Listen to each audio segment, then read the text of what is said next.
to live in day-tight compartments. Guide our senators around the obstacles that hinder them from living for your glory. As they seek to fulfill your purposes for their lives, empower them to stand for right and leave the consequences to you. Lord, give them the grace to seek you with their whole hearts, knowing that those who passionately pursue you will find you.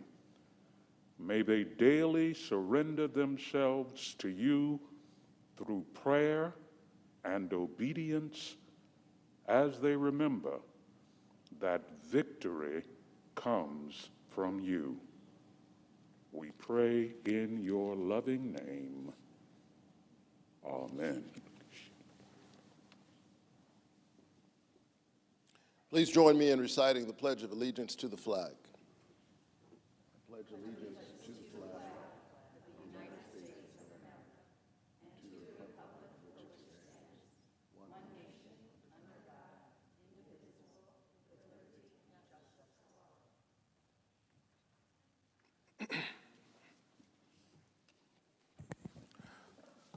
The clerk will read a communication to the Senate. Washington, D.C., August 3, 2021, to the Senate. Under the provisions of Rule 1, Paragraph 3 of the Standing Rules of the Senate, I hereby appoint the Honorable Raphael G. Warnock, a senator from the state of Georgia, to perform the duties of the chair. Signed, Patrick J. Leahy, President pro tempore.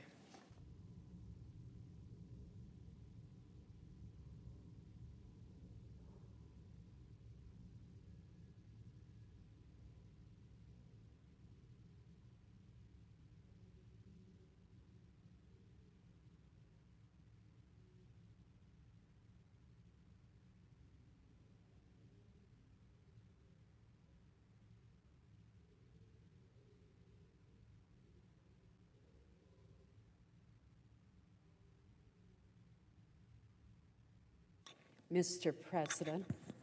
The senator from Maine is recognized. Mr. President, I suggest the absence of a quorum.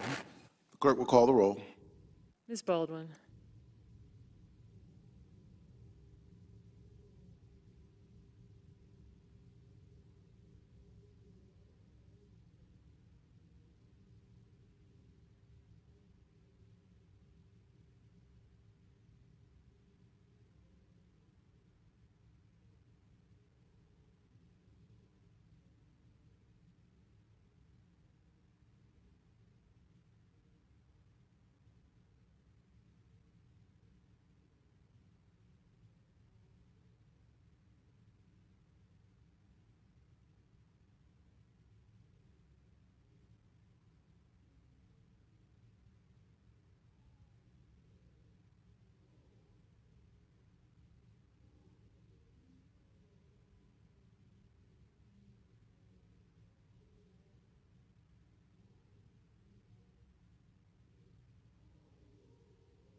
Good morning, Mr. President. Are we in a quorum?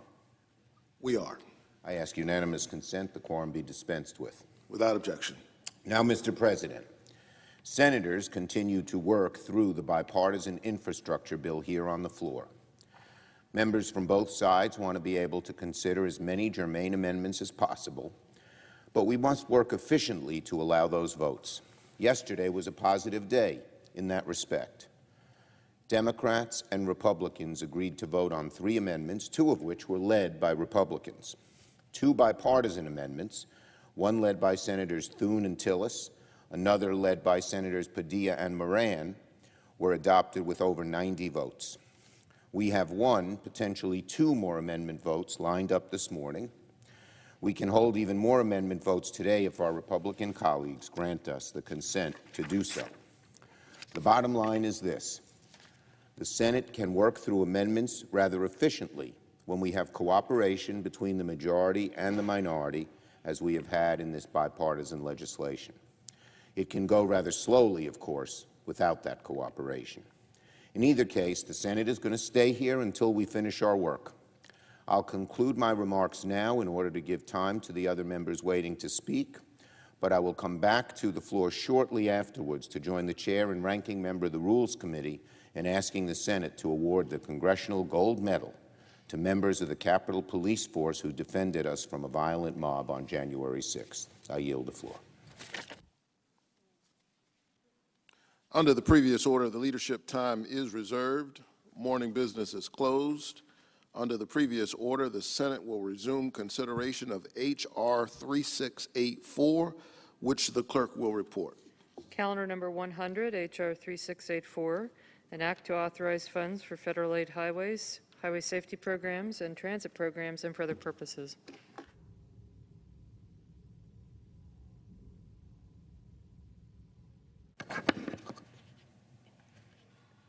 Mr. President. Senator from Maine is recognized. Thank you, Mr. President. While we're awaiting others to come to the Senate floor, let me express my deep sorrow about learning of the deaths of 2 more police officers who responded to safeguard all of us in the Capitol on January 6th. My heart goes out to their families and their fellow officers, both here on Capitol Hill and also in the District of Columbia Police Force. I'm wearing a button that was given to me several years ago after the Capitol Police once again acted historically, and it says, "Thank you, Capitol Police." I hope each and every one of us will take time today to thank these courageous men and women who are working so hard to keep us safe, and many of whom still bear the physical injuries and the emotional trauma of that dark day in our nation's history. Mr. President, I would like now to turn to briefly speak about the broadband provisions that are included in the infrastructure package. My friend and colleague, Senator Jean Shaheen from New Hampshire, and I worked with a number of our colleagues on both sides of the aisle to craft this package. Mr. President, the pandemic that we have endured for more than a year laid bare the disparities in access to high-speed internet. It made it difficult for children to be educated online, impossible for some individuals to work at home, and removed the possibility of telemedicine consultations for some of our sick and seniors. Mr. President, the fact is that approximately 19 million Americans still lacked access to high-speed internet, We talk a lot in this bill about bridges and building bridges, and we do need to do that. Well, Mr. President, it is time for us to bridge America's digital divide and build a 21st century broadband infrastructure that will meet our country's needs not only today, but for years to come, to be future-proof, if you will. The bipartisan infrastructure plan invests $65 billion to address our nation's digital divide once and for all. And I would note, Mr. President, that that is in addition to the previous funding that we've provided in the COVID bills to help bridge the digital divide. Also, in the March $1.9 trillion bill, there is language that was authored by Senator Manchin that allows states to use some of the allocation that they receive to invest in broadband. In addition, I'm hopeful that we will consider and adopt an amendment that Senator Cornyn has authored that will give more flexibility to states to invest in broadband using some of the allocation that they received. Our bill, the Bipartisan Infrastructure Investment and Jobs Act, would provide more than $42 billion in grants to states for deployment. It does not favor particular technologies or providers, and projects would have to meet a minimum download-upload build standard of 100/20 megabits per second. The funding includes a 10% set-aside for high-cost areas, and each state, territory, and the District of Columbia would receive an initial minimum allocation, a portion of which could be used for technical assistance in supporting or establishing a state broadband office. In my state of Maine, the governor has used some of those COVID funds in order to establish a new Maine Connect authority that will be very helpful. States would be required to prioritize deployment in unserved areas first. That is so important. Then they could move to underserved areas. Mr. President, I talked to a selectman recently from Swans Island off the coast of Maine. They desperately need access to broadband services, and they do not have it.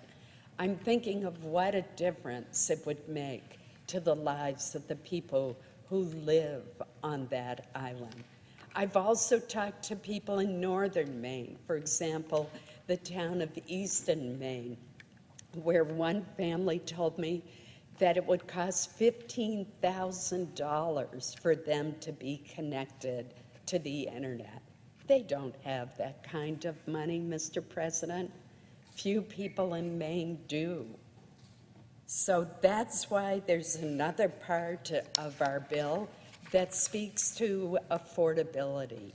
And in this provision, which is we've plussed up to $14.2 billion, additional funds would be devoted to subsidize broadband service for eligible households that meet need-based criteria. An example would be eligibility for school lunches. Mr. President, I will talk a little further about this later. I see the Republican leader has arrived on the floor. I yield the floor.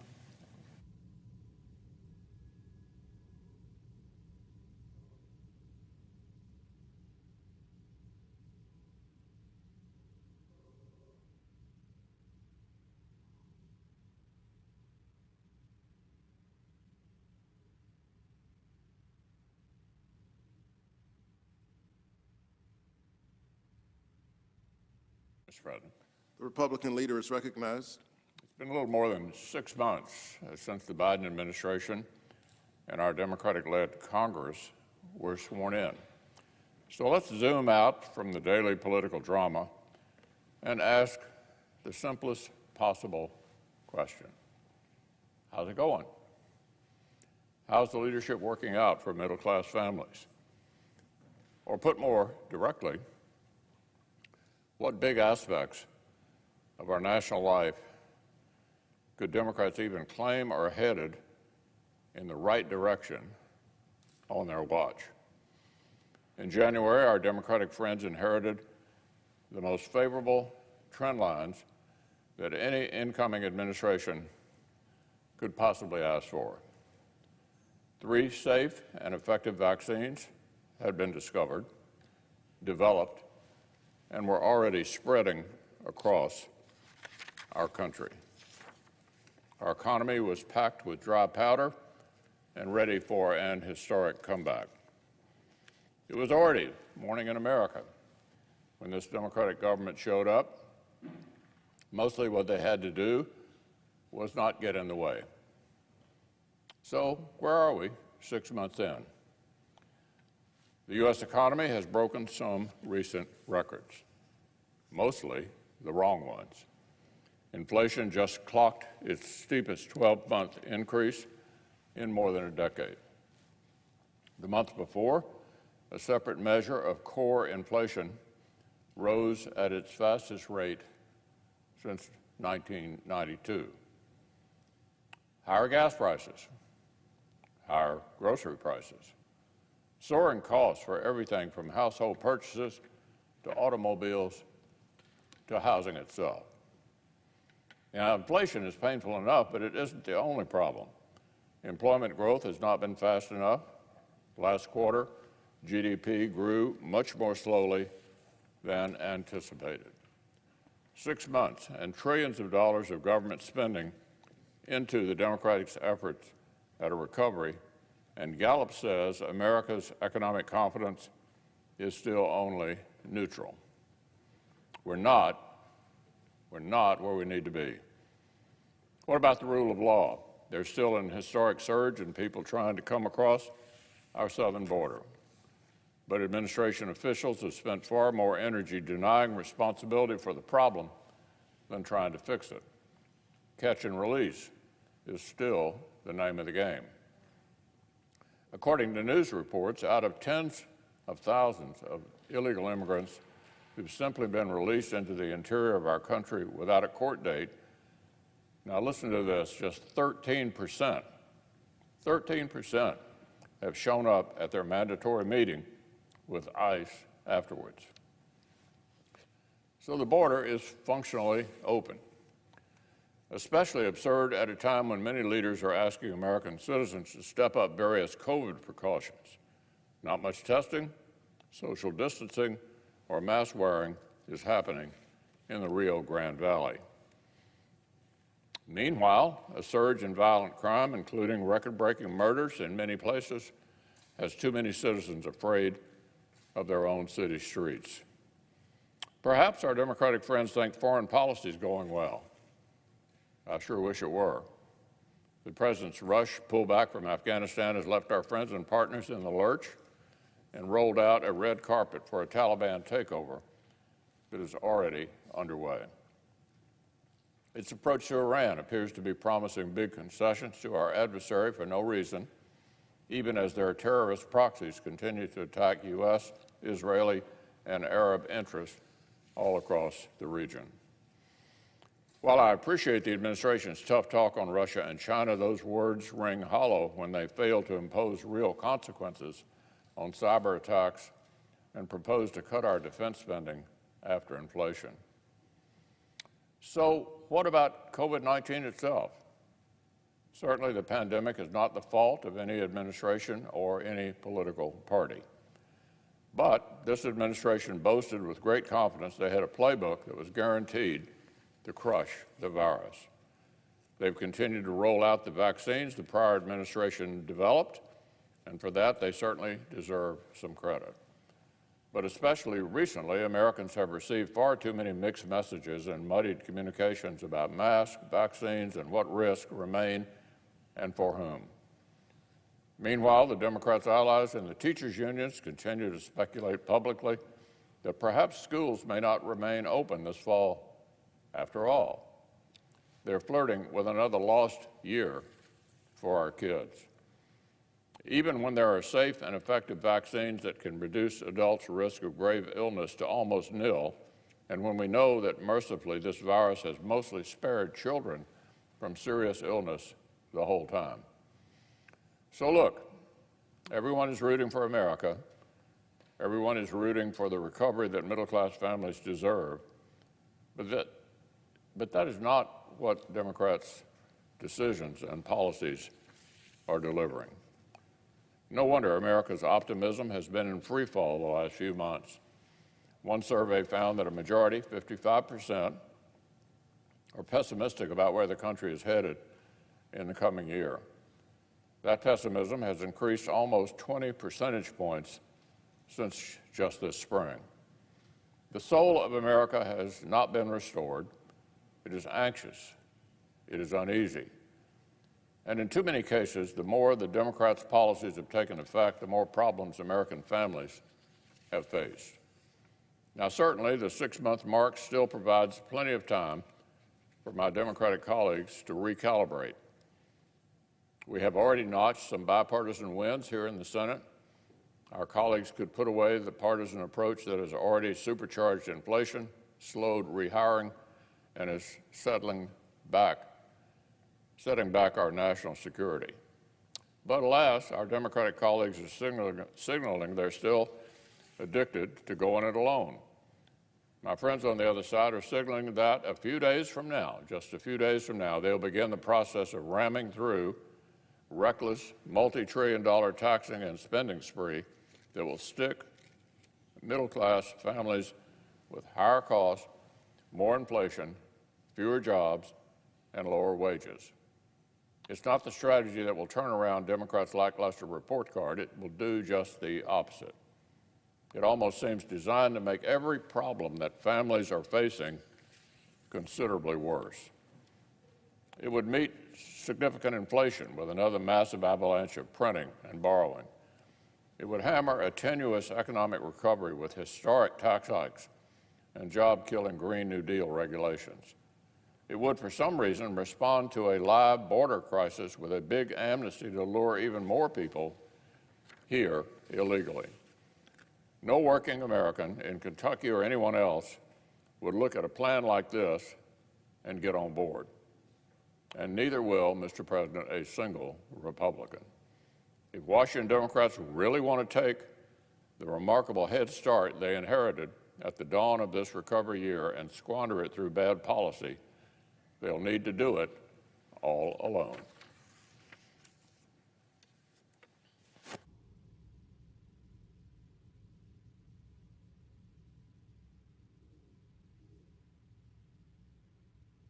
Mr. President. Senator from Maine is recognized. Thank you, Mr. President. Mr. President, I would ask unanimous consent that my remarks on broadband be printed together in the record. Without objection. Thank you, and I will resume them now. Mr. President, this allocation of funds is so important to rural America as well as unserved areas in our inner cities. The bill that we have before us includes $2 billion to support programs administered by the U.S. Department of Agriculture, including the Reconnect program that provides loans and grants or a combination to fund the construction, acquisition, and improvement of facilities and equipment that provides broadband service in rural areas. Supplementing that are private activity bonds, where $600 million has been allocated. This is based on a bill that's introduced by Senator Hassan and Senator Capito, another bipartisan bill that is called the Rural Broadband Financing Flexibility Act. It would allow states to issue private activity bonds to finance broadband deployment, specifically for projects in rural areas where a majority of households do not have access to broadband. We also included an additional $2 billion for the Tribal Broadband Connectivity Program, which was established by the COVID bill that we passed in December and is administered by the NTIA in the Department of Commerce. Grants from this program will be made available to eligible Native American, Alaska Native, and Native Hawaiian entities for broadband deployments, as well as for digital inclusion, workforce development, telehealth, and distance learning. Our bill also includes $2.75 billion for the Digital Equity Act, which was introduced by Senators Murray, Portman, and King. It establishes 2 NTIA-administered grant programs that would help communities that have not yet secured the skills, technologies, and support needed to take advantage of broadband connection. In that regard, I would note, Mr. President, an article that appeared this morning in Roll Call that is entitled, "Industry Groups, Equity Advocates Applaud Infrastructure Bill's Broadband Provisions."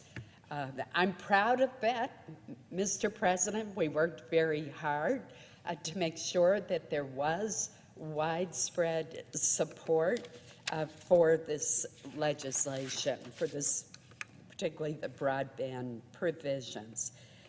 We also included additional funding, $1 billion for the so-called middle mile.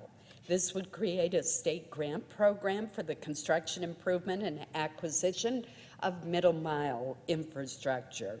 And I would note that eligible entities include telecommunications companies, technology companies, electric utilities, utility cooperatives, a wide range of businesses and organizations that could help us with that middle mile. And that refers to the installation of a dedicated line that transmit a signal to and from the internet point of presence. Competition of middle mile routes is necessary, completion of those middle mile routes is necessary to serve areas and reduce capital expenditures and lower operating costs. So originally we had $500 million for this. The final package has $1 billion at the request of certain members from the presiding officer's side of the aisle. So my point, Mr. President, is that the broadband provisions in this bill are going to make such a difference. We are in an era where I think most of us would agree that access to high-speed internet is another way that we connect, just as roads and bridges are ways that we connect. We connect to family members, we connect to friends, we connect to our colleagues at work, we connect to healthcare providers, we connect to educators, and it is absolutely essential that we make this investment, and it is a generous investment, so that we can eliminate the disparities that were laid bare by the pandemic and bring high-speed internet to every section of our country. The technologies may differ, the providers will certainly not be the same, but this investment will make a real difference to so many Americans who today still lack access to high-speed internet. Thank you, Mr. President. I would yield the floor, and I suggest the absence of a quorum. Clerk will call the roll. Ms. Baldwin.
President.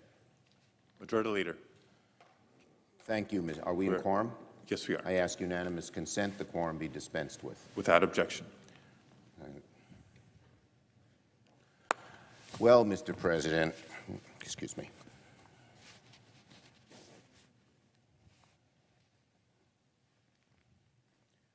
As you know, as we all know, January 6th unleashed many horrors, but it also revealed many heroes. A day that many of us remember for its violence, anger, and destruction was not without its share of bravery, sacrifice, and selflessness. I am, of course, talking about the Capitol Police and the Metropolitan Police. In a few moments, my colleagues, Senator Klobuchar and Blunt, will ask the Senate to award them the Congressional Gold Medal. It is the highest expression of gratitude that Congress can bestow. I cannot imagine more worthy recipients than the men and women who put their lives on the line to defend this temple of democracy. I want to thank Senator Klobuchar, the chair of the Rules Committee, and Senator Blunt, the ranking member of the Rules Committee, for working so hard on this. And I want to commend the House and Speaker Pelosi and the House members who voted for it as well. Now, I must mention that I am still stunned by what happened in the House, where 21 members of the House Republican caucus voted against this legislation. The Senate is different. I expect this to pass unanimously. That's why we're here doing it today. But those folks in the House were some of the same folks who likened the January 6th attack to, quote, a normal tourist visit, who deny the events that day were an insurrection. The same folks who screamed the loudest about the dangers of defunding the police refused to defend the police, the very police that shielded them from a vicious mob on January 6th. For the life of me, I don't know how they sleep at night. That's one of the many reasons this gold medal is so important. The gold medal is about setting the record straight and recognizing the true heroism on display that fateful day. My colleagues, we have a moral obligation to never forget what our first responders faced down. A mob of white supremacists and domestic terrorists stormed the barriers with vicious force, using flagpoles as spears and fences as battering rams. Capitol Police officers were swarmed, beaten, crushed between the doorways, tasered repeatedly. 140 officers were assaulted that day. 15 required hospitalization. 7 people have lost their lives in connection with this attack. Just this week, sadly, I read this story and I ached. 2 more police officers took their own lives, heaping tragedy upon tragedy. These past 6 months have been the hardest in the history of the Capitol Police Force, and yet they still keep watch. They still stand guard. They do their jobs every single day with professionalism, excellence, and grace. Awarding the Congressional Gold Medal is a way to commemorate their sacrifice and make sure that the truth of January 6th is recognized and remembered forever. To our Capitol and Metropolitan Police, thank you, thank you, thank you for all that you do. This recognition is the very least you deserve. And once again, I want to give real praise to my colleague from Minnesota as I yield to her. She's done an amazing job as head of the Rules Committee in many different ways, and this is one of many. And I want to thank Senator Blunt, who always works in a spirit of bipartisanship. We're in quite a bipartisan week here, and that is a good thing. Senator Klobuchar. Mr. President. Senator from Minnesota. Mr. President, I thank Senator Schumer for his leadership. The fact that we in the Senate were able to come unanimously behind this important resolution, which I will describe in a minute. And I also thank Senator McConnell. And I certainly thank my friend, Senator Blunt, for his leadership. We must pass this legislation honoring the Capitol Police and other heroes who protected the Capitol on January 6th by awarding them this Congressional Gold Medal. Senator Blunt joined me from the beginning in sponsoring the Senate version of this legislation and worked with me on the Rules Committee, and thank you to the presiding officer, Senator Padilla, for his great service on that committee, to continue the work of getting to the bottom of the security planning and response failures that we saw on January 6th. While that work goes on, it is important that we recognize the bravery and patriotism of those who defended our democracy and our lives with Congress's highest honor. The insurrection at the Capitol was more than an assault on democracy. Oh, it was that in a big, big way. But it was also an actual life or death situation for the many brave law enforcement officers who show up here to do their work every day. We will never forget the haunting shrieks of the police officer pinned in between the doors at the hands of rioters pleading for help. We will never forget Officer Harry Dunn, who told his story again last week at the House Select Committee, recounting how he fought against the violent mob for hours, and after it was all over, broke down in tears, telling fellow officers in the rotunda that he'd been called the N-word multiple times that day. And he looked at his friend, his fellow officer, and said, "Is this America?" These medals today, these Congressional Gold Medals that will be displayed for millions to see, one at the Smithsonian, one in this Capitol, one at the Metropolitan Police, one with the Capitol Police, they answer that question. No, Officer Dunn, that was not America. But these medals that recognize your bravery, this is America. Or then our own Officer Eugene Goodman, who after saving Senator Romney from walking directly into the mob of insurrectionists, ran by himself to take on a group of rioters and then diverted that mob away. We've all seen it on the video. We know what he was doing, allowing the rest of us to safely depart. Tragically, the attack on the Capitol also cost the lives of 4 brave officers, including Capitol Police Officer Brian Sicknick, who died the day following the attack, and I had the honor to meet his family. 4 other officers died following the events of January 6th. D.C. Metropolitan Police Officer Jeffrey Smith, his colleagues Gunther Hashida and Kyle DeFreitag, whose passing was reported just yesterday, and of course, Capitol Police Officer Howard Liebingen. We are also so inspired by the work of their loved ones who have come to Capitol Hill to fight for a 9/11-style commission to look at the insurrection and why it happened, to get to the bottom of it, and to advocate for the Capitol Police to support their officers. It has been reported that at least 140 more officers sustained injuries from defending the Capitol. The courage of these officers will be remembered forever. We responded. Senator Blunt and I joined with Senator Portman and Peters on the Homeland Security Committee to interview officials from multiple agencies and review thousands of documents. We convened major public hearings and then interviewed many, many other witnesses. Our resulting bipartisan joint report focused on the security planning and response failures related to the violent and unprecedented insurrection at the Capitol, and it includes key findings and recommendations that must be put in place without delay. I am pleased that we have introduced our bipartisan bill, which will make sure that the new police chief will be able to call in help from the National Guard without calling a bunch of other people in the middle of a crisis. We have just passed, on a bipartisan basis, thanks to Senator Leahy and Shelby, major security funding that will help to give the police the resources they need and fund the improvements needed to this Capitol. We also have put in place 2 new sergeants at arms, one in the Senate, one in the House, as well as a new police chief, Chief Major, who I just met with for a lengthy period of time yesterday to go over all of our recommendations. And by the end of the year, I will appear in this chamber with a checklist to make sure that they are either done being implemented or in the process of being implemented to be done soon.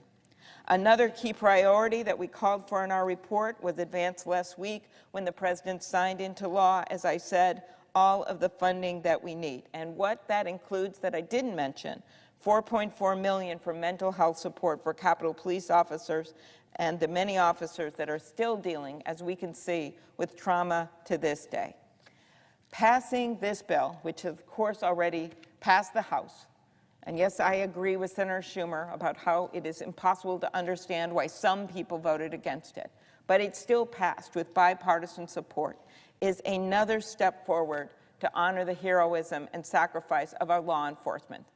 Those medals, when little kids walk by and see them at the Smithsonian, their parents are going to be able to tell them, this happened. This attack happened. And there were brave police officers and staff and others in this building that stood up that day and protected our democracy. And we will be forever thankful to them. We're hearing a lot about gold medals, and some are won by our own USA team that we're so proud of the last week at the Olympics. Well, this is our Olympics. This is our gold medal, and it goes today to the Capitol Police officers and the Metropolitan Police officers and others that protected us that day. Thanks, Senator Blunt, who's here with us as well. Mr. President. Senator from Missouri. Mr. President, I'm proud to join my friend and my colleague, Senator Klobuchar, as we have introduced and support this amendment. You know, every day when I come to work and at the Capitol, the first person I see is almost always a U.S. Capitol Police officer, and no matter how late I leave at night, the last person I see is almost always a U.S. Capitol Police officer.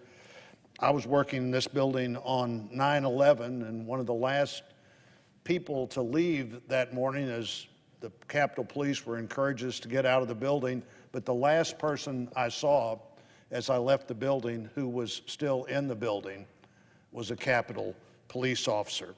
Now, the Capitol Police have a hard job to do. They not only defend us, but they defend democracy in a way that other police officers are not asked to do.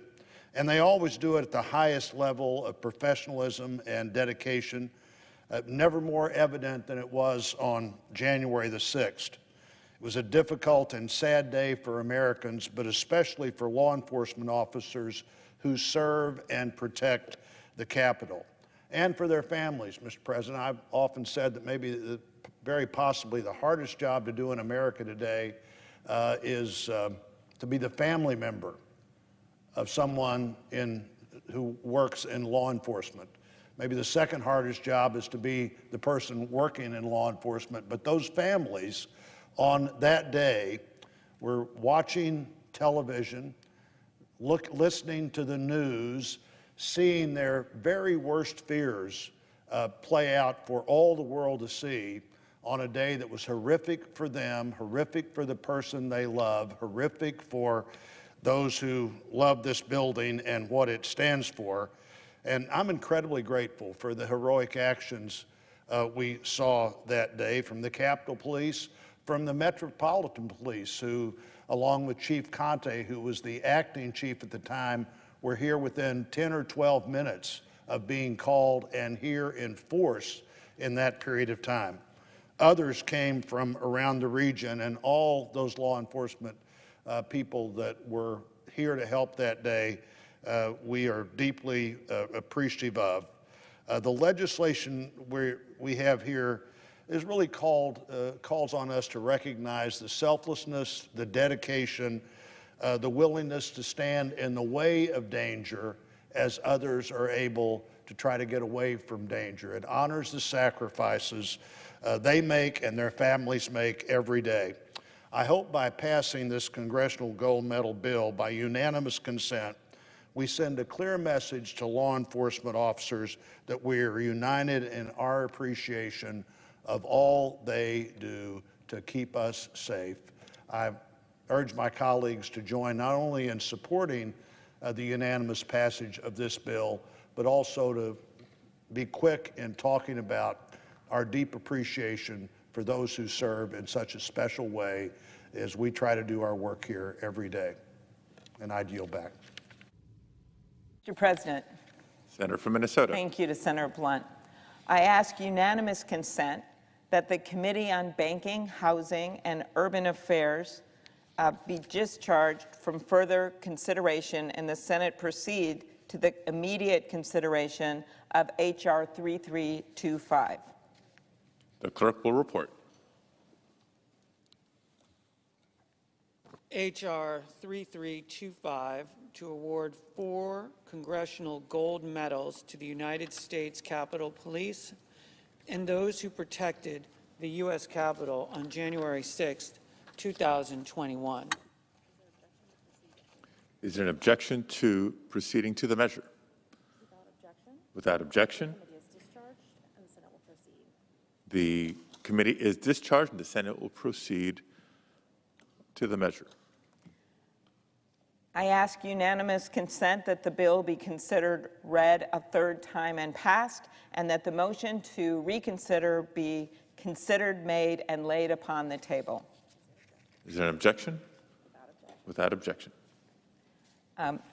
Mr. President, I want to thank my colleagues, every single one of them, including Senator Blunt and Senator Collins, who is here with us today, for supporting this legislation and honoring the heroism and patriotism of the courageous law enforcement officers who risked and in some cases sacrificed their lives to defend our democracy.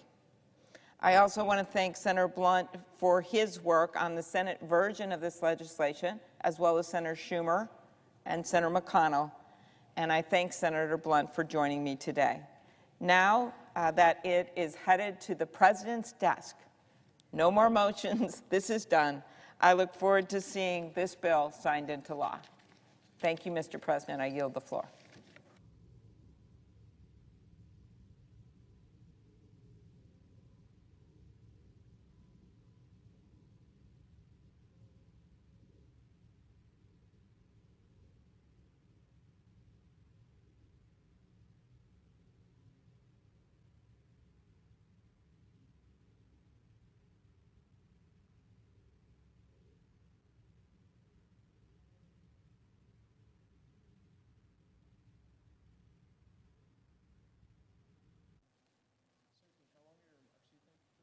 Probably 10. Okay, good. We in a quorum? We are not. Okay. Mr. President. Republican whip.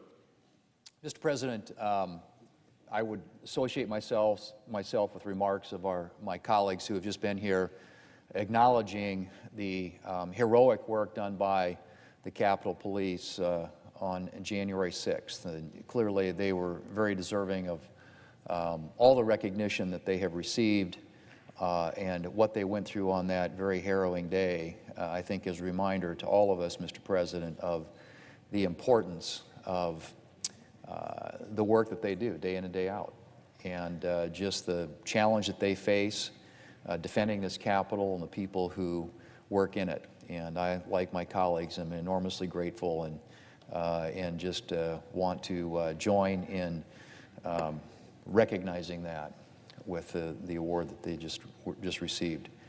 And also, Mr. President, to point out that we're in the midst of a debate here on a bill that's been negotiated in a bipartisan way. And it's great to see Republicans and Democrats working together, talking together, coming up with solutions, whether you agree with them or not. But the fact that there are people sitting down across the table from each other and working through some of these big issues that we face here, one of which obviously in this country is maintaining a strong infrastructure, it's encouraging. And in many ways, it's refreshing to see that, Mr. President, happening here. And why it's sort of ironic, too, that in the light of that spirit of bipartisanship, that we continue to see nominees brought to the floor that don't reflect that spirit. The Senate voted last week to bring Tracy Stone Manning's nomination to the Senate floor. It's difficult to know exactly what President Biden was thinking when he decided to nominate Ms. Stone Manning for Director of the Bureau of Land Management. Perhaps the administration's vetting wasn't thorough enough.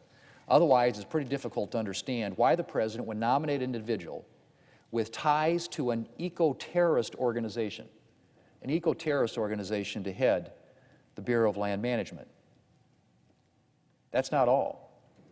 She was actually involved in a tree spiking plot during her time in graduate school, sending a threatening letter to the U.S. Forest Service at the request of one of the individuals involved in spiking trees in an Idaho forest. Tree spiking, as many know, involves hammering spikes into the trunks of trees to cripple chainsaws or the equipment at the sawmill where the trees are processed. It poses a significant threat to logging and mill equipment, but most seriously, it poses a threat to human life. In a famous incident, a worker at a lumber mill in California was engaged in splitting logs when his saw hit a spiked log and the saw exploded.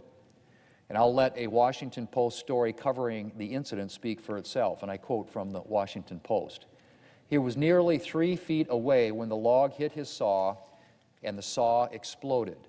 One half of the blade stuck in the log. The other half hit Alexander in the head, tearing through his safety helmet and face shield. His face was slashed from eye to chin, his teeth were smashed, and his jaw was cut in half. Alexander had never even heard of a sabotage tactic called tree spiking until he became a victim of eco-terrorism. Someone who objected to tree cutting had embedded a huge steel spike in the log that violently jammed the saw, end quote. And then the Washington Post continued, and I quote again, tree spikes are among the most vicious of the strategies. While the tree is still in the forest, the spike is driven in at an angle, so the head is hidden in the bark, I should say.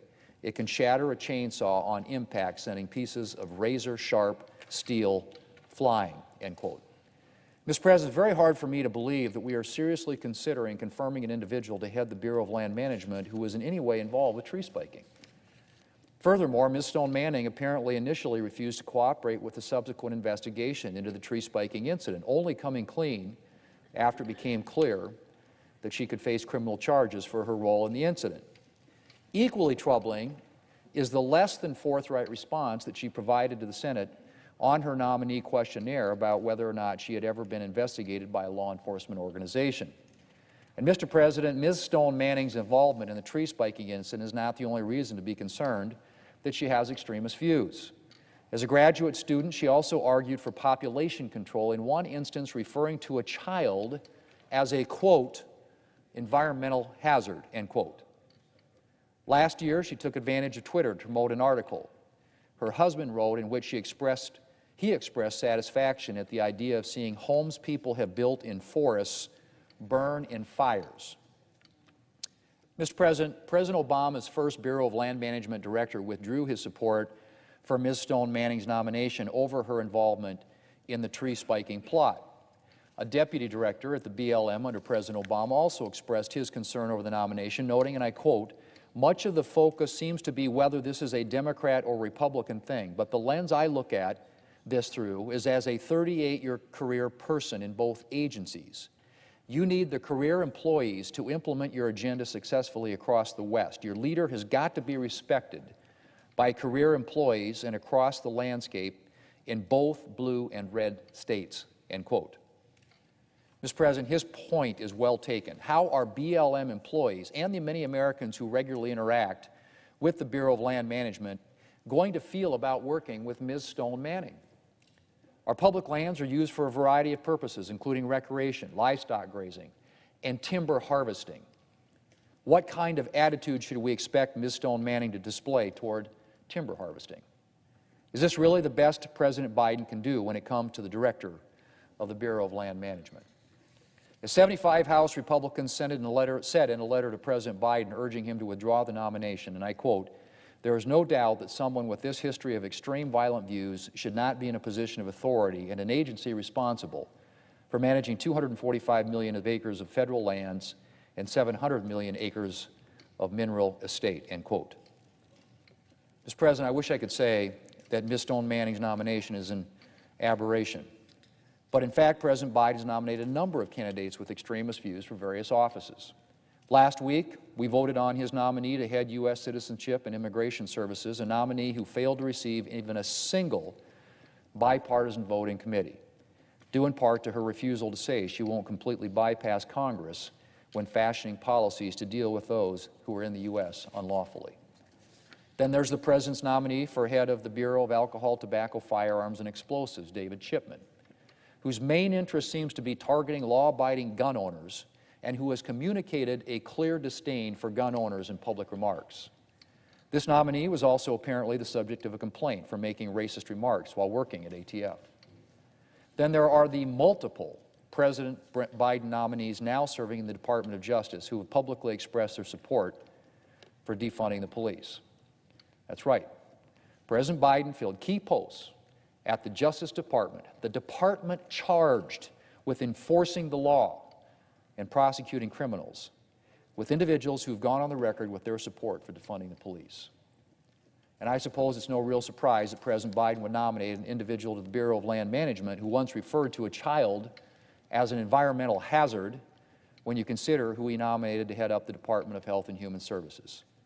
HHS Secretary Javier Becerra's rabidly pro-abortion views put him far to the left of the majority of Americans. Polls consistently show that a strong majority of Americans believe that there should be at least some restrictions on abortion.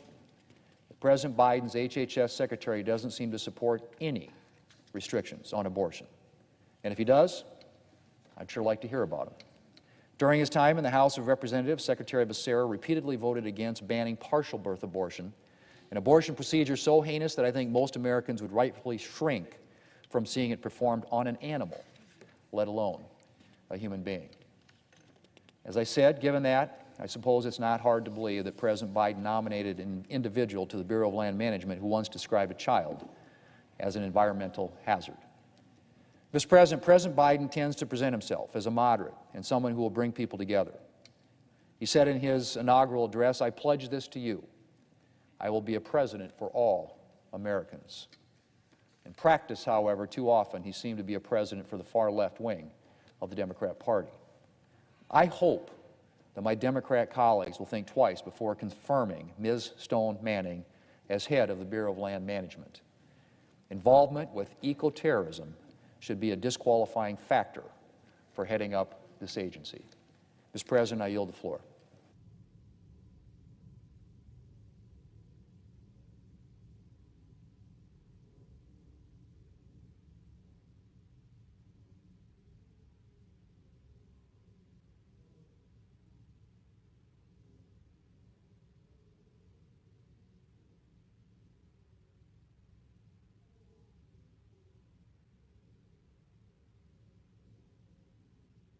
Mr. President,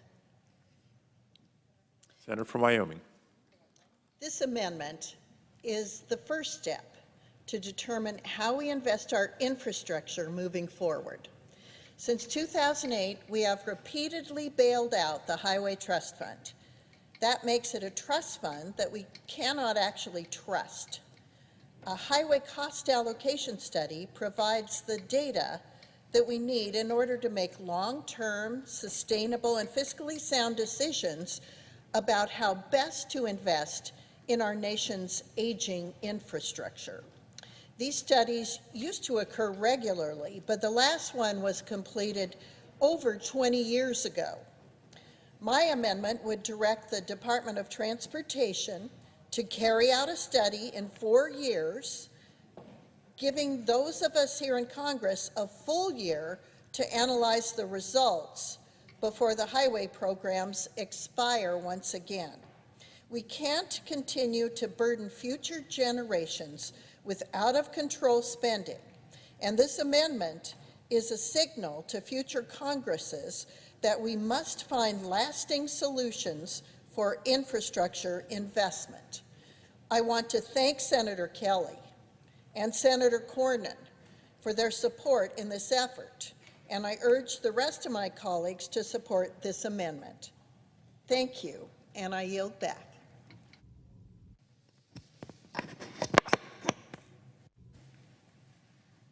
Mr. President, Senator from Arizona. as we work to pass this bipartisan Infrastructure Investment and Jobs Act to upgrade and modernize our country's infrastructure, I'm glad to be here joining Senator Lummis to introduce this amendment to include our Highway Cost Allocation Act. As a former engineer and astronaut, my career has taught me about the importance of having the data to tackle a complex issue.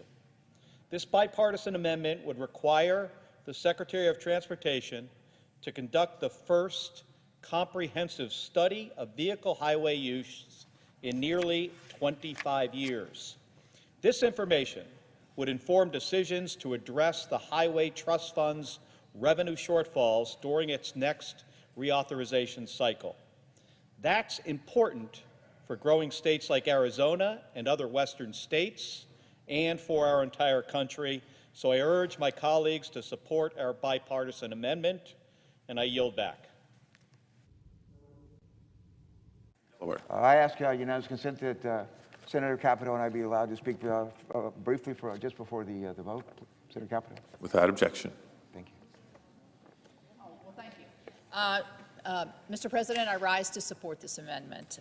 This amendment, as we know, would require the Department of Transportation to conduct a highway cost allocation study, the first one since 1997.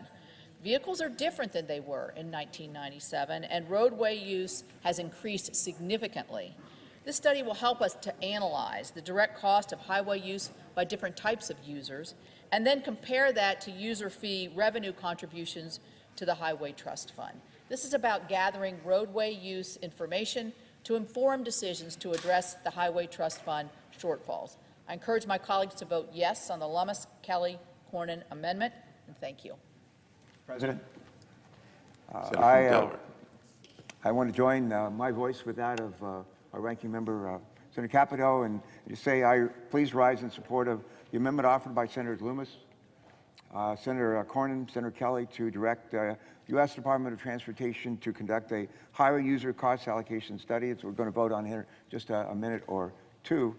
A cost allocation study helps determine the costs in terms of road use and damage that are attributable to the different types of vehicles that use our roads. This study will evaluate the vehicle weights and miles traveled in each class to determine the use and damage done to roads, and then compare them to the amount paid in user fees to the Highway Trust Fund.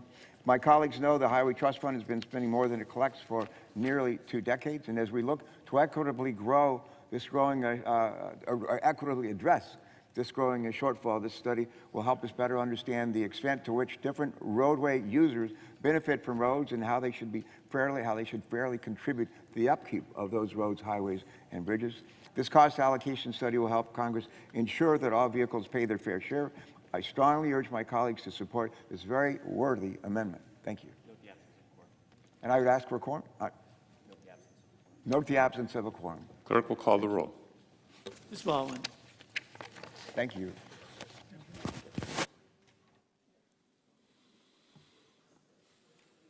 Here we go.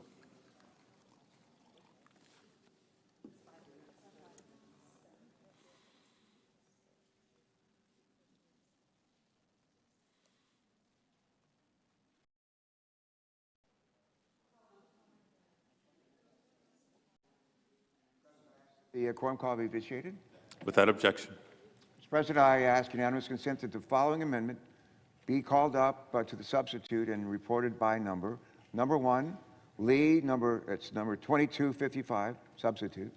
And further, that the following the vote on Amendment 2181, Senate vote in relation to the Lee amendment with no amendments in order to the amendment prior to a vote in relation to the amendment, with 60 affirmative votes required for adoption, and 5 minutes for Senator Lee and 1 minute for myself for debate prior to the vote. Is there an objection? Without objection. As a result of this Clerk will agreement, report the amendment by number. as a result of Senator from Delaware, Mr. Carper, for Mr. Lee, proposes an amendment number 2254 to amendment number 2137. thank you. As a result of this agreement, there will be 2 roll call votes at 11:45 a.m. The first vote would be on the Lummis-Kelly Amendment number 2181. The second vote would be on the Lee Amendment number 2255. We continue to work on scheduling additional votes following the caucus lunches. Under the previous order, the question occurs on the Loomis-Kelly Amendment number 2181.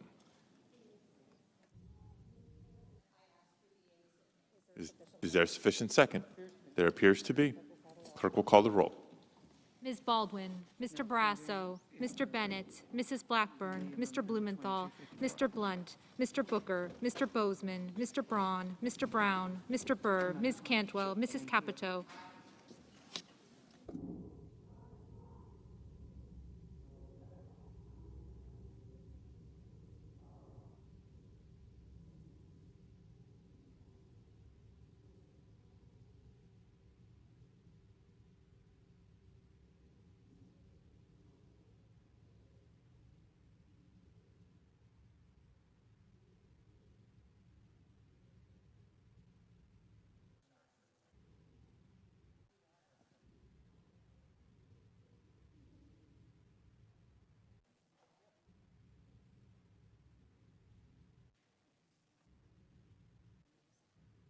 Mr. Cardin, Mr. Carper, Mr. Casey, Mr. Cassidy, Ms. Collins, Mr. Coons,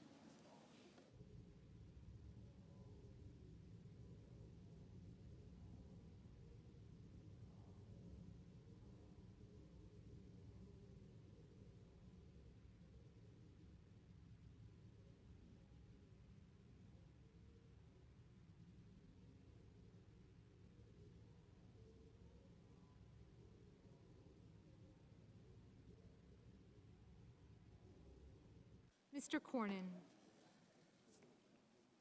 Ms. Cortez Masto, Mr. Cotton, Mr. Kramer, Mr. Crapo, Mr. Cruz, Mr. Daines, Ms. Duckworth, Mr. Durbin,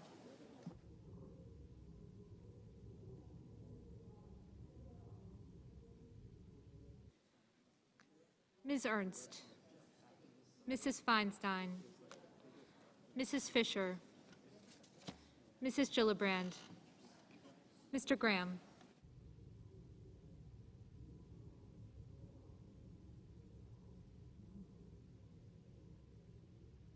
Mr. Grassley, Mr. Haggerty, Ms. Hassan, Mr. Hawley,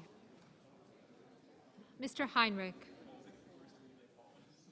Mr. Hickenlooper, Ms. Hirono, Mr. Hoven, Mrs. Hyde-Smith, Mr. Inhofe,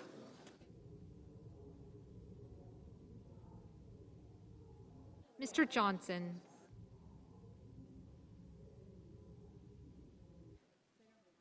Mr. Kane, Mr. Kelly, Mr. Kennedy, Mr. King, Ms. Klobuchar, Mr. Langford, Mr. Leahy, Mr. Lee, Mr. Lujan, Ms. Lummis, Mr. Manchin, Mr. Markey, Mr. Marshall, Mr. McConnell, Mr. Menendez, Mr. Merkley, Mr. Moran, Ms. Murkowski,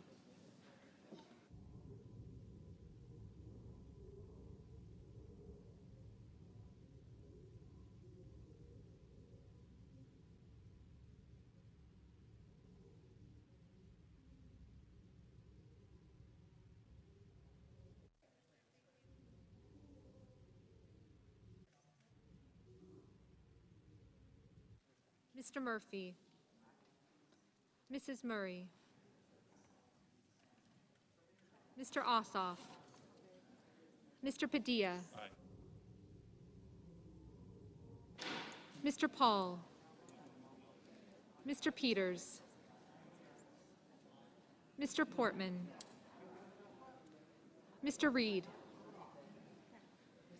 Mr. Risch, Mr. Romney,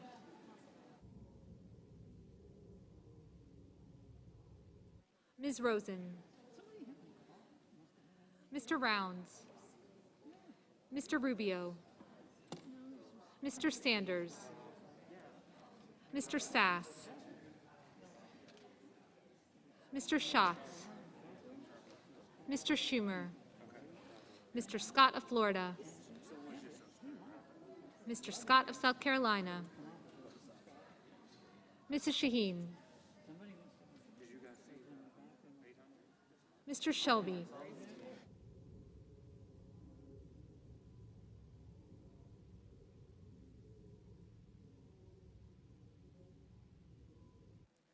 Ms. Sinema,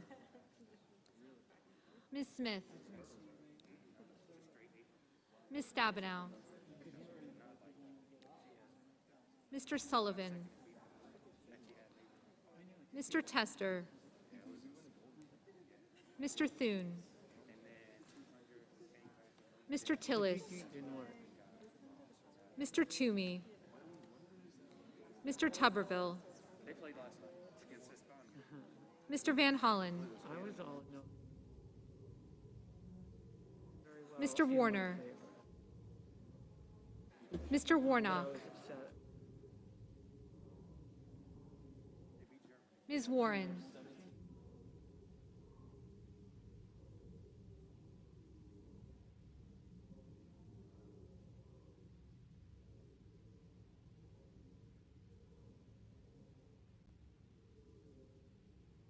Mr. Whitehouse,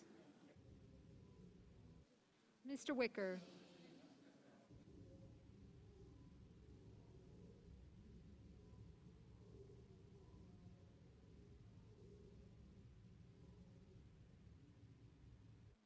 Mr. Wyden,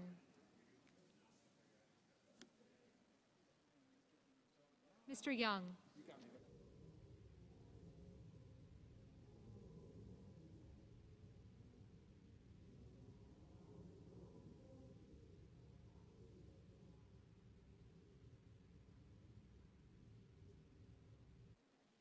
Senators voting in the affirmative: Bennett, Braun, Capito, Cardin, Carper, Casey, Cassidy, Collins, Coons, Daines, Duckworth, Hassan, Hickenlooper, Kelly, Klobuchar, Lummis, Murkowski, Murray, Padilla, Schatz, Shaheen, Smith, and Whitehouse. No senator voted in the negative.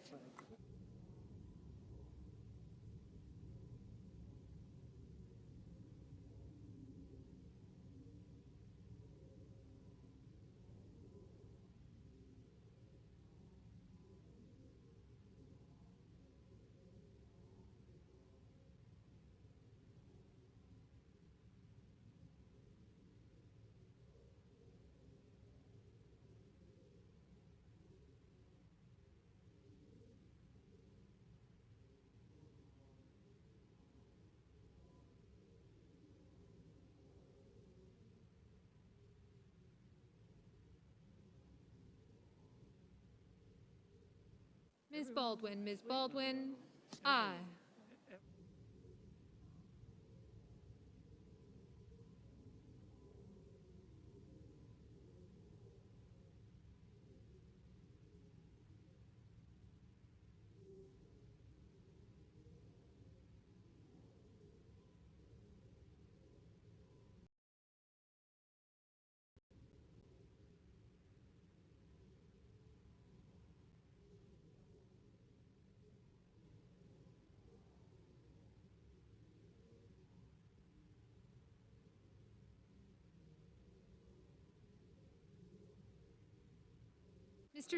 Mr. Schumer, aye. Ms. Sinema, aye.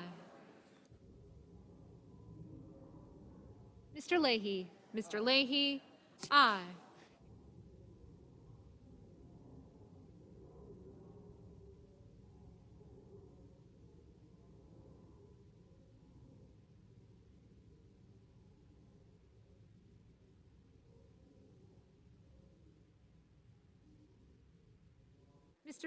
Mr. Sass, aye.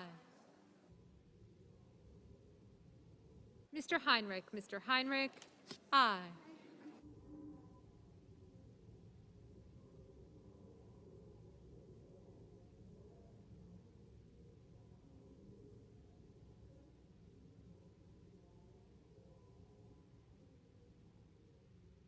Mr. Romney, Mr. Romney, aye.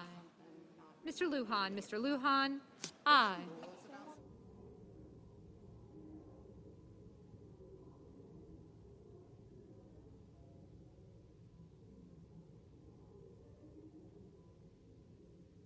Ms. Ernst, aye.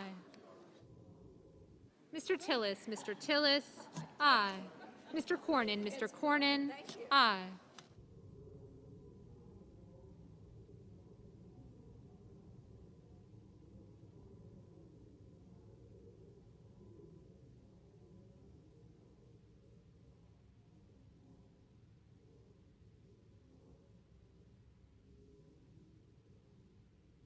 Ms.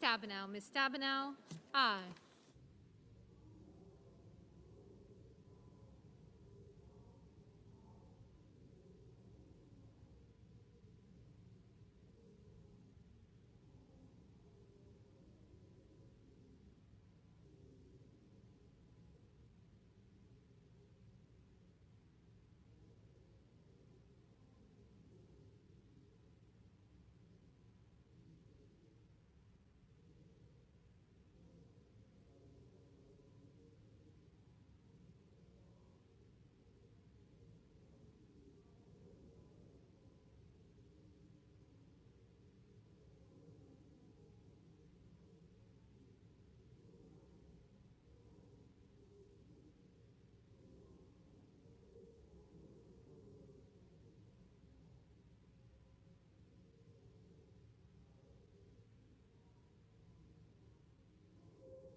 Mr. Booker, aye.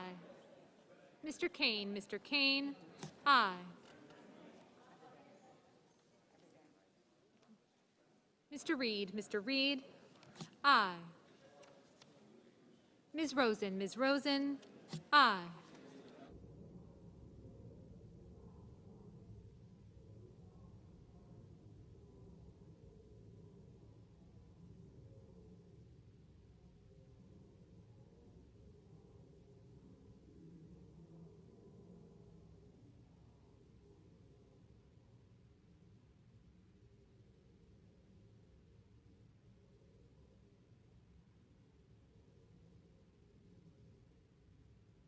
Mrs. Hyde Smith, aye. Mr. Haggerty, aye.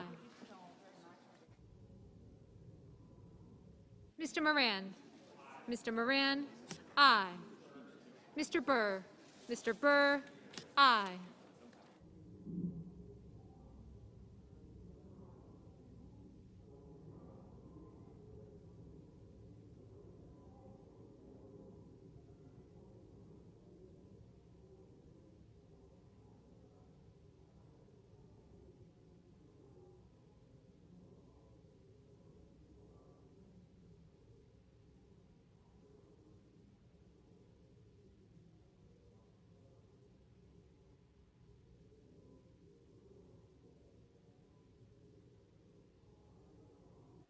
Mr. Brasso, aye.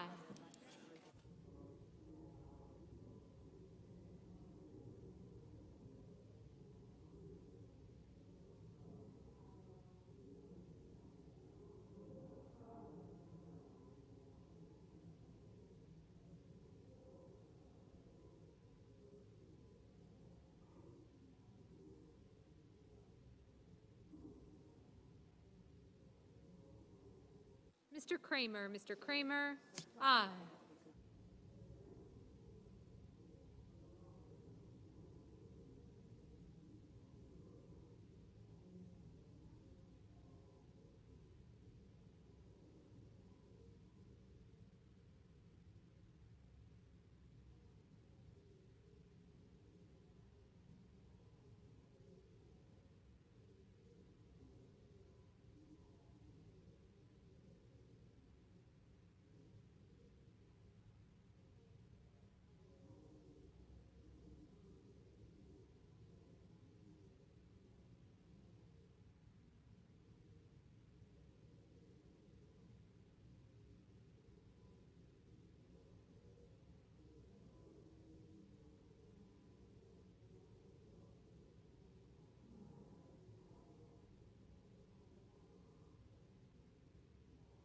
Mr. Lee. Mr. Lee. No. Mr. Langford. Mr. Langford. Aye. Mr. Peters. Mr. Peters. Aye.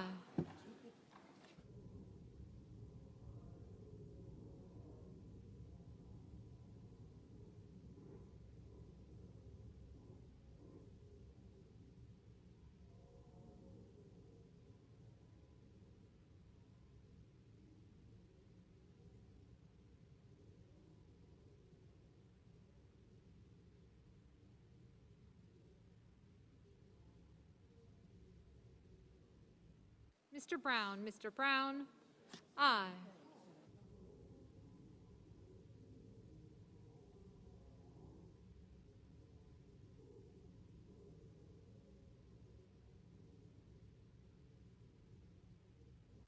Mr. Toomey. Mr. Toomey. Aye.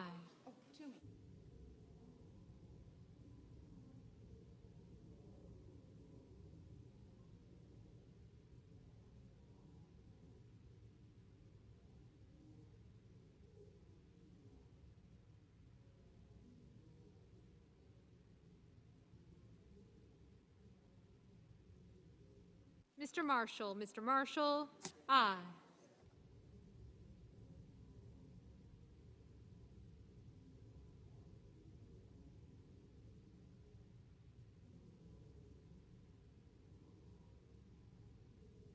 Mr. Bozeman. Mr. Bozeman. Aye.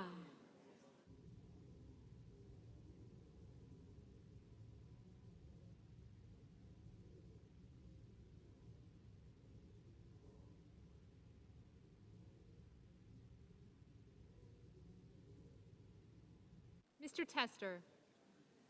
Mr. Tester. Aye. Mr. Crapo.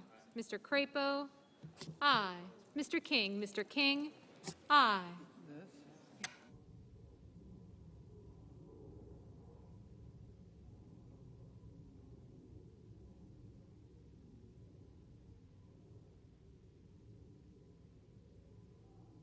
Mr. Wicker. Mr. Wicker. Aye.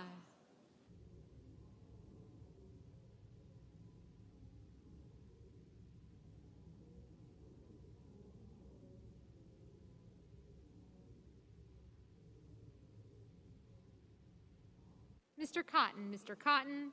Aye.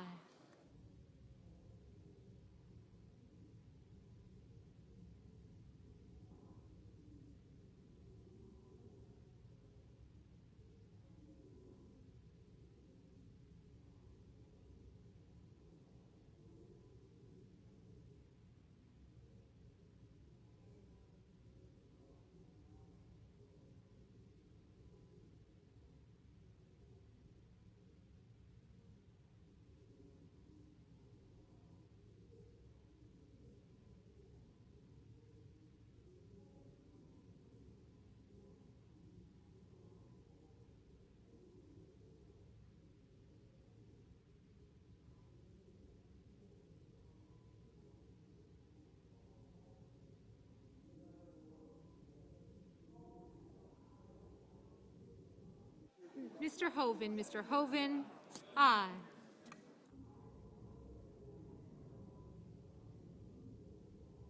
Mr. Manchin. Mr. Manchin.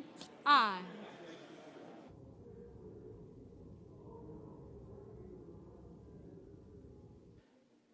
Mr. Murphy. Mr. Murphy. Aye. Mr. Thune. Mr. Thune. Aye.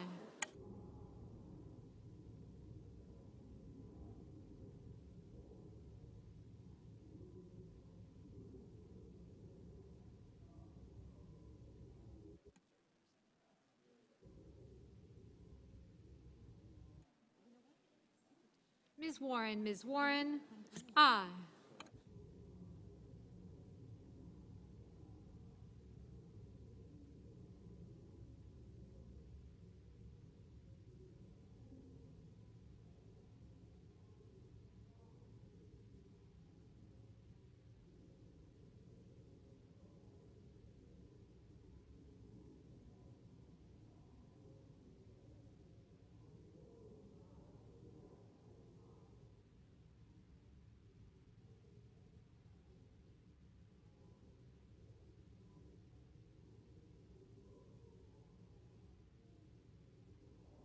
Mr. Tuberville. Mr. Tuberville, aye.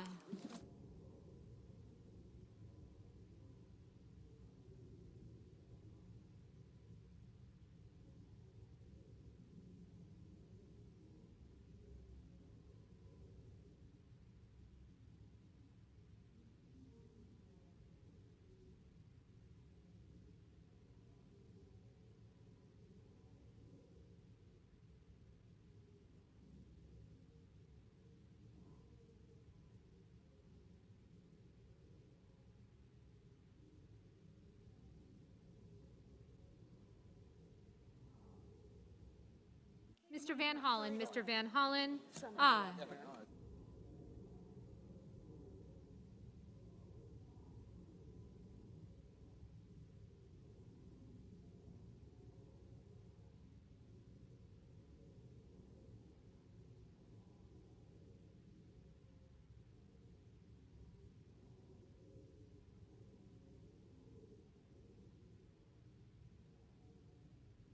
Mr. Grassley. Mr. Grassley, aye.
Mrs. Fisher. Mrs. Fisher, aye.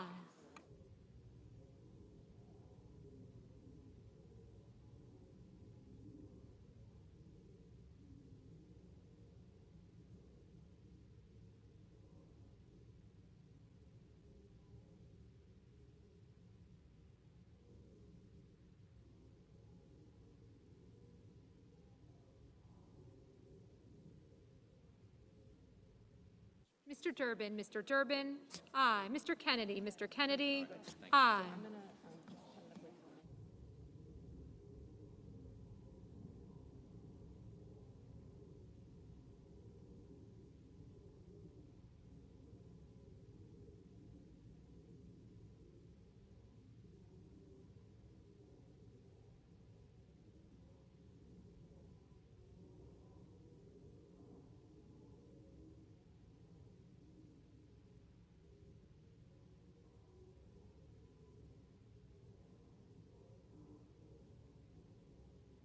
Mr. Markey. Mr. Markey, aye.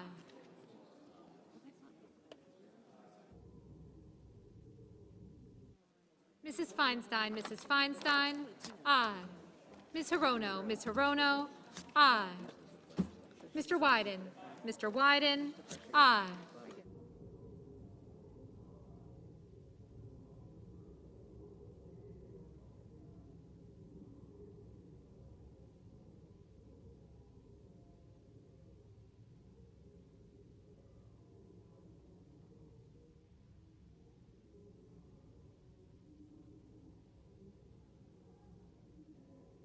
Ms. Cantwell. Ms. Cantwell, aye.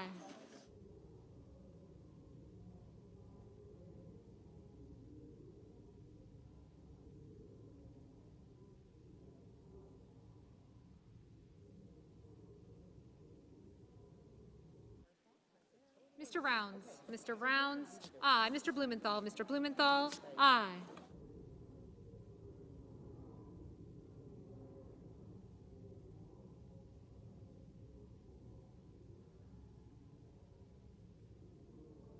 Mr. Blunt. Mr. Blunt, aye.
Mr. Ossoff. Mr. Ossoff, aye.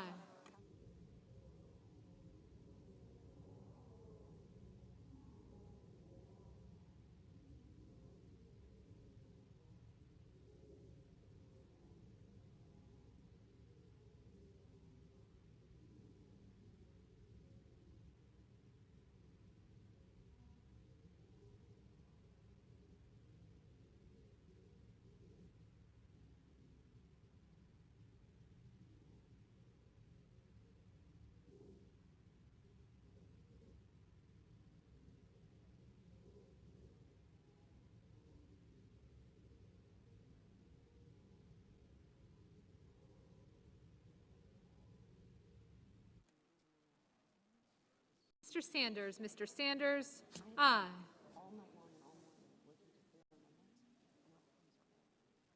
Mr. Cruz. Mr. Cruz, aye.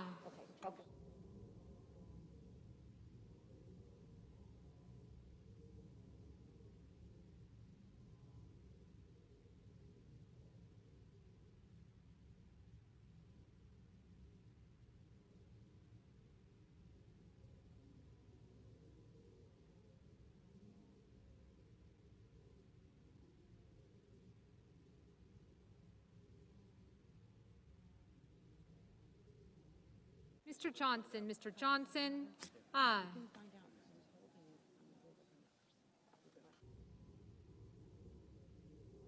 Mr. Warnock. Mr. Warnock, aye.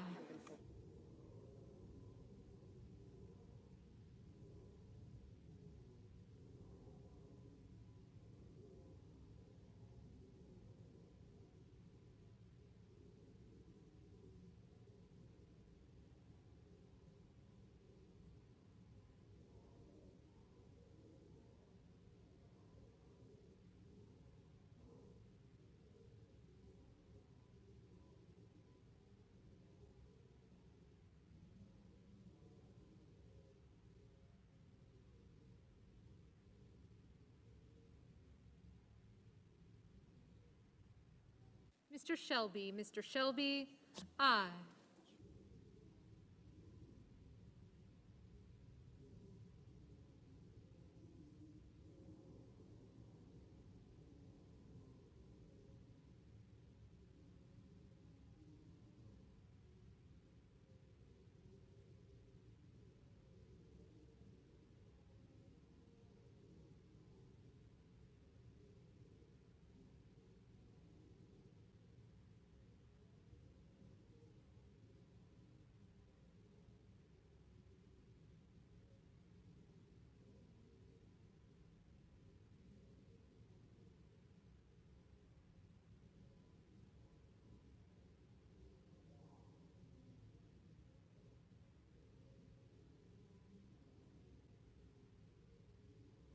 Mr. Young. Mr. Young, aye.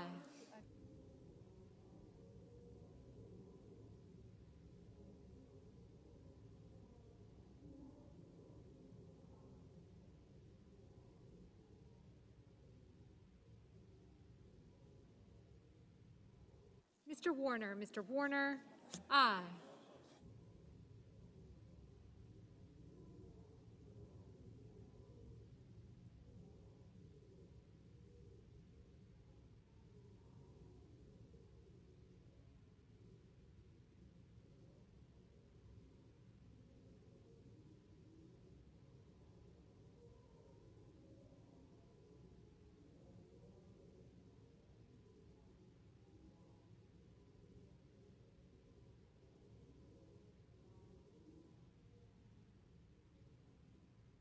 Mr. Scott. Mr. Scott of Florida, no.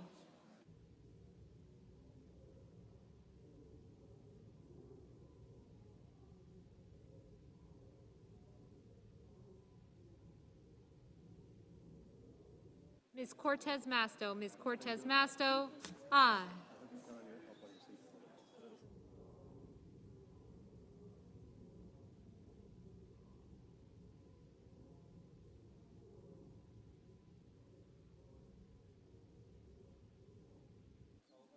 Mr. Sullivan. Mr. Sullivan, aye.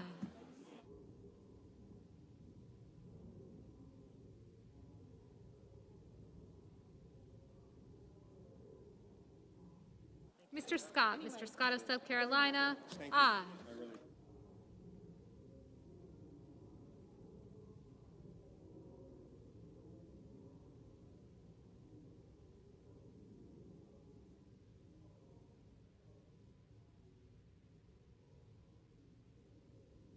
Mr. Paul, aye.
Mr. Risch, aye.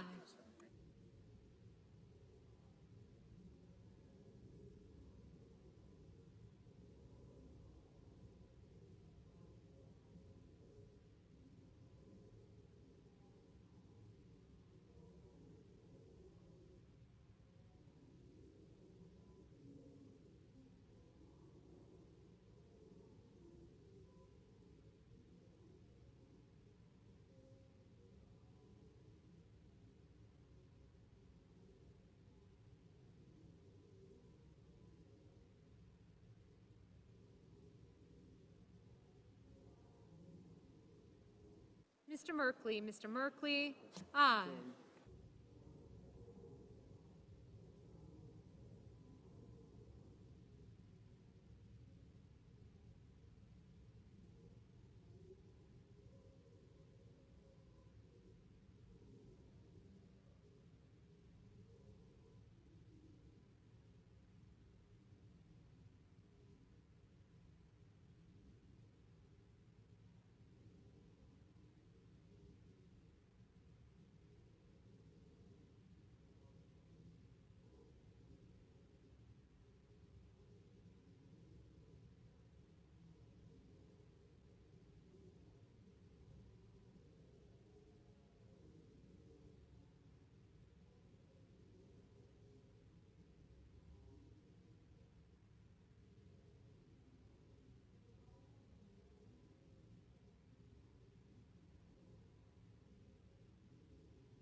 Mr. Portman, aye.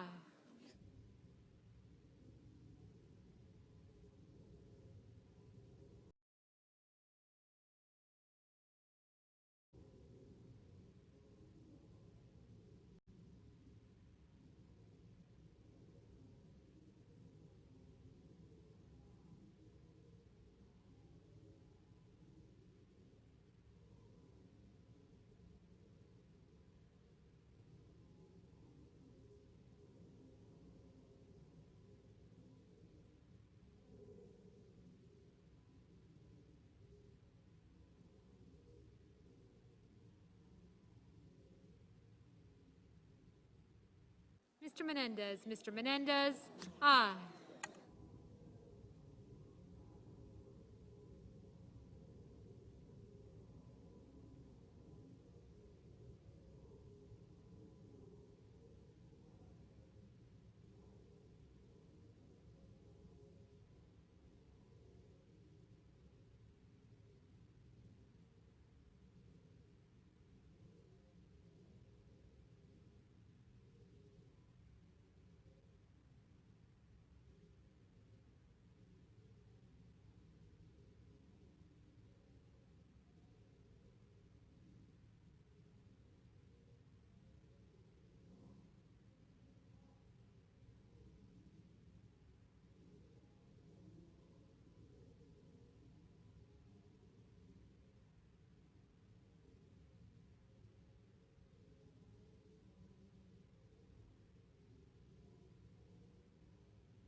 Mr. Hawley. Mr. Hawley, no.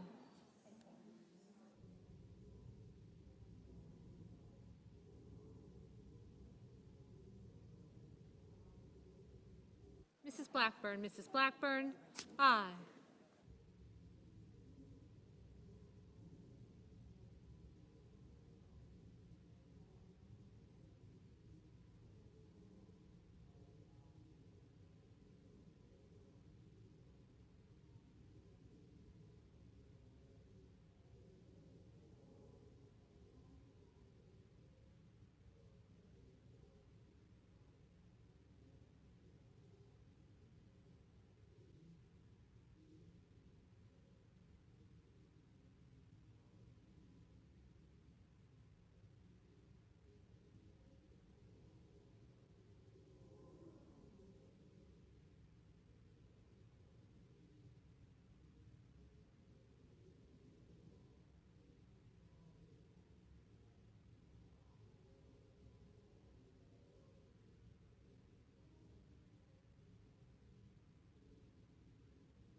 Mr. McConnell. Mr. McConnell, aye.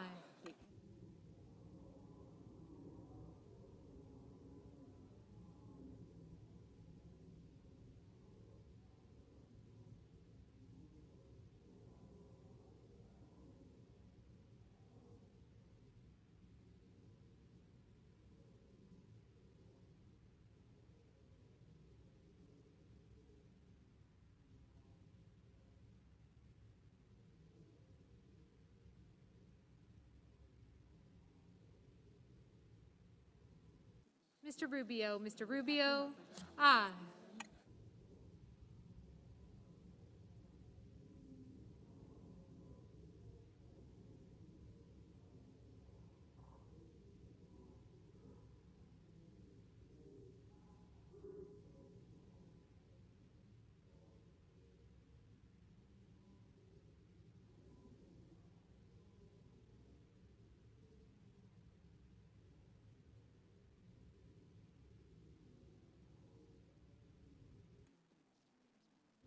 Mrs. Gillibrand. Mrs. Gillibrand, aye.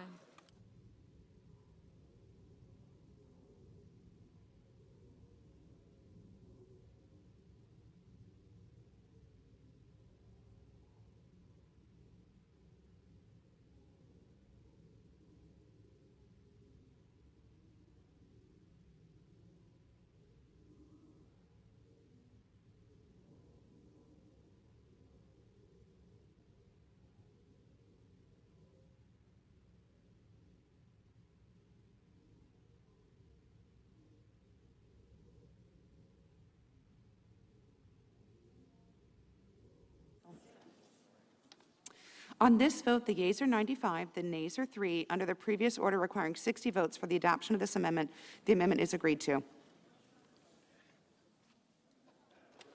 The senator from Utah? Oh. Can we have order, please? Madam President, infrastructure is important. We all need it. We rely on it to get to and from our homes, to and from work. We rely on it for our day-to-day needs. It has to be there. Not all of it has to be federal. And what is federal can be made more efficient. My amendment today is directed at exactly that set of objectives. It would finally resolve the fiscal insolvency of the Highway Trust Fund and give Americans a tax cut. It would allow Americans to pay less and federal, state, and local governments to build more.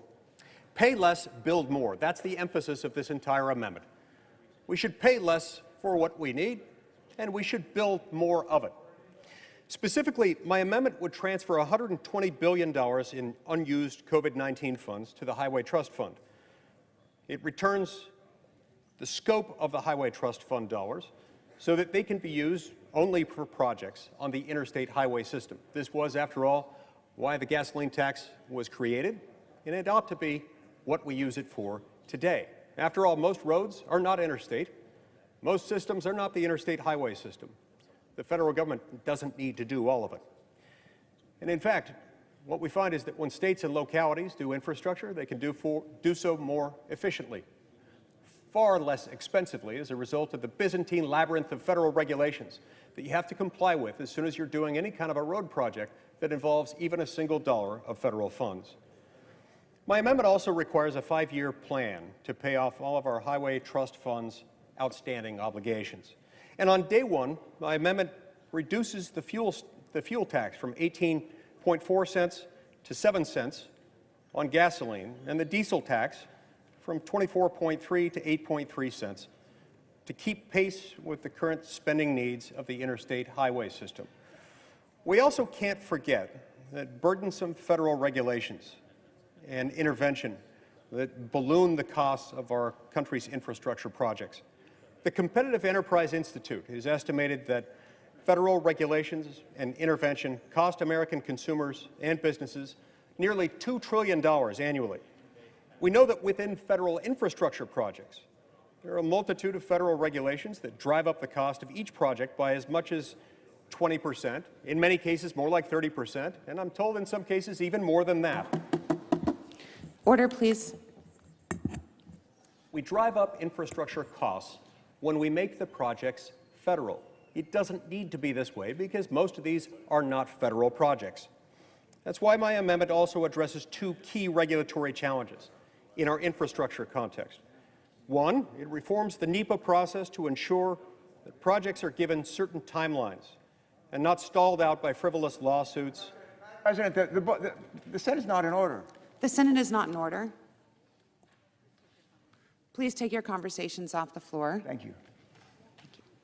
So one, it reforms NEPA so that our infrastructure money actually goes to NEPA rather than resulting in endless delays brought about by NEPA and NEPA-related litigation. 2, it repeals Davis-Bacon wage requirements that artificially increase the labor costs beyond what the market demands. Labor costs that are especially important and hard felt right now, given the labor shortage.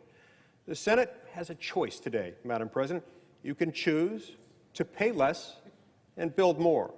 You can offer Americans a tax cut that will affect poor and middle-class Americans most acutely, most immediately, most directly.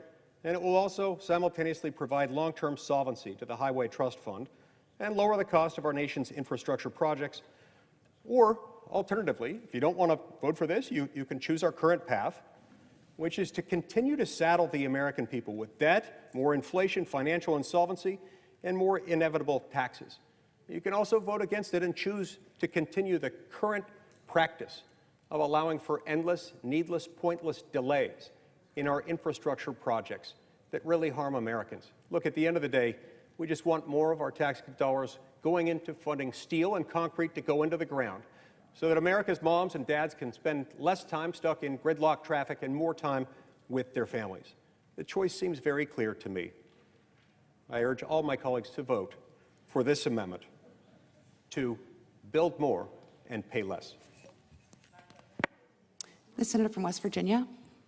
Could I have consent to address the Senate for 2 minutes? Is there objection? Without objection. Thank you. Madam President, I have great respect for my colleague from Utah, but I am in firm opposition to his amendment. It would completely undo months of hard work, the bipartisan hard work. The 2 major bipartisan infrastructure bills that Chairman Carper and I and the EPW committee passed unanimously would be totally undone here. The bipartisan gang spent months carefully and considerately negotiating this agreement with the White House. All of these meaningful investments that I talked about yesterday would be gone. The new bridge program, gone. Supplemental funding for the Appalachian Highway Development System, gone. Broadband funding needed to help close the digital divide, gone. We have come too far to throw all of this bipartisan work away. on this substitute. Time is of the essence. Let's give our states the certainty that they need. By the way, there is permitting reform in this bill right here. As we look at it, let's get this across the finish line. So I would urge my colleagues to vote no on this amendment. Thank you. Madam President? Senator from Delaware. I, too, rise in opposition to Senator Lee's amendment. This amendment does not reform the federal aid highway system as we know it. It dismantles it. It eliminates the federal funding that each of our states rely on to build, to repair, and to maintain our federal highways. It would strike the entire service reauthorization in this bill and before us and replace it with an interstate highway-only bill with a top-line funding of less than $20 billion over 5 years. At a time when we already have some 45,000 structurally deficient bridges in our nation, this amendment would leave travelers at risk due to serious disinvestment. Senators have come together, Democrats and Republicans, to bring this infrastructure bill to the floor because we recognize that states are in need of serious investment to rebuild our crumbling infrastructure. This is not a partisan issue. Environment and Public Works Committee, where Senator Capito and I lead, we voted unanimously to advance a highway bill out of committee on a unanimous vote, 20-0. That bill increases the top-line funding for our highway federal programs by 34% to a little over $300 billion, the highest amount of highway funding ever authorized by this Congress, and it is much needed. Senator Lee's amendment would go in the exact opposite direction, unfortunately. It would reduce the funding in our bill to less than $20 billion. That's a cut of about 95%. And I urge my colleagues to join us. The senator's time has expired. Thank you. The question occurs on Lee Amendment 2255. Is there a sufficient second? There appears to be. The clerk will call the roll. Ms. Baldwin.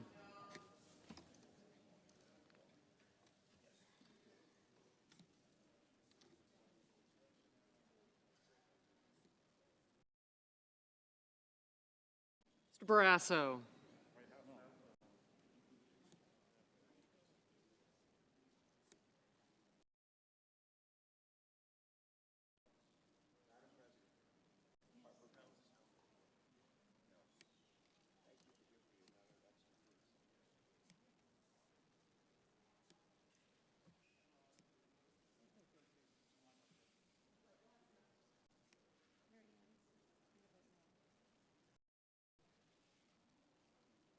Mr. Bennett. Mrs. Blackburn. Mr. Blumenthal. Mr. Blunt. Mr. Booker.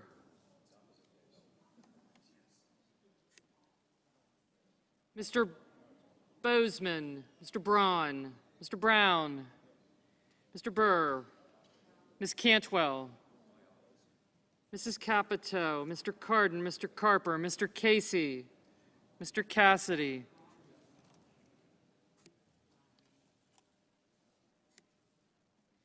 Ms. Collins.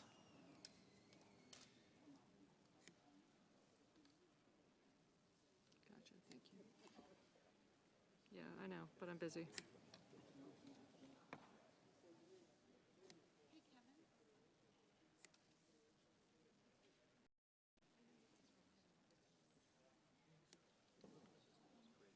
Mr. Coons, Mr. Cornyn, Ms. Cortez Masto, Mr. Cotton, Mr. Kramer, Mr. Crapo, Mr. Cruz, Mr. Daines, Ms. Duckworth, Mr. Durbin, Ms. Ernst, Mrs. Feinstein, Mrs. Fisher, Mrs. Gillibrand,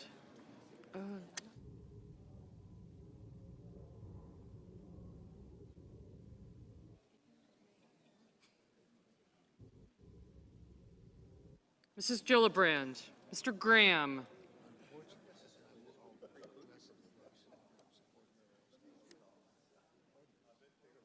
Mr. Grassley, Mr. Haggerty, Ms. Hassan, Mr. Hawley, Mr. Heinrich, Mr. Hickenlooper, Ms. Hirono, Mr. Hoven, Mrs. Hyde-Smith,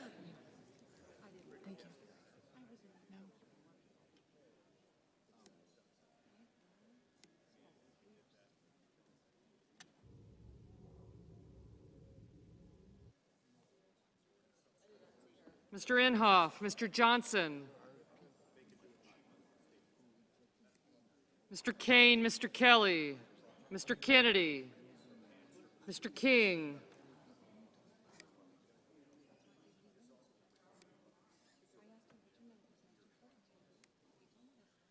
Ms. Klobuchar,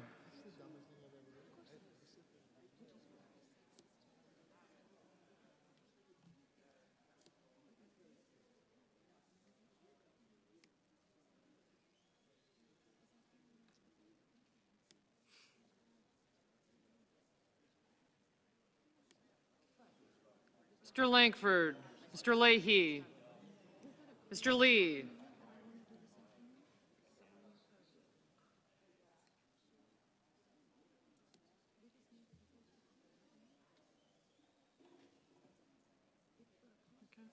Mr. Lujan, Ms. Lummis, Mr. Manchin, Mr. Markey,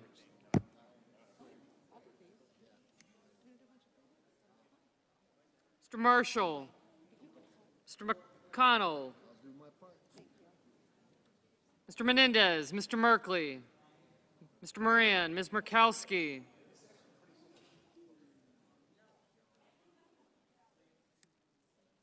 Mr. Murphy, Mrs. Murray, Mr. Ossoff,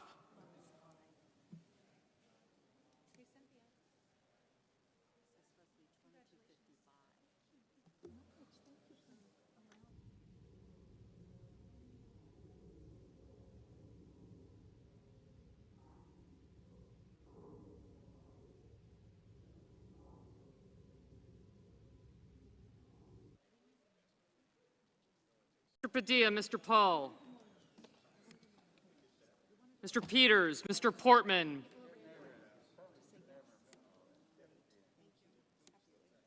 Mr. Reed, Mr. Risch, Mr. Romney, Ms. Rosen,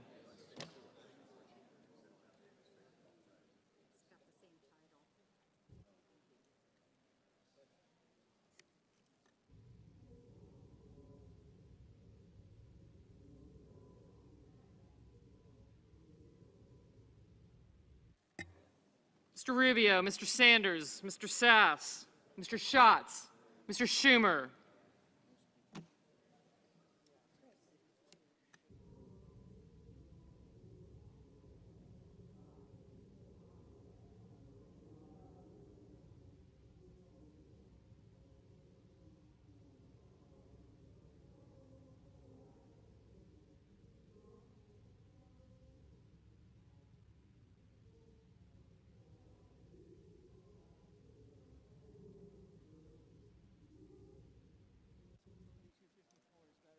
Mr. Schumer, Mr. Scott of Florida, Mr. Scott of South Carolina, Mrs. Shaheen, Mr. Shelby, Ms. Sinema, Ms. Smith, Ms. Stabenow, Mr. Sullivan. Yeah, thank you. Thank you. Mr. Tester, Mr. Thune, Mr. Tillis, Mr. Toomey, Mr. Tuberville, Mr. Van Hollen, Mr. Warner, Mr. Warnock, Ms. Warren, Mr. Whitehouse, Mr. Wicker, Mr. Wyden, Mr. Young.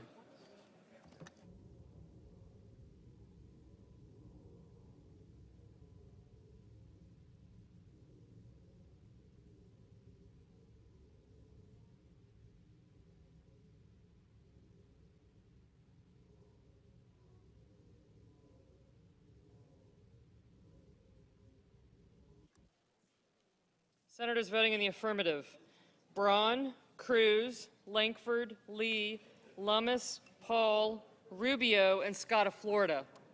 Senators voting in the negative: Baldwin, Blunt, Brown, Burr, Capito, Cardin, Carper, Cassidy, Collins, Cornyn, Cortez Masto, Kramer, Crapo, Feinstein, Fisher, Hassan, Hawley, Hickenlooper, Hyde-Smith, Kane, Kelly, Klobuchar, Leahy, Manchin, Markey, McConnell, Menendez, Murray, Padilla, Portman, Reed, Rosen, Rounds, Sanders, Shaheen, Shelby, Sinema, Smith, Stabenow, Sullivan, Tester, Thune, Tillis, Toomey, Tuberville, Warner, Warnock, Whitehouse, and Young. Ms. Hirono, no. Mr. Scott of South Carolina, no.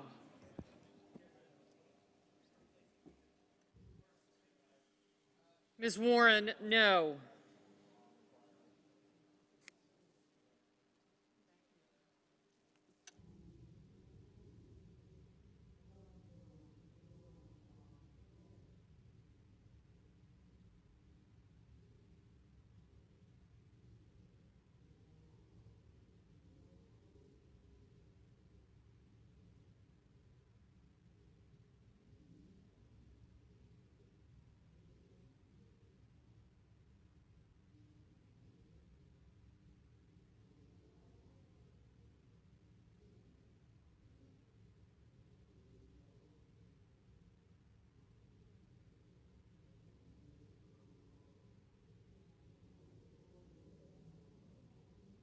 Mr. Ossoff, no.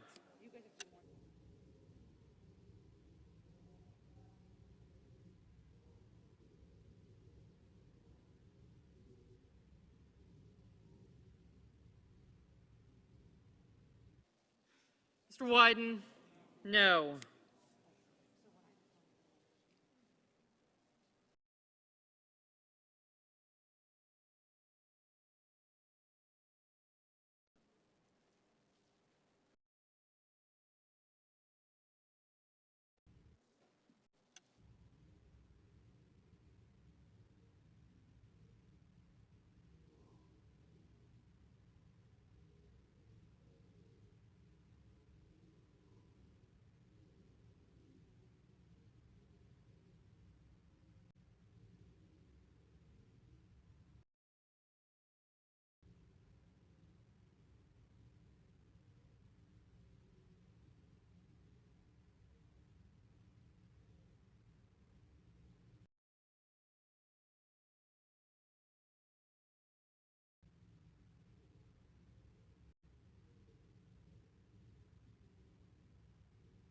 Mr. Cornyn, aye.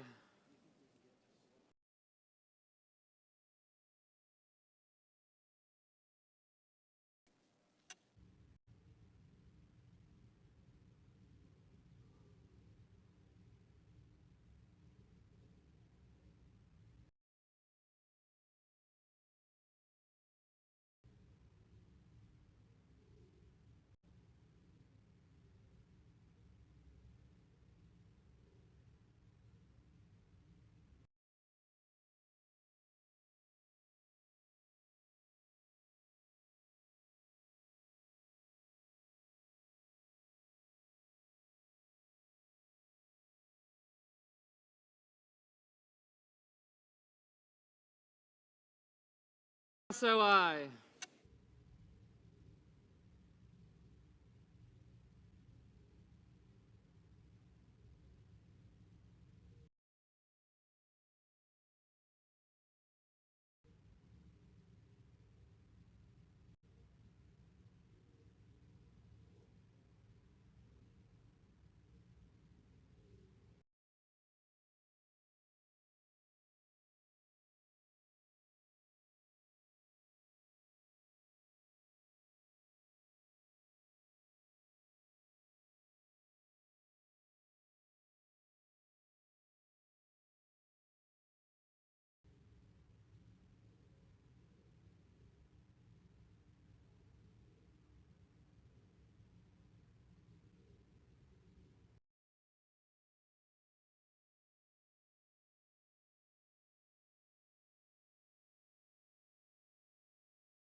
Mrs. Gillibrand,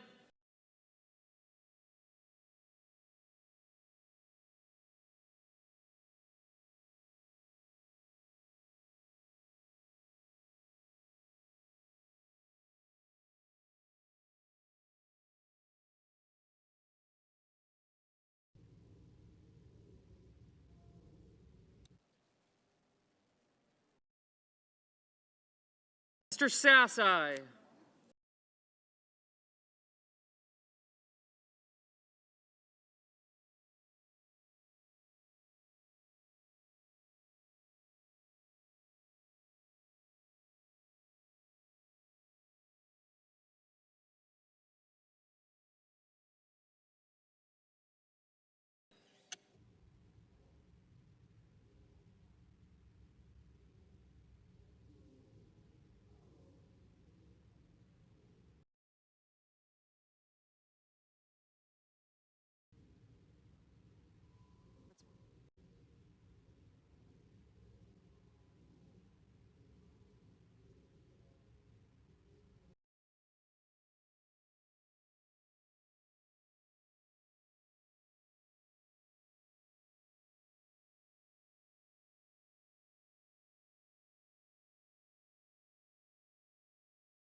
Mr. Coons, no.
Mr. King, no.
Mr. Schumer, no.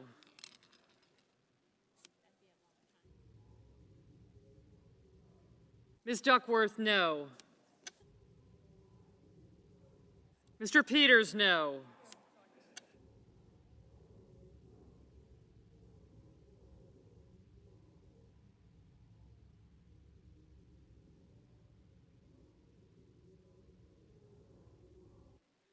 Ms. Ernst, aye.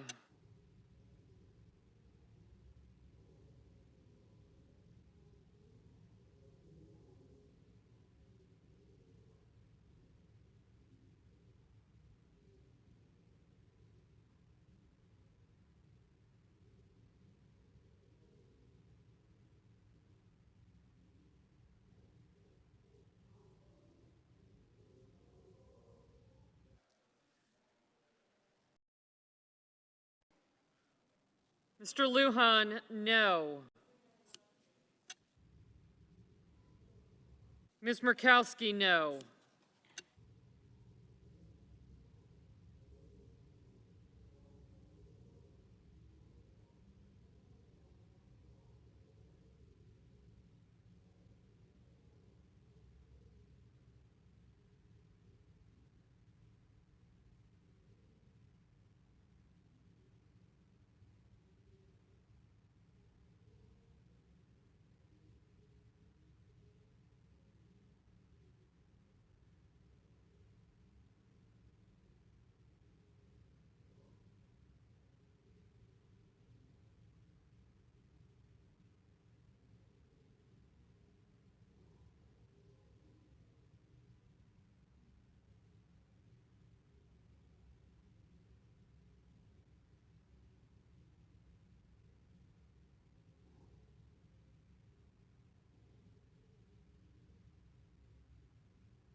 Mrs. Blackburn.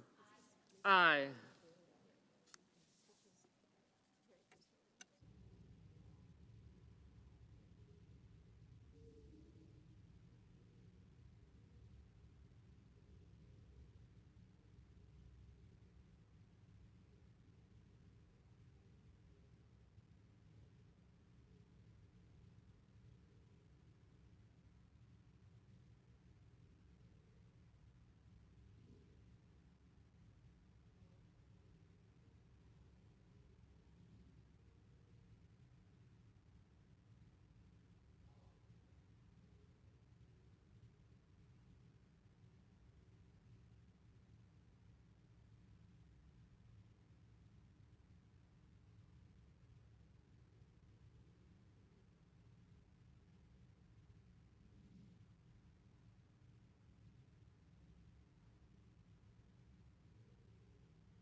Mr. Haggerty, aye.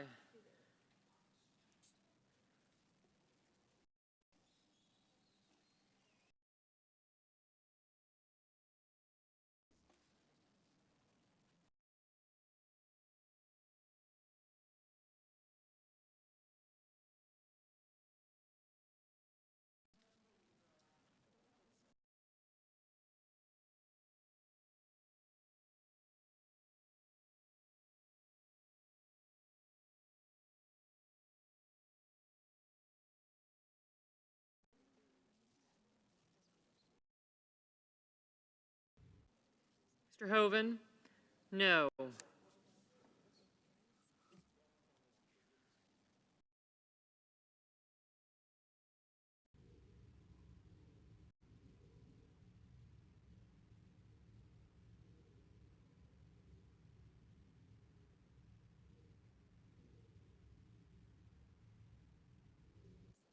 Mr. Grassley, aye.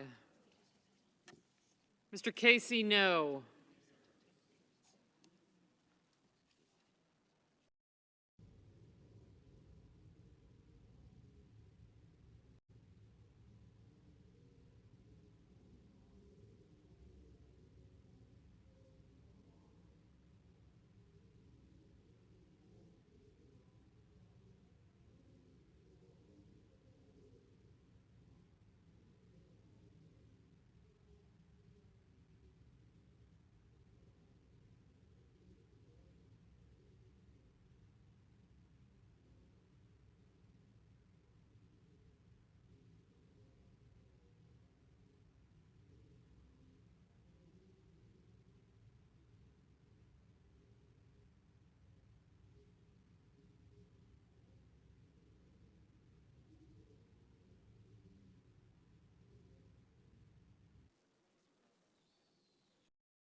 Mr. Daines, aye. Mr. Murphy, no.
Mr. Moran, no.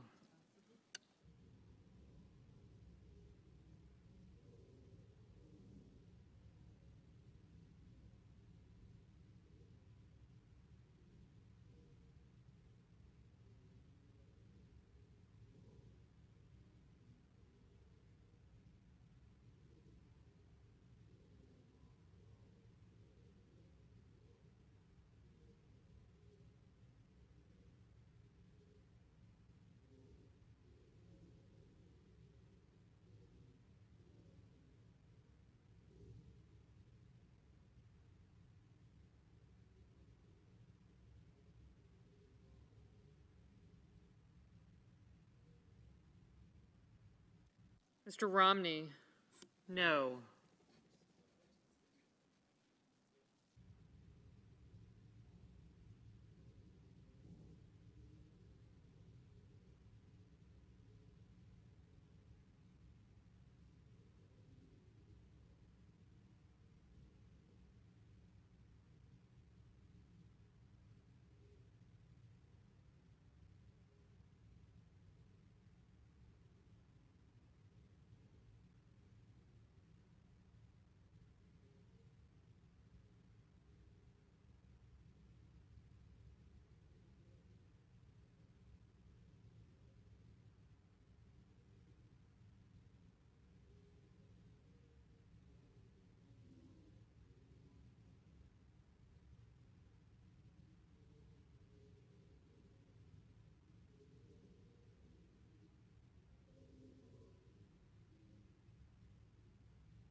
Mr. Johnson, aye.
Mr. Marshall, no.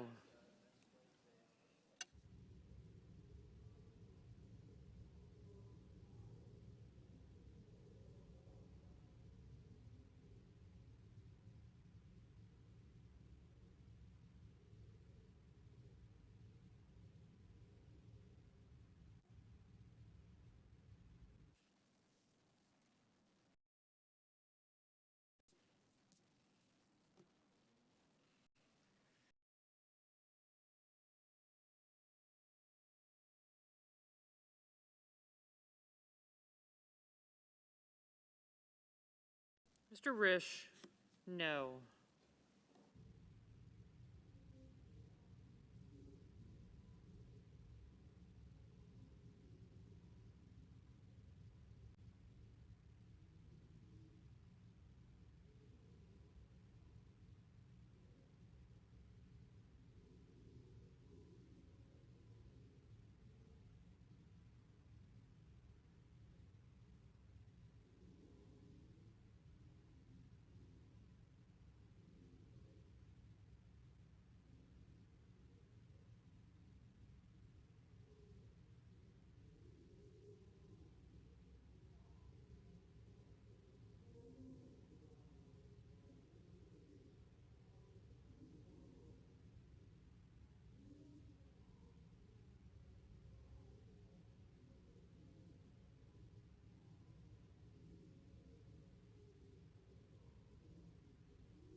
Mr. Booker, no.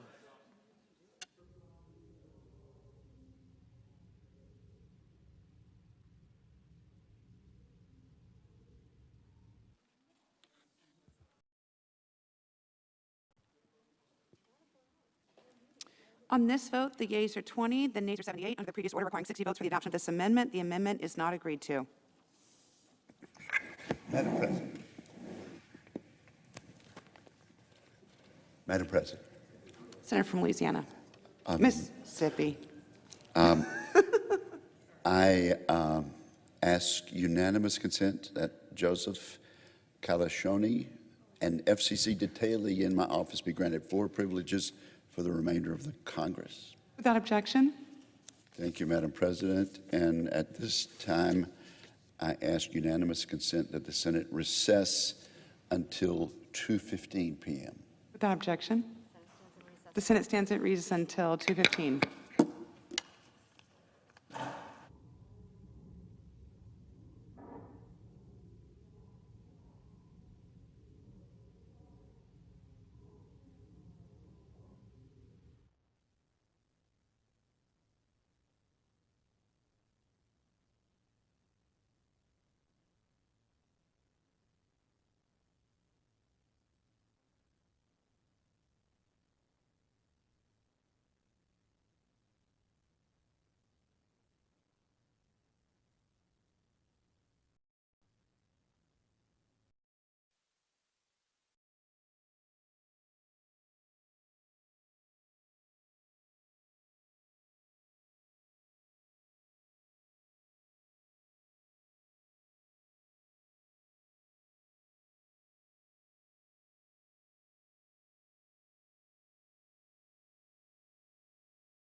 Senate will come to order.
President, Senator from Vermont. are we in a quorum call? We are not. Yes? No, sir. No, okay. Mr. President, as a former mayor, I have a sense as to how important physical infrastructure, roads, bridges, water systems, wastewater plants are. And I'm delighted that we are finally beginning to address our long neglected physical infrastructure. That is enormously important. But I will tell you what is even more important, and that is to address the human infrastructure, the needs of the working class of this country, the middle class of this country, the low-income people of our country, whether they are black or white or Latino, Native American, Asian American, needs that have been neglected for decades.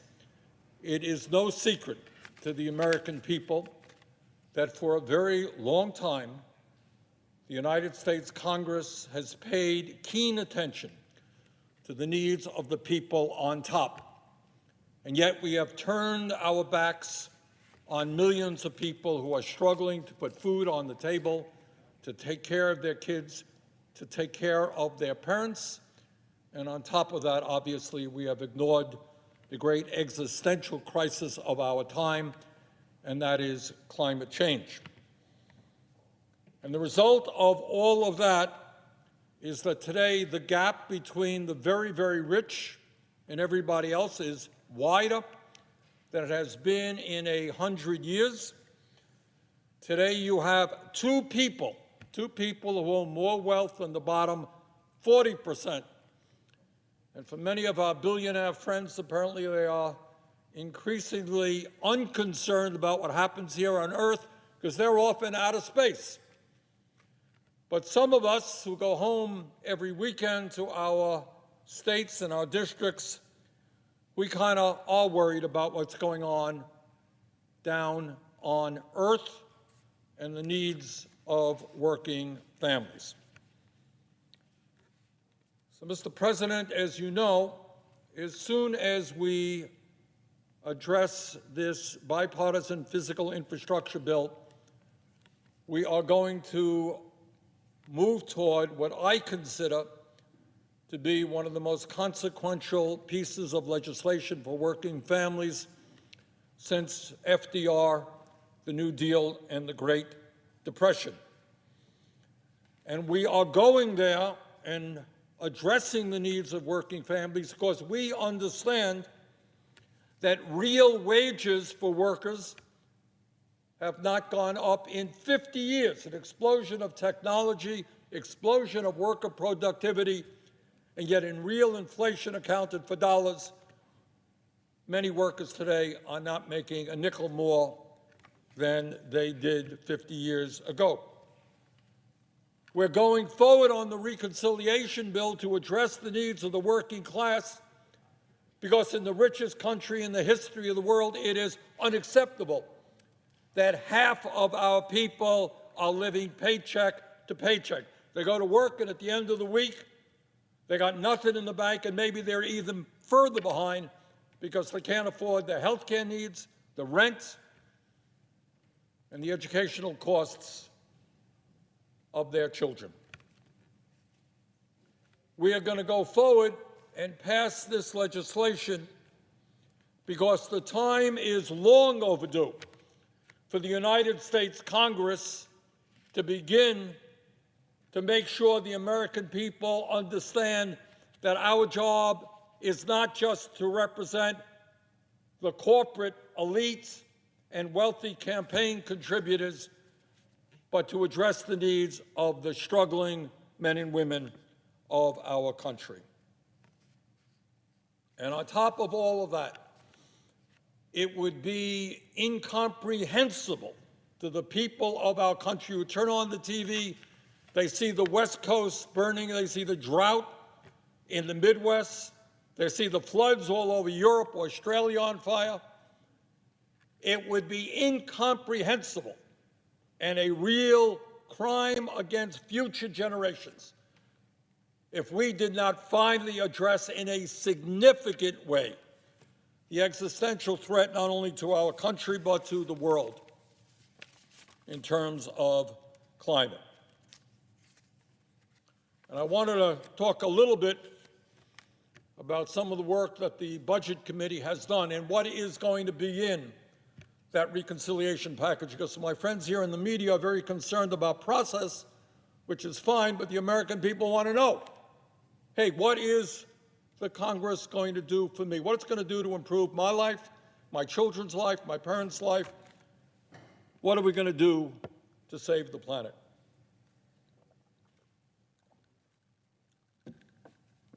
For a start, we understand that it is absolutely imperative to end the obscenity of some of the wealthiest people in this country and the largest corporations in a given year not paying a nickel in federal income taxes. So what we have seen in the pandemic, what we have seen in recent years, very, very wealthiest people becoming phenomenally richer, and then there are studies that are coming out that show that in a given year, some of the very wealthiest people in this country, multi-billionaires, are not paying a nickel in federal income tax. And at a time when corporate profits are soaring, we are seeing many major corporations making billions a year also not paying a nickel in federal income tax. And we are also seeing the pharmaceutical industry, which is enormously profitable, which charges our people the highest prices in the world for the prescription drugs we desperately need. We are seeing a situation where they can charge us anything they want because of the power of their lobbyists and their campaign contributions.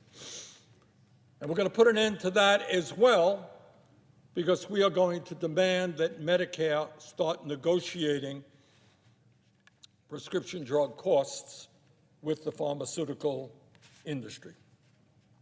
So my Republican colleagues say, well, they're going to be raising taxes. Yeah, we are going to be raising taxes on billionaires and on large profitable corporations, and we're going to demand that the pharmaceutical industry stop ripping us off. But we are adhering to President Biden's belief, which I share, that nobody earning less than $400,000 a year should pay a nickel more in taxes. So we're going to do exactly what the American people want us to do and tell the billionaire class that they're going to have to start paying their fair share of taxes. Now, what else are we going to do? And what are we going to use that money for? We're going to use that money to start protecting the needs of our children, working families, the elderly. I think many Americans now see what public policy can mean in their lives because we are providing a $300 a month check per child. The United States has the highest rate of childhood poverty of almost any major country on earth. That is a disgrace, that it should be unacceptable to every member of the Senate. Well, we're going to end that. And I'm very proud to say, Mr. President, as I know you know, that as a result of the one-year child tax credit extension, $300 per child, we have reduced childhood poverty in America by 61%. Parents all over, in Vermont, California, now have the ability to start taking care of their children. And our job in reconciliation is either to make that $300 a month permanent, which I'd like to see, or at the very least, extend it for a number of years. Furthermore, in the United States of America, every person in this chamber should be disgusted by the dysfunctionality of our child care system. This is not 1950. Mom is going out to work, dad is going out to work, and they demand quality, affordable child care, which does not exist today. So what we say and what our goal is that no working family in this country should be paying more than 7% of their income for child care. And on top of that, we're going to make pre-K education for 3- and 4-year-olds free. Yes, that's right, free. We're going to do what other industrialized countries do and understand that the most important investment we can make is in the little children. And by the way, when we do that, we're going to allow well over 1 million women to go back to work because they no longer have to stay home because of lack of affordable child care. Mr. President, it is a bit embarrassing that our great country is the only major country on earth not to guarantee paid family and medical leave. Imagine that. Every other country in the world, virtually, does that. And in America, I have met with women, low-income women, give birth, then they got to go back to work in a week or two because they don't have the money to stay home. But we're going to end that. And we are going to have, as a nation, guaranteed paid family and medical leave. We are going to address the reality that many of our younger people are unable to obtain the good-paying jobs that are out there because they lack the higher education. Now, I myself will go further than this bill is going to go. I think time is long overdue to make public colleges and universities tuition-free and cancel all student debt. That's not what is in this bill. But what is in this bill says that at the very least, every American will have the right to get 2 years of community college.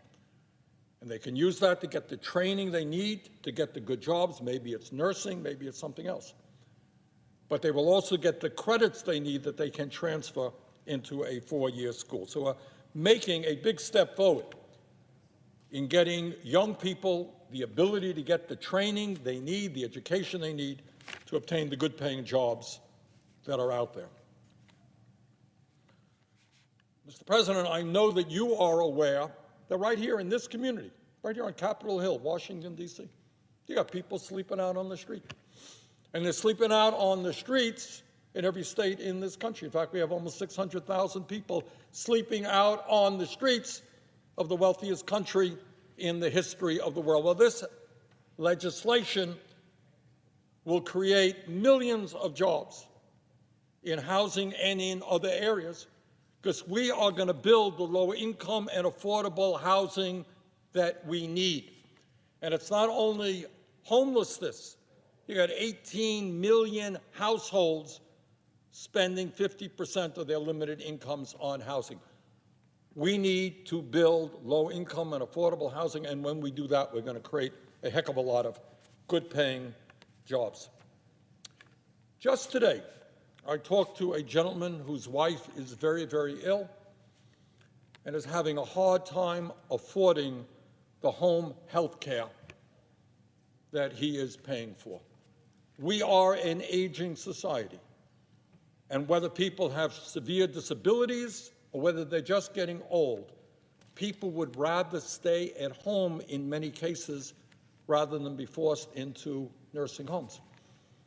And what our legislation will do is significantly improve home health care in this country and make sure that those people who provide that important service, difficult service, are adequately compensated. Mr. President, I know that many of my Republican colleagues don't believe that climate change is real, don't believe that we should do anything about it, but they are dead wrong. And we cannot go home and look our children and grandchildren in the eye, knowing what we know, knowing that in many ways the climate crisis turns out to be worse than what scientists predicted it would be.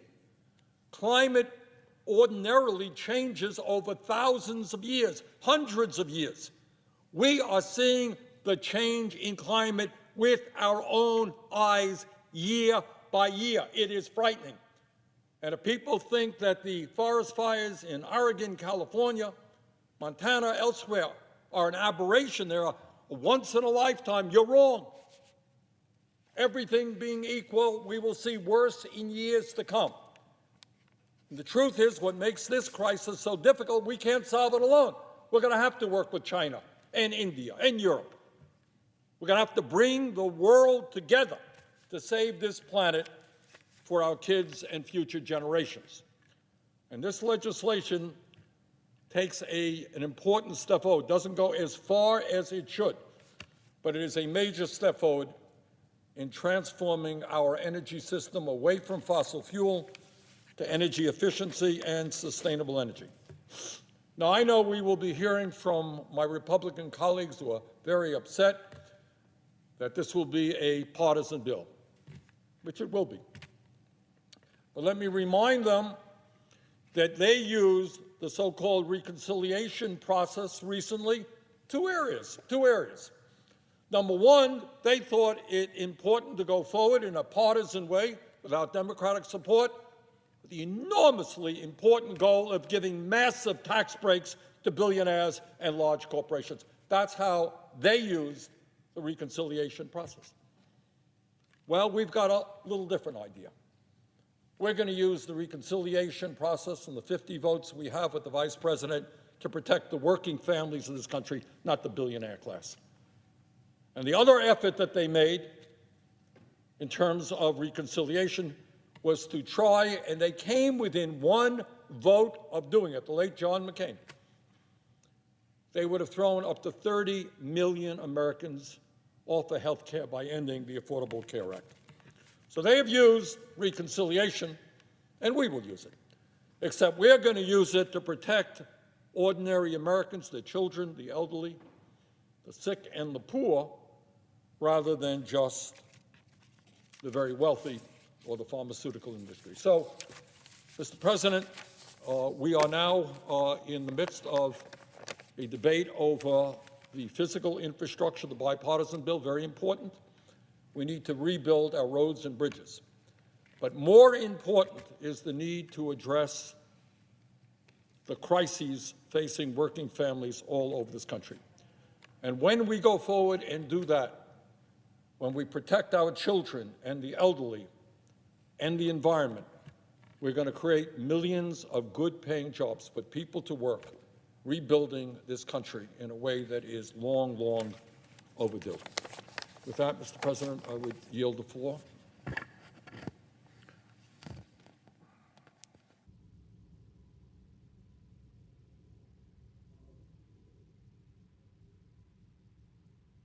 Note the absence of a quorum. Clerk will call the roll. Ms. Baldwin.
I ask unanimous consent that the quorum call be vitiated. Without objection. Thank you, Mr. President. I come to the floor today to talk about where our country is in the fight against coronavirus.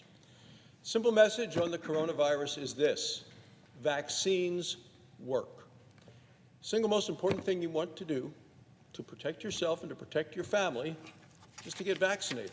That is the only message we ought to be sending out.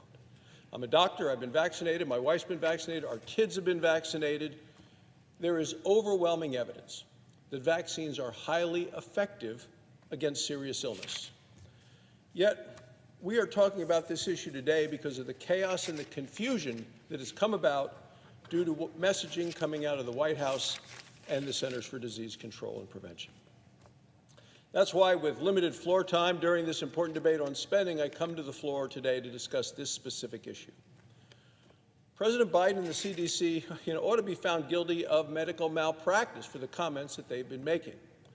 Back in May, the Center for Disease Control said, and the President repeated at the White House, that if you've been vaccinated, if you have been fully vaccinated, you don't need to wear a mask either indoors or outdoors. Now they're saying even if you've been fully vaccinated, you need to wear a mask again indoors. At a time when we're trying to encourage people to get vaccinated, I ask, how is this going to help someone who hasn't been vaccinated encourage them to get vaccinated if you're telling them even if you get vaccinated, you still have to wear a mask? This policy, this flip-flopping in policy, is why Americans, I think, are very worried and concerned and somewhat anxious about the activities of this administration. They're wondering what comes next. Flip-flop on masks? Is this administration going to flip-flop on lockdowns, on shutdowns, on closing schools? People say, oh, no, don't worry about that. Well, Mr. President, let me just tell you, just this past weekend, Randy Weingarten, and she is the head of one of America's biggest teachers' union, the American Federation of Teachers. She refused to commit to in-person learning this fall, this coming school year. The president of the America's biggest teaching union refused to commit to in-person learning this fall. So the American people have every right to be concerned and anxious and angry with the communications coming out of this administration and the directives this way. Parents are angry. Kids have already lost too much. And think about this. Now Nancy Pelosi is requiring fully vaccinated members of the House of Representatives to wear masks or they will be charged a fine.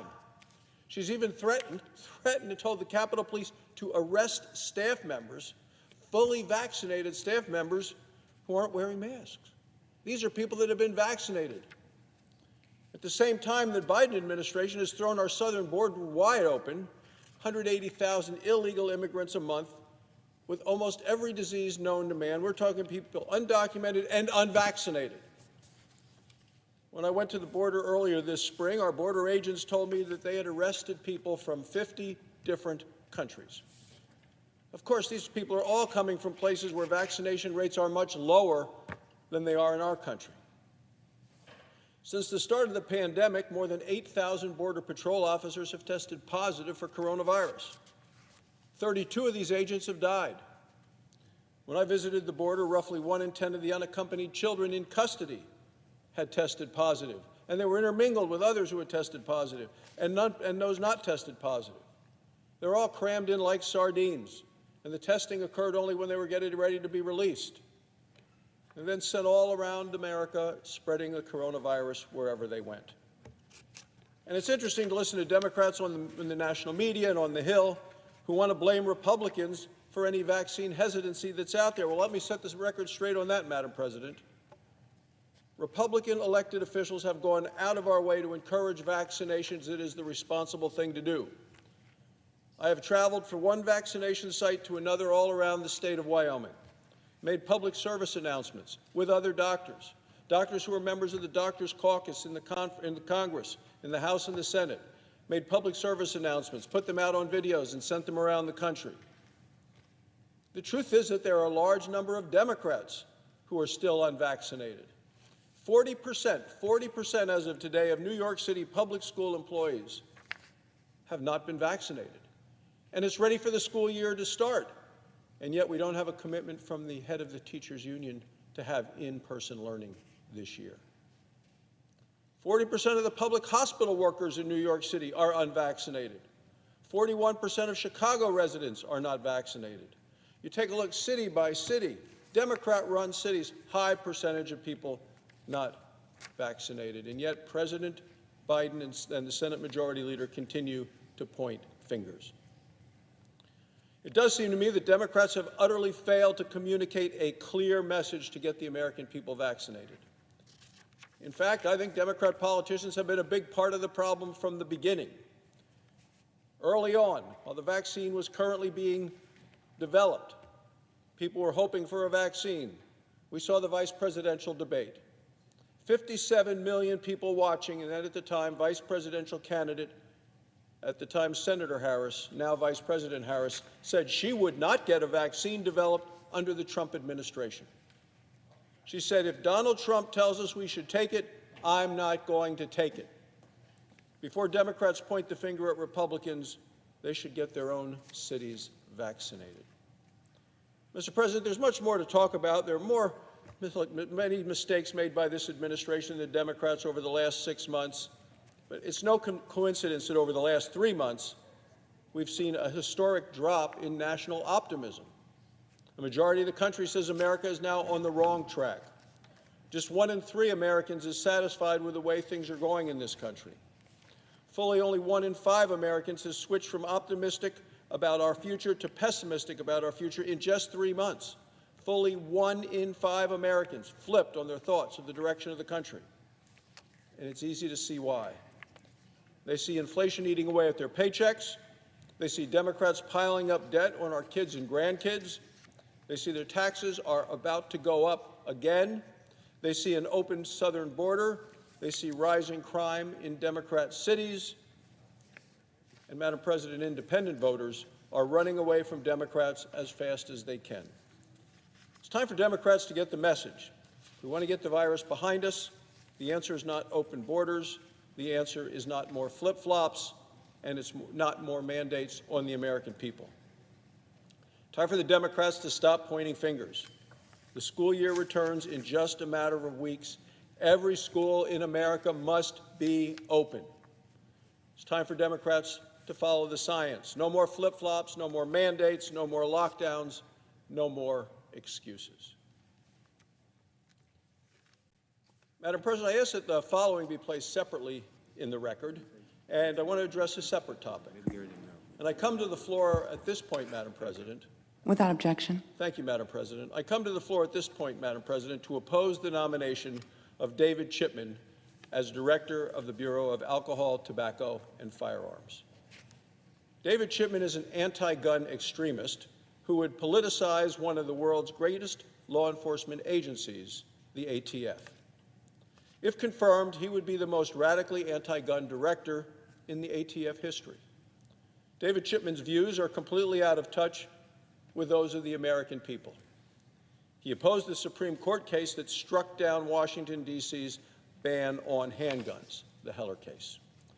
He was party to a legal brief in the case which said the Second Amendment, he said, only protects militias.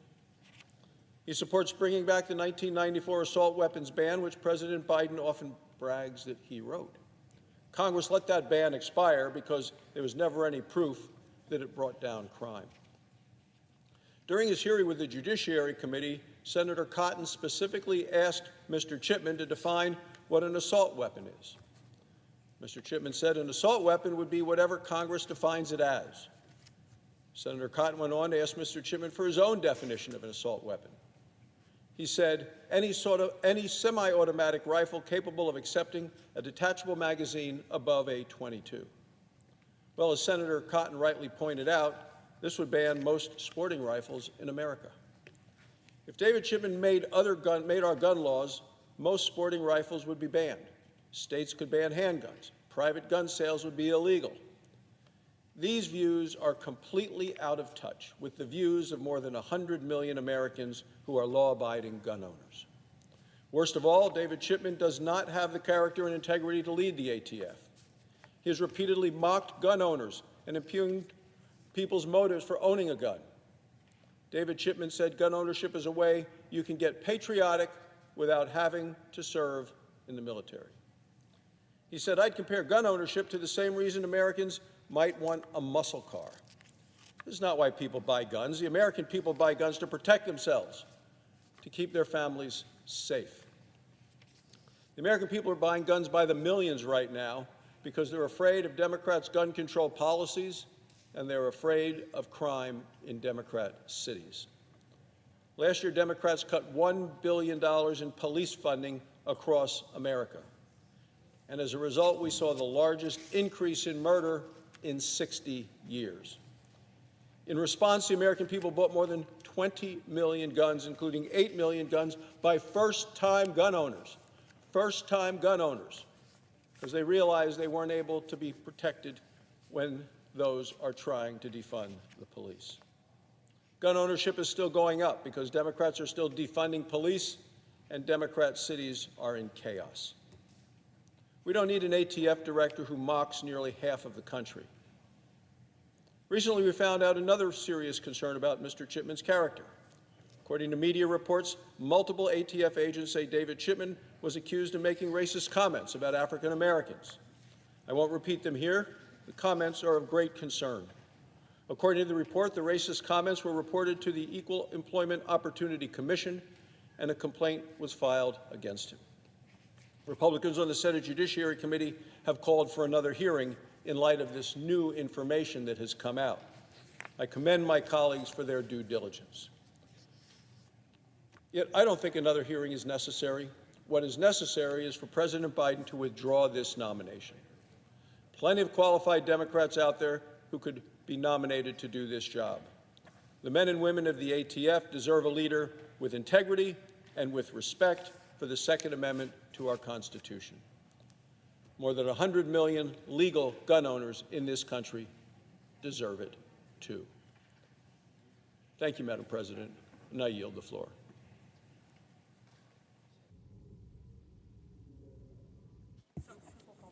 The clerk will call the roll. Ms. Baldwin.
Madam President, Senator from Delaware? are we in a quorum call? Yes, we are. I ask unanimous consent to vitiate the quorum call, please. Without objection. Thank you. I also ask unanimous consent that the following amendments be called up to the substitute and be reported by number. One is Duckworth 2140. Two, Cruz Warnock number 2300. And further, I ask unanimous consent that at 3:45 p.m. the Senate vote in relation to the amendments with no amendments in order to the amendments prior to a vote in relation to the amendments, with 60 affirmative votes required for adoption and 2 minutes of debate equally divided prior to the votes. Is there objection? Without objection, the clerk will report the amendments by number. Senator from Delaware, Mr. Carper, for Ms. Duckworth and others, proposes an amendment number 2140 to amendment number 2137. The senator from Delaware, Mr. Carper, for Mr. Cruz and others, proposes an amendment number 2300 to amendment number 2137. If someone else wishes to speak at this time, I would note the absence of quorum. The clerk will call the roll. Ms. Baldwin.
Madam President. Senator from Pennsylvania. Madam President, I rise in opposition to the Duckworth amendment. The Senate's in a quorum call. Madam President, I ask unanimous consent that the quorum call be vitiated. Without objection. Thank you, Madam President. So I rise in opposition to the Duckworth Amendment 2140, and I want to talk about that briefly. First of all, I think there's probably very broad support in this chamber, and I certainly support the idea that local transit agency meet ADA standards wherever it's possible to do so. Of course, transit agencies got a truly massive, staggering amount of money over about a 12-month period ending in March, so much so that cumulatively they're sitting on something very close to $40 billion that they just weren't even able to spend. But despite all that, we dramatically increased the annual run rate of the federal government's contribution to transit agencies. And then on top of that, the bipartisan negotiators agreed to a big one-time plus-up above and beyond all the money that was sent to these transit agencies over the last year. In the course of these discussions, included for transit agencies was a nearly $2 billion funding request to the senator from Illinois, the junior senator from Illinois, specifically for ADA upgrades at big city transit systems. To my knowledge, it's the first time that the federal government has ever specifically appropriated substantial sums of money, nearly $2 billion this time, for the purpose of improving, upgrading big city transit systems, in part perhaps because, of course, transit systems have their own sources of money, their own states that can provide them. But anyway, this agreement was struck. Now, in the course of working out the terms and the detail and negotiating over the language which would accompany this unprecedented funding for ADA upgrades, there were negotiations. That's the nature of this process. So we asked for certain changes in the language that was initially proposed. Some of those requests were rejected, some were adopted, and that's how we got to a deal. And one of the changes that was adopted was an agreement that this amendment, this planning mandate requirement that is contemplated in the amendment from the senator from Illinois, that plan would be dropped. If we were to go ahead and now adopt this amendment, it would completely violate the deal that was struck. Now, let me just briefly explain why we requested that language be dropped. The amendment stipulates, among other things, that as a condition of receiving this nearly $2 billion that this agreement offers to transit agencies for this specific purpose, as a condition, it said a transit agency must commit to a new federal race, age, and income equity mandate. This is a quote, I quote, "Equity of service to all riders taking into account historical and current service gaps," end quote. Madam President, this is politically correct virtue signaling. This is people claiming that transit agencies are somehow racist and that we've got to, I don't know, we've got to make sure that escalators are not racist. It doesn't take a very fertile imagination to think about how this language could be used to host new requirements on agencies. You could have bureaucracies here micromanaging who knows what, route planning, fare pricing, frequency of service, out of some presumed systemic racism in transit agencies. If we adopted this, then decisions by transit agencies that should be guided by cost and ridership issues would end up being influenced by wokeism. Now, I think the people who run transit agencies are good and decent people who care about their communities. They're trying to do the best they can. They've now got staggering amounts of money with which to do it. But they don't need to be second-guessed by social engineers who are insisting that their agency is rife with racism. So I urge a no vote, and I want to stress that a no vote on this amendment doesn't reduce spending for ADA compliance by a dime. That's not what this is about. This is about avoiding a woke planning mandate. Thank you. Under the previous order, there will now be 2 minutes of debate, equally divided prior to a vote in relation to Duckworth Amendment 2140. Madam President, Senator from Illinois. I have an amendment at the desk. The amendment is pending. Last week, our nation marked the 31st anniversary of the American with Disabilities Act. More than 3 decades have passed since President George Bush signed the ADA into law and proudly declared, "Let the shameful wall of exclusion finally come tumbling down." This past week was a time for celebration and reflection on the progress we've made over the last 30 years. Yet when it comes to the ADA's guarantee of equal access to public transportation for people with disabilities, many transit and commuter rail systems continue to fall short. This amendment is not racist. This amendment does not call any particular agency racist. In fact, what this amendment does, the substitute amendment includes $1.75 billion to expedite accessibility upgrades at existing legacy rail fixed guideway public transportation systems. My amendment simply ensures that recipients of these critical federal resources fully consider the goals and requirements of the ADA and develop a plan to maximize accessibility across their systems. This is common sense and good government. It ensures accountability that taxpayer dollars are used to fulfill promises made decades ago and are used wisely with maximum effectiveness. 30 years after we committed. Sorry, the senator's time has expired. I'd like to ask the rest of my remarks be included. Without objection. Madam President.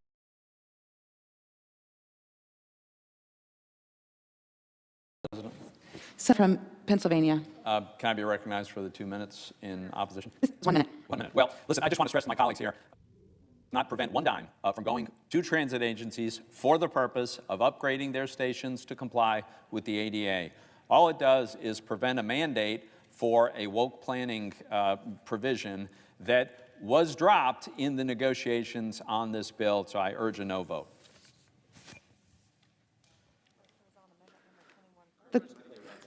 Oh. Unanimous consent to speak out of order for 1 minute in support of the Duckworth Amendment, if I could. Without objection. Thank you very much. Madam President, I rise in support of Senator Duckworth's amendment. This amendment will ensure that recipients of funding to make systems more accessible have a plan, a place to comply with the Americans with Disability Act. Individuals with disabilities rely on public transit to get where they need to go, whether that's to go to work, or to go to school, or to simply go about their daily lives. It's past time to upgrade all of our transit stations to provide access to everyone who needs a ride. I support this amendment by Senator Duckworth. I urge all of our colleagues to join me in voting yes. Thanks very much. I yield back. The question is on Amendment 2140. Is there a sufficient second? There appears to be. The clerk will call the roll. Ms. Baldwin, Mr. Barrasso, Mr. Bennett, Mrs. Blackburn, Mr. Blumenthal, Mr. Blunt, Mr. Booker, Mr. Bozeman, Mr. Braun, Mr. Brown, Mr. Burr, Ms. Cantwell, Mrs. Capito, Mr. Cardin, Mr. Carper.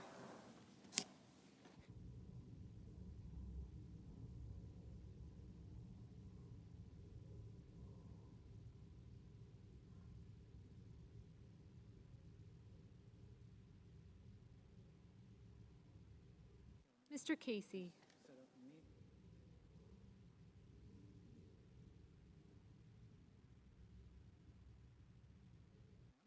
Mr. Cassidy. Ms. Collins.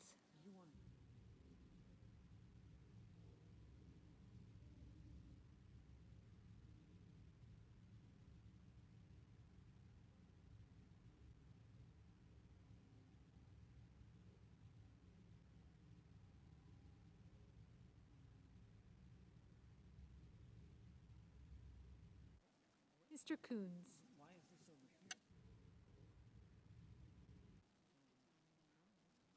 Mr. Cornyn. Ms. Cortez Masto. Mr. Cotton. Mr. Kramer.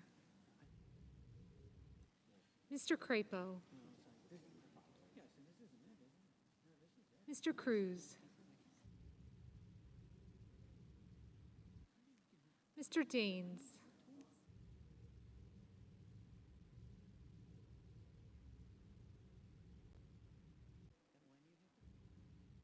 Ms. Duckworth.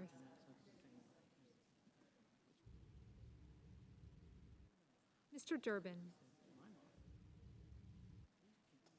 Ms. Ernst. Mrs. Feinstein, Mrs. Fisher, Mrs. Gillibrand, Mr. Graham, Mr. Grassley, Mr. Haggerty, Ms. Hassan, Mr. Hawley,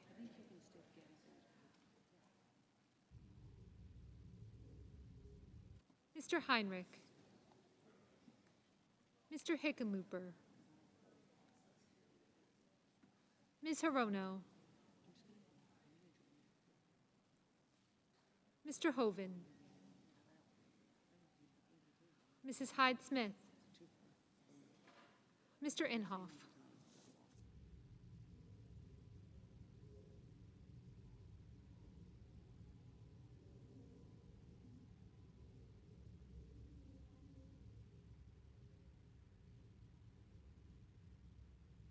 Mr. Johnson, Mr. Kane, Mr. Kelly, Mr. Kennedy, Mr. King, Ms. Klobuchar, Mr. Langford,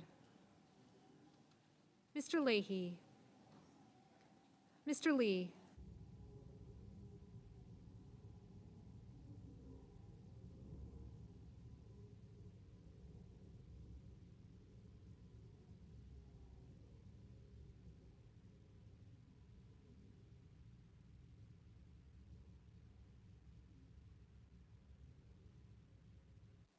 Mr. Lujan,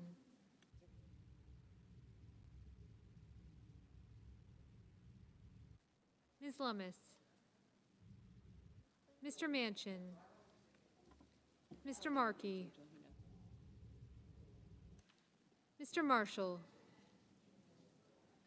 Mr. McConnell, Mr. Menendez,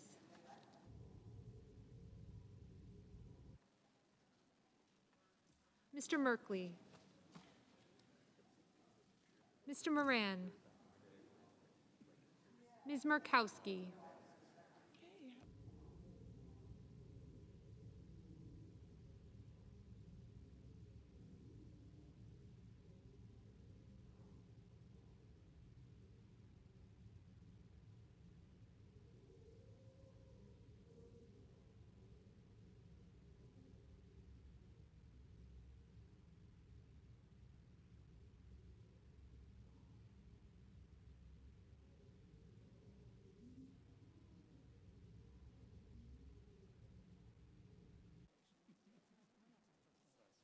Mr. Murphy,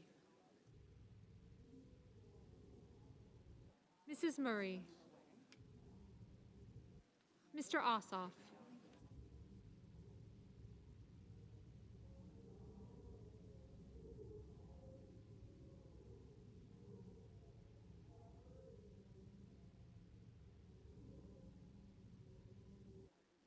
Mr. Padilla, Mr. Paul, Mr. Peters,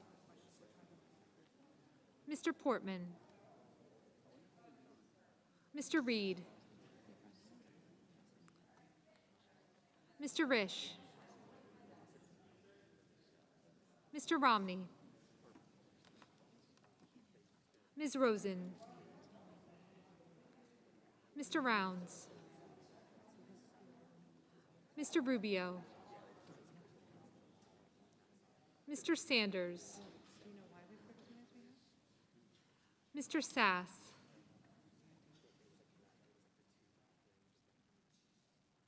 Mr. Schatz, Mr. Schumer,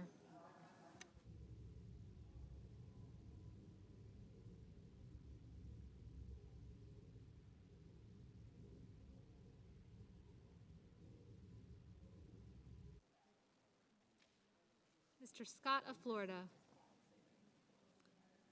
Mr. Scott of South Carolina, Mrs. Shaheen, Mr. Shelby,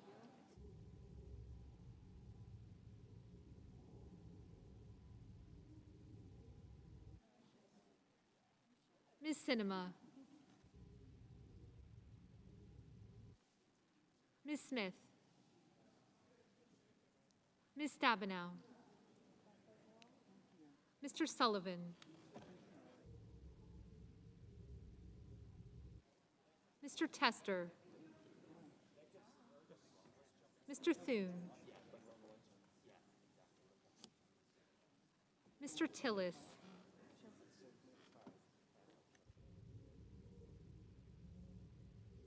Mr. Toomey. Mr. Tuberville. Mr. Van Hollen.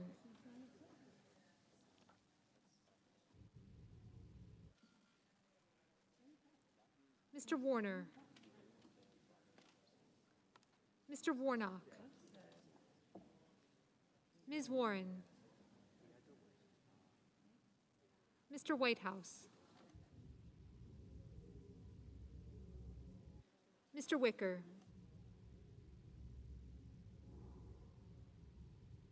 Mr. Wyden.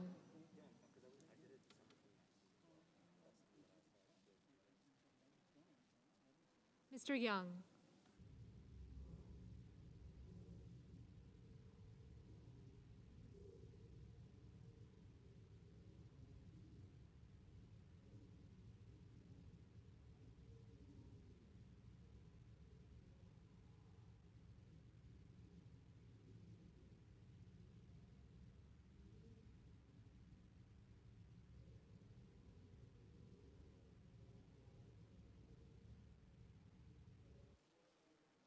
Senators voting in the affirmative: Bennett, Carper, Coons, Cortez Masto, Durbin, Peters, Sinema, and Whitehouse. Senators voting in the negative: Cassidy, Ernst, Langford, Portman, Sass, Scott of Florida, and Toomey. Mr. Van Hollen. Mr. Van Hollen, aye. Mr. Murphy. Mr. Murphy, aye.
Mr. Schumer. Mr. Schumer, aye.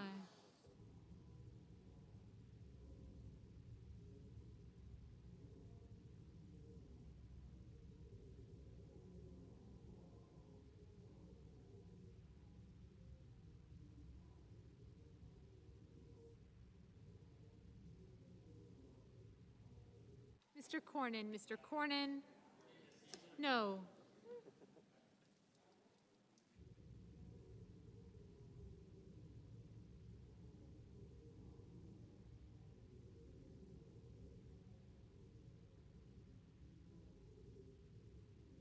Mr. Brown, Mr. Brown, aye. Mr. Young, no.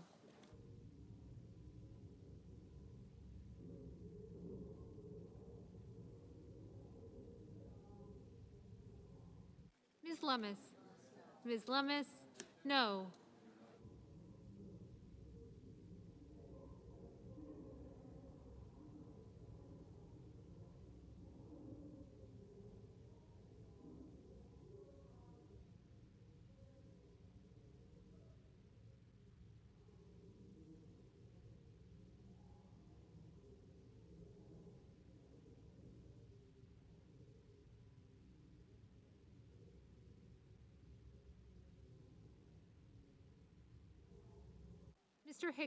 Mr. Hickenlooper, aye. Mr. Reed, aye.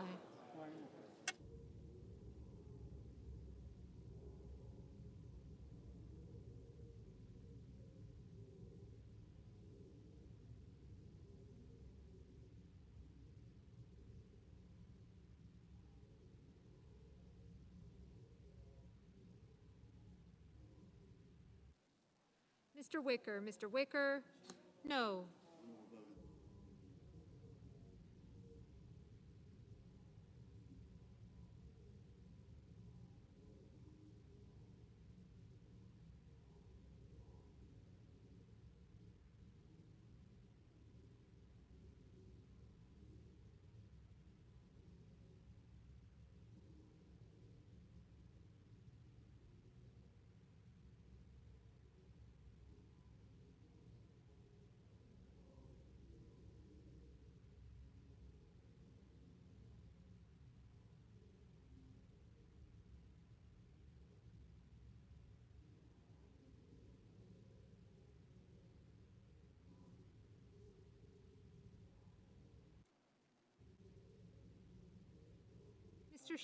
Mr. Schatz, aye. Ms. Baldwin, aye.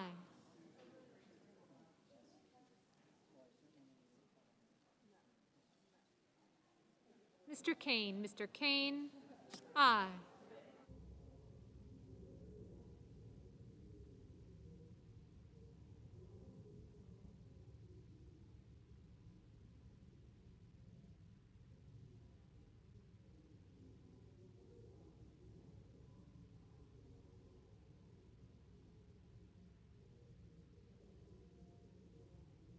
Mr.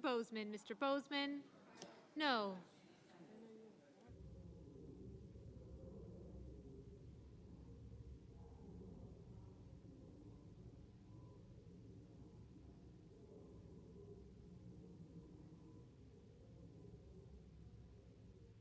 Mr. Leahy, aye.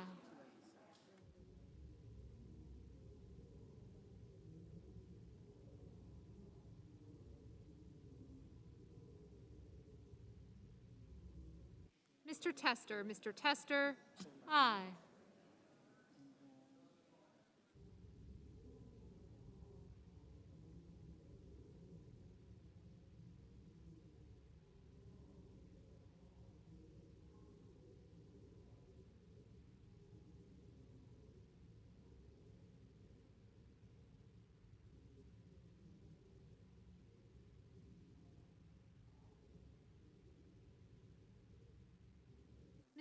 Mr. Burr, no. Mr. Marshall, no.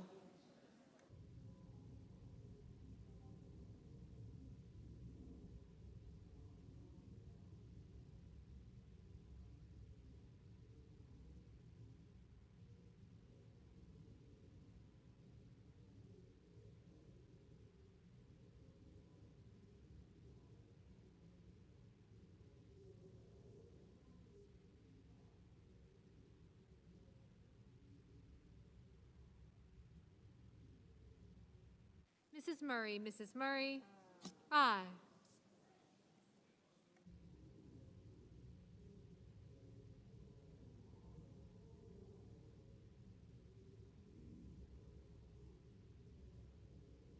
Mr. Haggerty, no.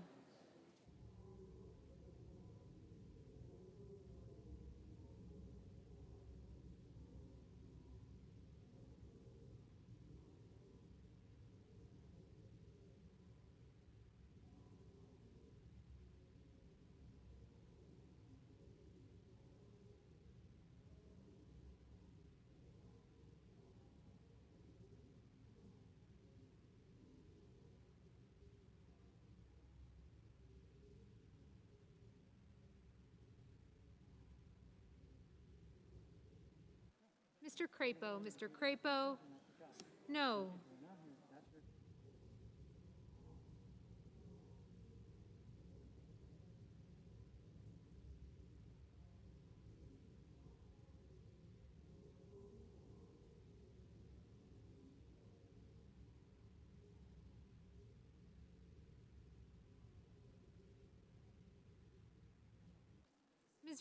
Ms. Rosen, aye. Mrs. Hyde-Smith, Mrs. Hyde-Smith, no.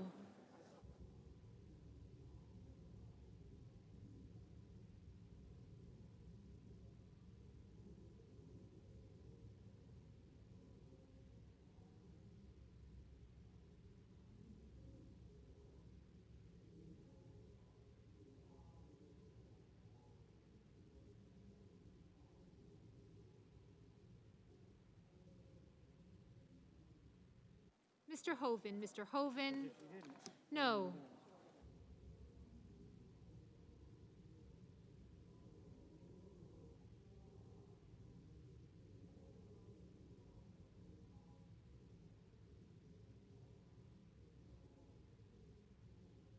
Ms. Cantwell, aye.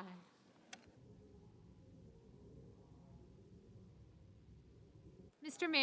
Manchin, aye.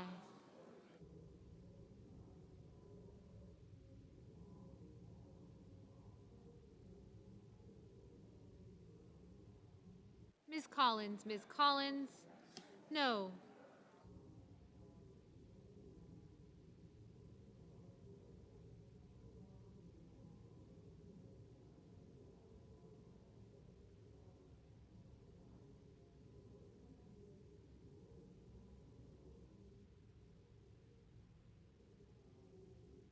Mr. Casey, aye.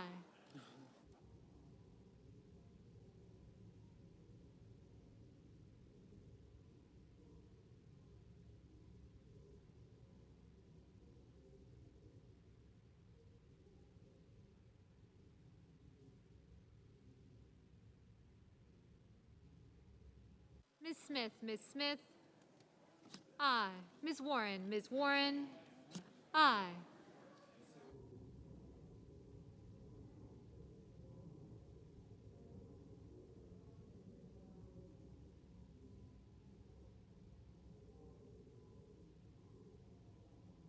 Mr. Kelly, aye.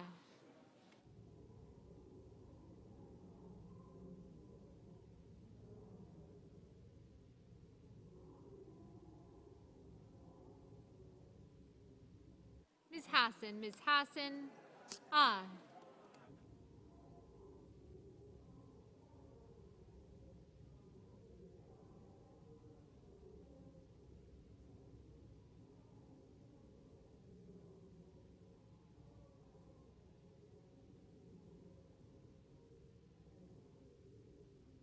Mr. Romney, no.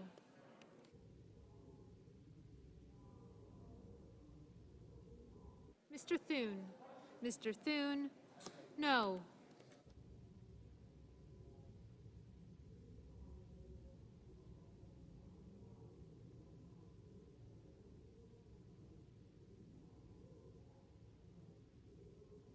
Mrs. Shaheen, aye.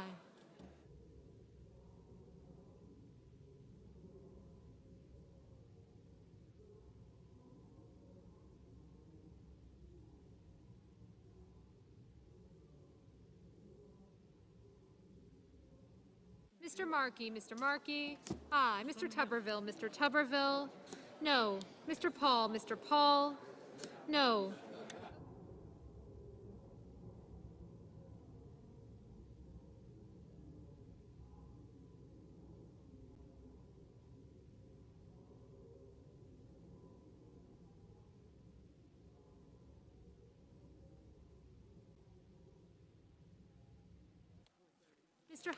Mr. Heinrich, aye. Mr. Wyden, aye.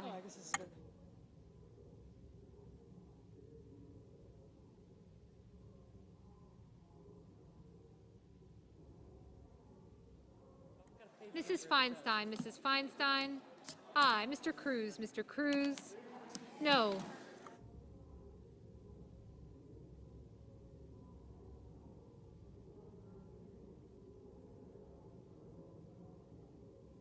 Mr. Braun, Mr. Braun. No.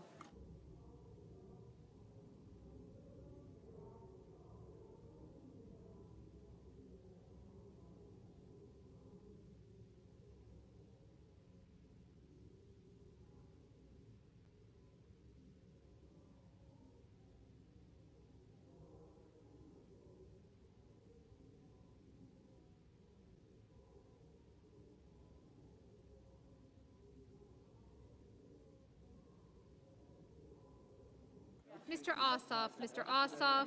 Aye. Mr. Cardin, Mr. Cardin. Aye.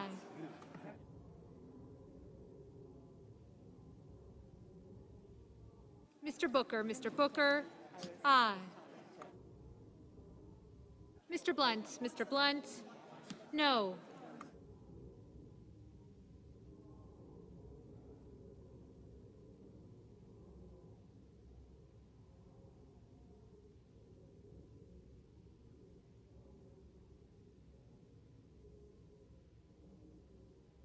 Mr. Lujan, Mr. Lujan. Aye. Mr. Rubio, Mr. Rubio. No. Mrs. Fisher, Mrs. Fisher. No.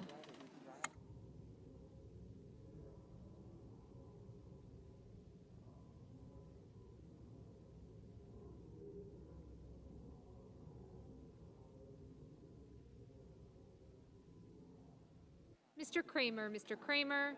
No.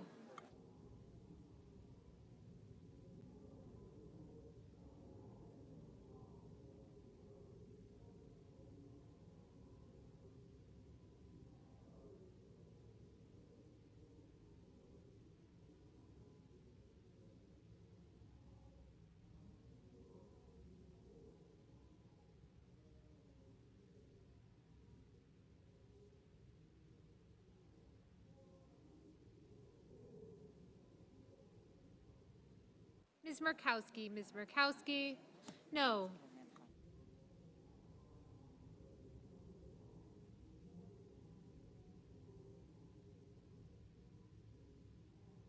Mr. Manchin, Mr. Manchin. No.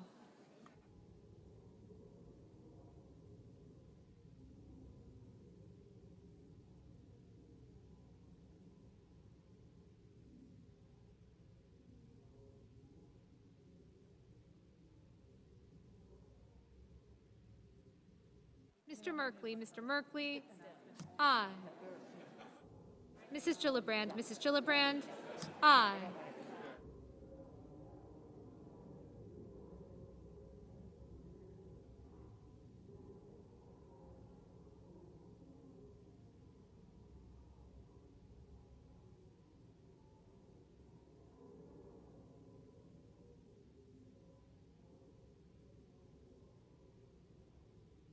Mr. Lee, Mr. Lee. No.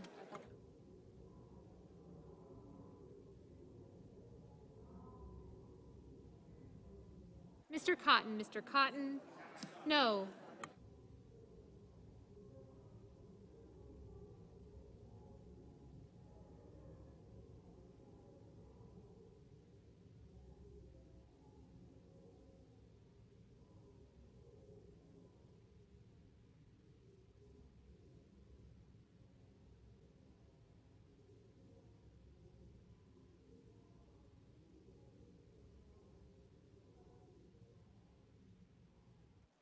Mr. Sanders, Mr. Sanders. Aye. Ms. Duckworth, Ms. Duckworth. Aye.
Mr. Risch, Mr. Risch, no.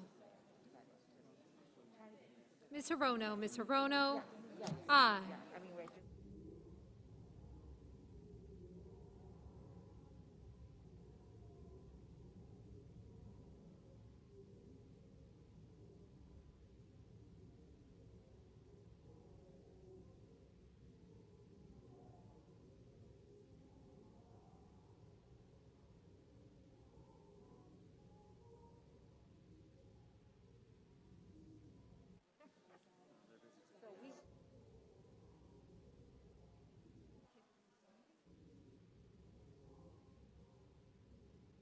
Mr. Warnock, aye. Mr. Warner, aye. Mr. King, aye.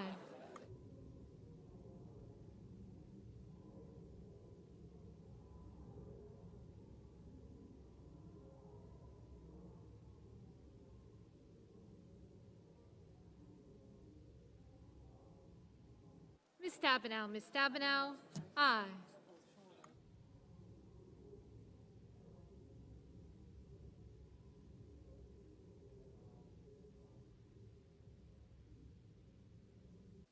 Mr.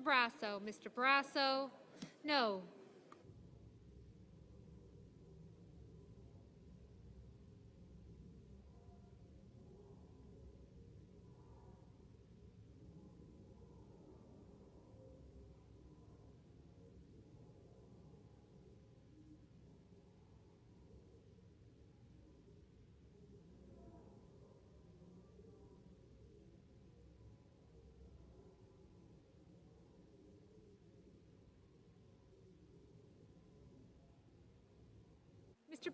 Mr. Padilla, aye.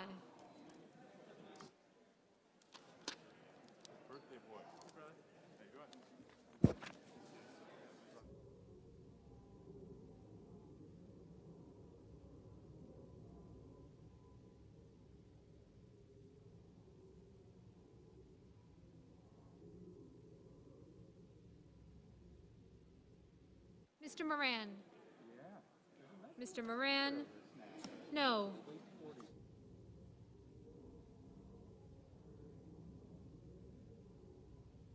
Mr. Daines, no.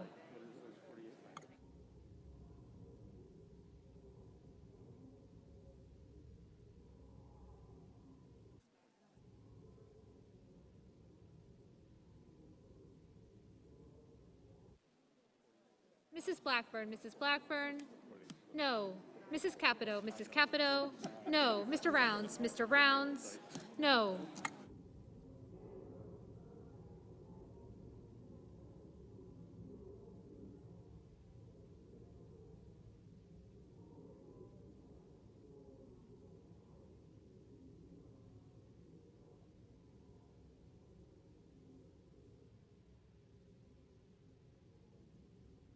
Mr. Grassley, no.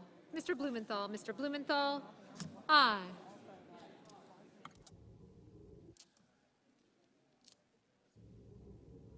Mr. Shelby, no.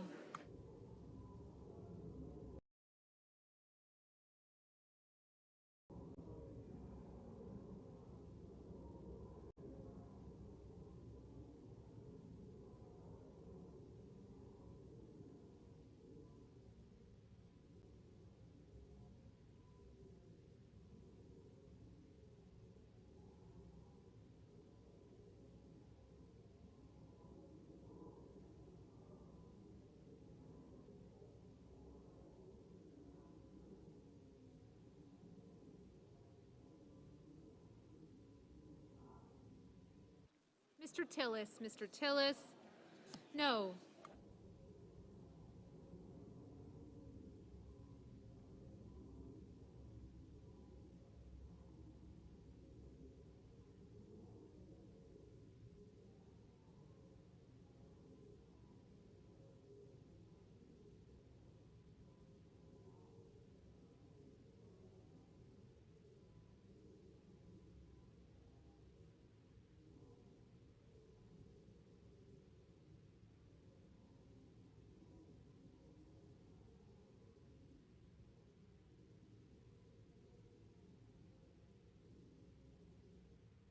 Mr. King, Mr. King, no.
Ms. Klobuchar, Ms. Klobuchar, aye.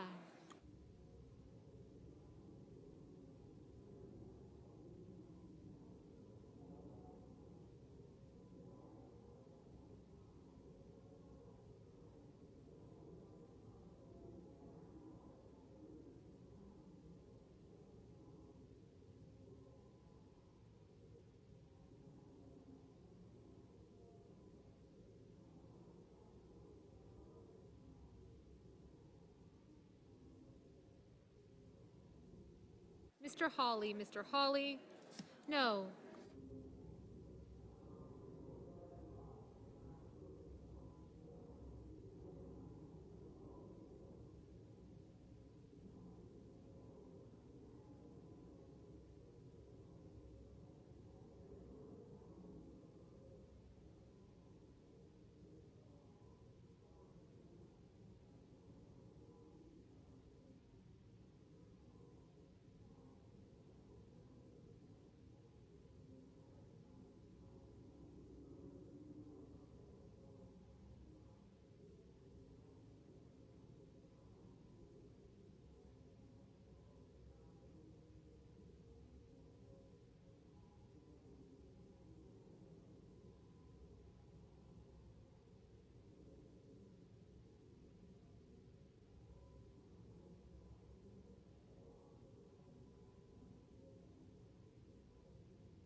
Mr. Scott of South Carolina, no.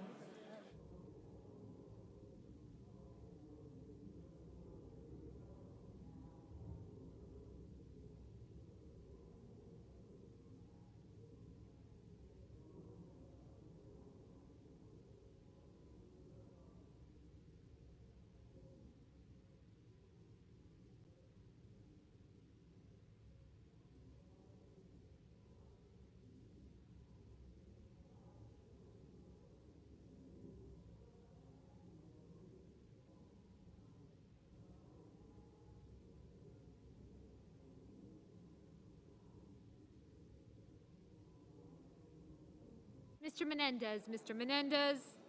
Aye.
Mr. Johnson. Mr. Johnson. No. Mr. Sullivan. Mr. Sullivan. No.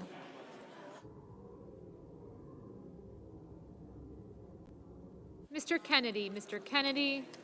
No.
Mr. McConnell. Mr. McConnell. No.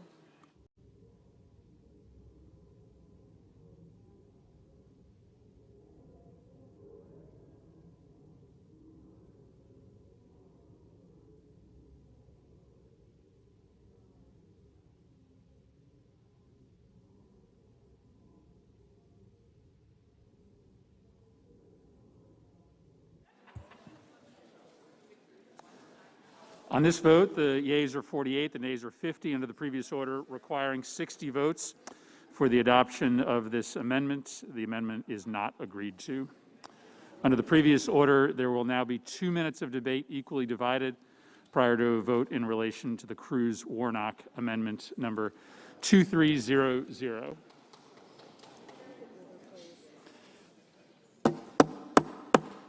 Senate will come to order. Mr. President. Senator from Texas. Mr. President, I want to thank my colleague from Georgia, Senator Warnock, for leading this amendment with me.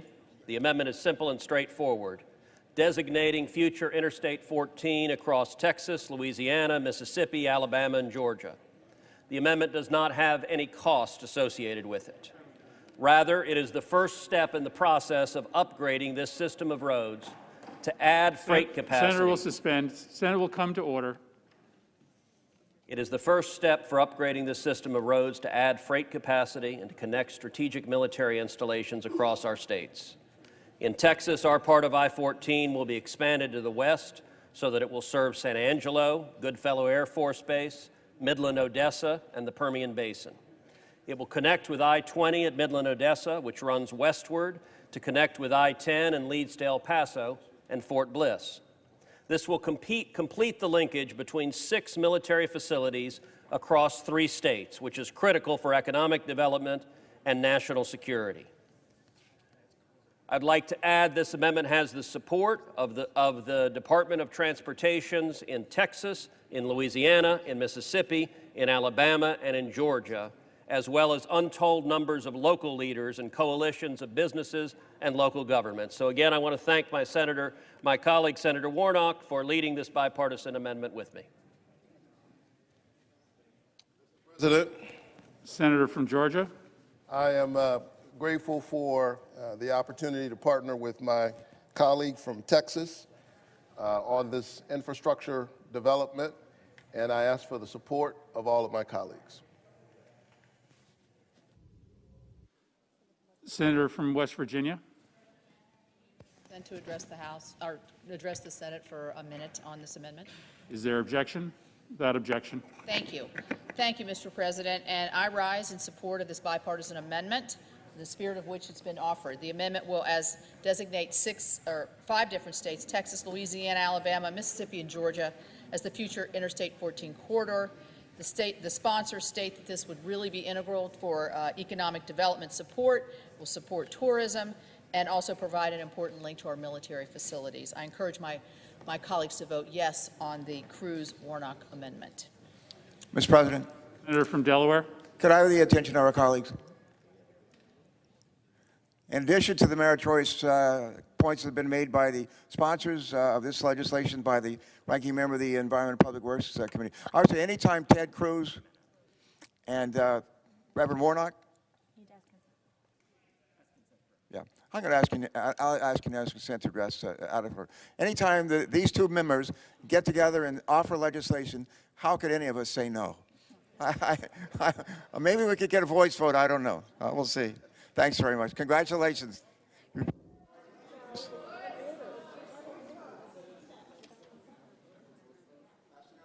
Consent for voice vote. Is there objection?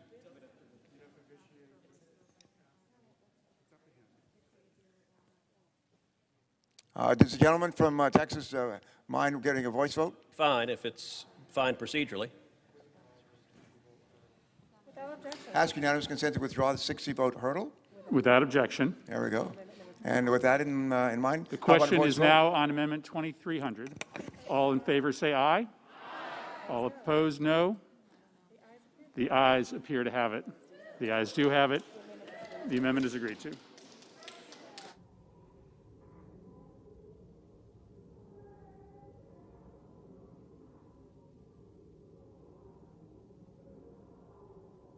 Mr. President, I note the absence of quorum. Clerk will call the roll. Ms. Baldwin.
Senator from Texas.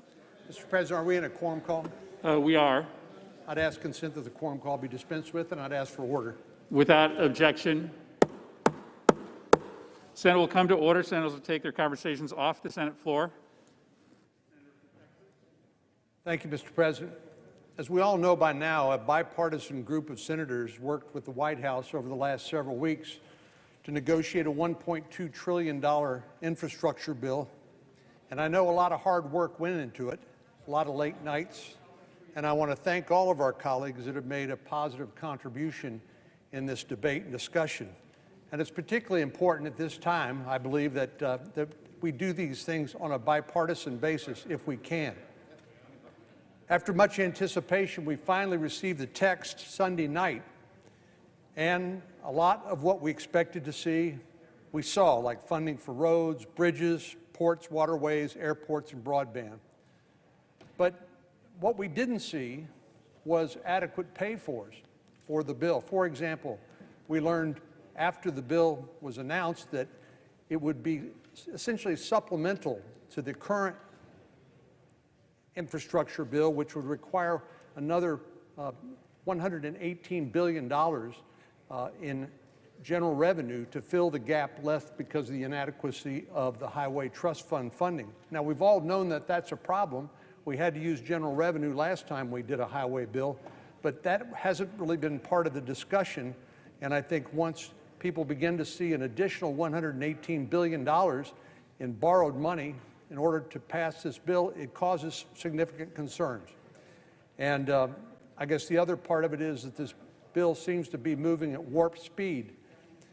Under normal circumstances, an infrastructure bill would go through a long and arduous committee process. And I know that the Environment Public Works Committee has passed a highway bill reauthorization twice unanimously, once under Democratic leadership and once under Republican leadership.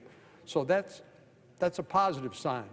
But this is really a huge amalgam of legislation that, frankly, only about 20% of the Senate is intimately familiar with. So ordinarily in a committee, both sides would debate a bill in hearings, markups, evaluate the cost, and offer amendments before we get to this process.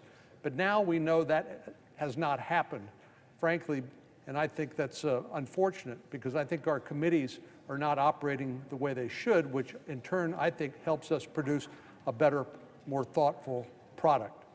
We simply skipped the normal steps that would allow members to raise concerns about the bill long before we got here and offer changes to improve it. So, as I've said before, and I know others have said as well, I hope the Majority Leader will offer ample time and opportunities for members on both sides of the aisle to debate and amend this legislation. A robust amendment process is essential. Senator will suspend.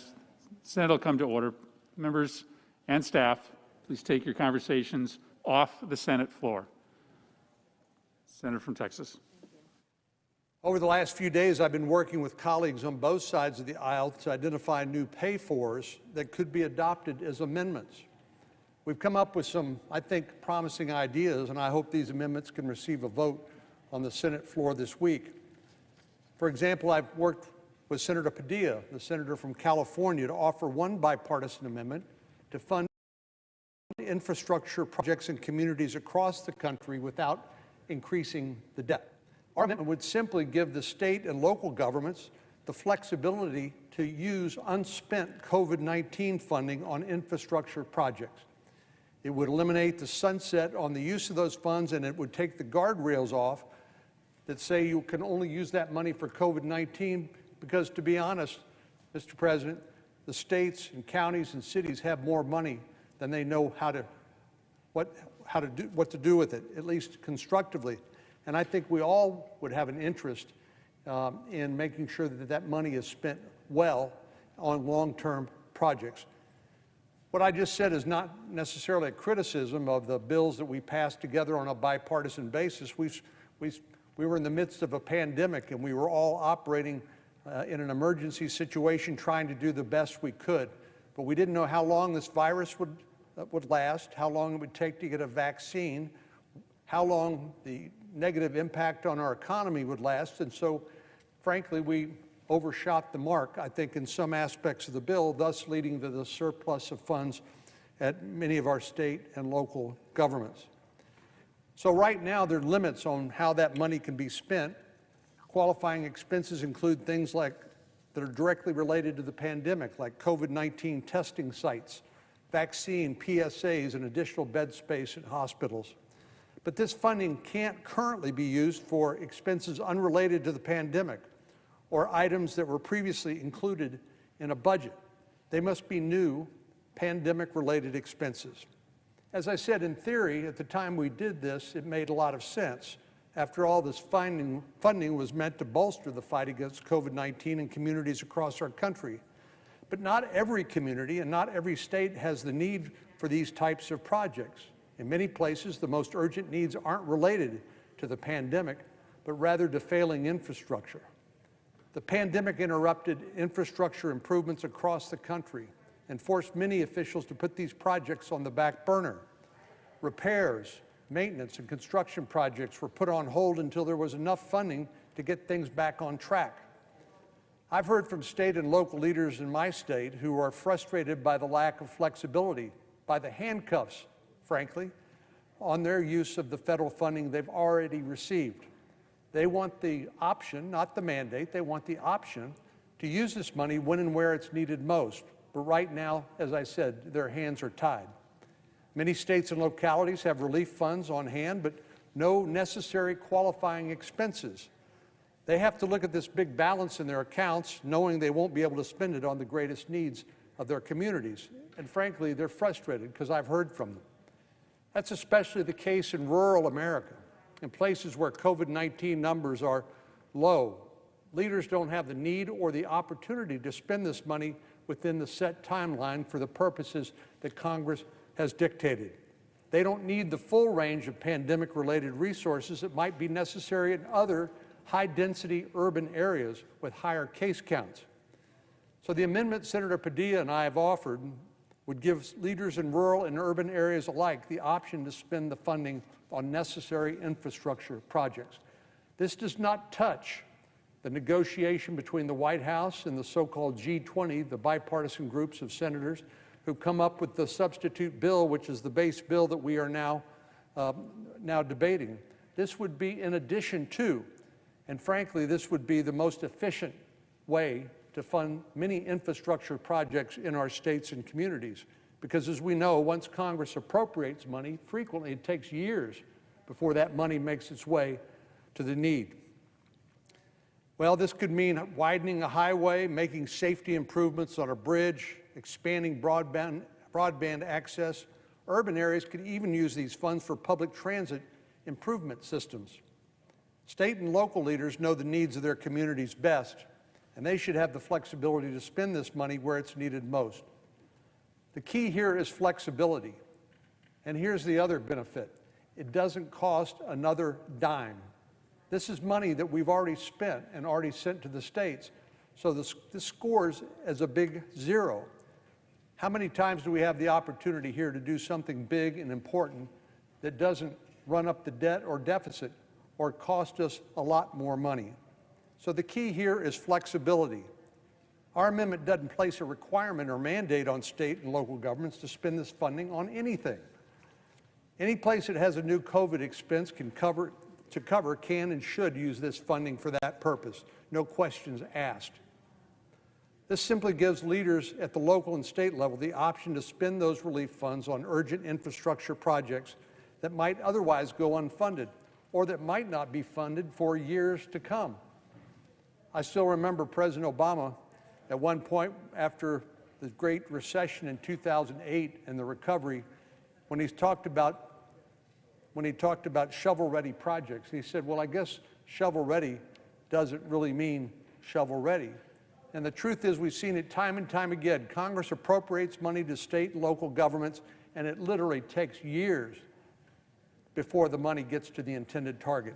This short-circuits that project because the states and local government already have that money, and they can spend it for this purpose if we will pass this amendment. I'm not alone in thinking this is a good idea. Back in March, nearly 36 organizations wrote a letter to Secretary Yellen, urging her to make transportation infrastructure an eligible expense. They talked about the impact of COVID-19 on transportation revenues and noted that last year, 18 states and 24 localities announced delays or cancellation of transportation improvement projects totaling more than $12 billion. These same 36 organizations noted that the pandemic has impacted every state and community differently, thus the key, flexibility. They said flexibility will be critical to ensuring funds are used expeditiously and with maximum impact, and that's really what we're talking about here. Secretary Biden's own transportation secretary suggested as much. In testimony before Congress, Secretary Buttigieg said the American Rescue Plan has some flexibility in it that he thinks can be used to support road budgets that have been impacted. States and cities shouldn't just be able to spend this money, they should be able to invest it in projects and resources that our communities need the most. This is simply a common sense change both sides should be able to get behind. It ensures money that has already gone out the door will be used before it expires. It puts decision-making at the local level and gives leaders more flexibility to decide how to use this federal funding on their most urgent needs. And it does so, as I said, without increasing the national deficit at all. This amendment has earned the support of a broad range of organizations across the country, and I'm proud to have worked with Senator Padilla to craft this amendment in a way that both sides can get behind it. In the coming days, I hope this will be one of many amendments that will receive a vote on the Senate floor, perhaps as early as today. We have to ensure that infrastructure investments are made fairly and paid for reasonably, and a robust amendment process is the only way to get there. Mr. President, I would just add in closing, some of my colleagues have said that they support this amendment, but they would be inclined to vote against it because they feel like this somehow violates the agreement that the bipartisan negotiating group had with the White House. But as I've described it, it does not touch that underlying substitute bill. What it does is it unleashes these funds in states like Connecticut, Michigan, West Virginia, Texas, and lets our state and local leaders figure out if they can't use these funds, if they don't need these funds for COVID-19, how they can use them in a way that will have the biggest, most significant economic impact on the infrastructure in their states. So I hope my colleagues who somehow believe that they have sworn a blood oath with the White House not to support any amendments that change the underlying substitute. I don't know why we're voting on amendments unless it's to change the underlying substitute, because that's our constitutional function. It is somehow a parallel universe in which the White House, a different branch of government, is telling the Senate what amendments we can and cannot pass. As we all know, that's not the way the Constitution is written. The Constitution said it's our prerogative as senators representing our states to vote on policies that we think are best for our states and for the country. And yes, the president has an important role, but his role is to veto it if he doesn't like it, not rewrite it, not to tell us what amendments we can vote on or not vote on. That's a perversion of the constitutional system. And I think for matters of institutional integrity and pride, senators would be very jealous about guarding their authorities under the Constitution rather than delegating these to the administration. I expect this is going to be a long road. We've already heard Speaker Pelosi say she's not going to pass this bill once the Senate passes it until she has a chance to pass the $3.5 trillion plus reconciliation bill at the same time. This is going to be a very bumpy process. But the idea that we cut off access that our states and local government have to hundreds of billions of dollars of unused funds to do in their discretion what they think needs to be done, not a mandate, but rather a permission to do so, to turn down this opportunity to get this money where it's needed most in these big impact infrastructure projects makes no sense to me. So I would encourage all of our colleagues to support this amendment. Thank you, Mr. President. Senator from Michigan. Thank you, Mr. President. I rise to speak about the bill in front of us. For a long time, the people of Michigan have been waiting. For years, they've been told, it's infrastructure week. Unfortunately, for all the talk, Michigan's infrastructure remains weak. And this lack of investment has real costs for our businesses and our communities and our families. I'm thinking of the single mom who drives to work every day and can't afford to keep making car repairs caused by massive potholes, an everyday occurrence. I'm thinking of the small business whose deliveries keep being delayed because of the weight limits on a nearby bridge. I'm thinking of the farmer who wants to harness the power of precision agriculture to improve his bottom line. Unfortunately, he can't because his internet is too slow. And I'm thinking of that farmer's children who need the internet to keep up with their schoolwork, but struggle to find a good connection. I'm thinking of all the folks who would love to choose electric the next time they buy a car, but worry about finding a charging station. And I'm thinking of the kids in Flint and families across the country who should never have to worry that the water coming out of their kitchen sink is unsafe after traveling through lead pipes or becoming contaminated by PFAS. All of these folks are desperate for some investment in that infrastructure. And now, 1,656 days after President Trump was sworn in and promised swift action to rebuild our infrastructure, President Joe Biden, working with a hardworking group of Democrats and Republican members in the Senate, is leading us to get this done. My colleagues on both sides of the aisle and their hardworking staff members deserve to take a bow. This legislation is chock full of bipartisan wins that will strengthen our country from Seattle to Saginaw to Sarasota and communities of every size in between.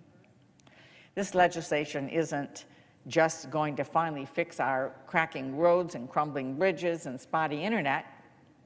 It's going to create good jobs, tackle the climate crisis, help us remain competitive with other countries around the world who aren't sitting around waiting for us to catch up. As a Michigan driver, one of the parts I'm most excited about is the money to fix our roads and bridges.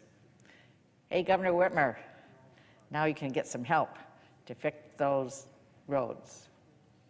And because we're the Great Lakes state, transportation in Michigan doesn't just mean trucks and trains and cars. This bill includes $11.7 billion to modernize infrastructure such as the aging Soo Locks, so critical to our economy, for the country, and for the Great Lakes region.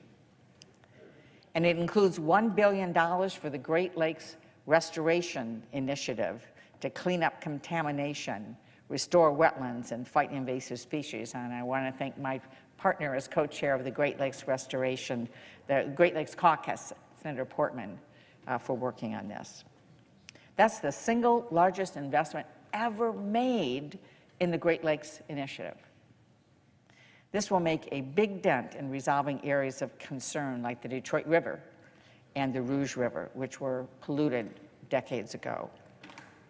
While we're on the subject of water, it is way past time for Michigan families and families across the country to feel confident that the water coming from their taps is safe to drink. And this bill takes critical steps toward achieving just that. It includes $15 billion to replace lead pipes and another $10 billion to tackle the PFAS contamination that plagues our communities all over Michigan, as well as the country. Healthy families and a healthy economy also require high-speed internet. We're at 2021. The past 18 months proved that as a whole, our whole lives moved online. We saw all of the gaps in high-speed internet services across the country. So I'm very pleased that this bill includes $65 billion to ensure that folks can get connected whether they live a block from Gratiot Avenue or 25 miles from Highway 31. This bill also takes action to change the trajectory of the climate crisis and invest in more resilient infrastructure. It invests in charging infrastructure so that folks who've been thinking about buying that new F-150 Lightning, Mr. President, or a Chevy Bolt or a Jeep Wrangler can make the leap to electric with confidence. We can't wait any longer because China certainly isn't waiting. And because this legislation also includes my Make It in America Act that I introduced with Senator Braun, the American taxpayer dollars will go to American manufacturers and American workers. It adds new guardrails so that federal agencies can't buy products made in Mumbai instead of Monroe, Michigan, when those products are available in Michigan. It also calls on products purchased by federal agencies to be incorporating more domestic content. It makes the Made in America Director and the Made in America Office a permanent part of the Office of Management and Budget. That will ensure that American workers and American jobs receive preference, regardless of who sits in the Oval Office. This legislation doesn't just benefit big companies. It also calls for agencies to use the Manufacturing Extension Partnership, which is extremely effective in Michigan and across the country. That means small and medium-sized manufacturers will have more opportunities to sell their products to the federal government and provide materials for federally funded infrastructure projects, including all those roads and bridges we'll be rebuilding. I've often said of the Farm Bill that it has Michigan on every page. I've got to say, this bill comes pretty darn close. I urge my colleagues to support this legislation, to invest in America, and to finally get Infrastructure Week translated into action. I yield the floor, Mr. President.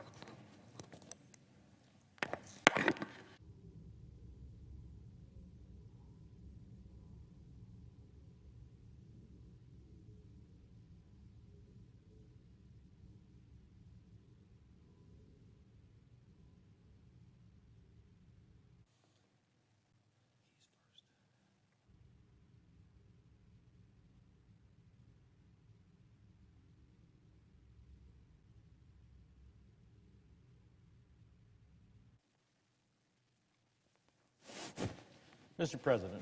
Senator from New Jersey.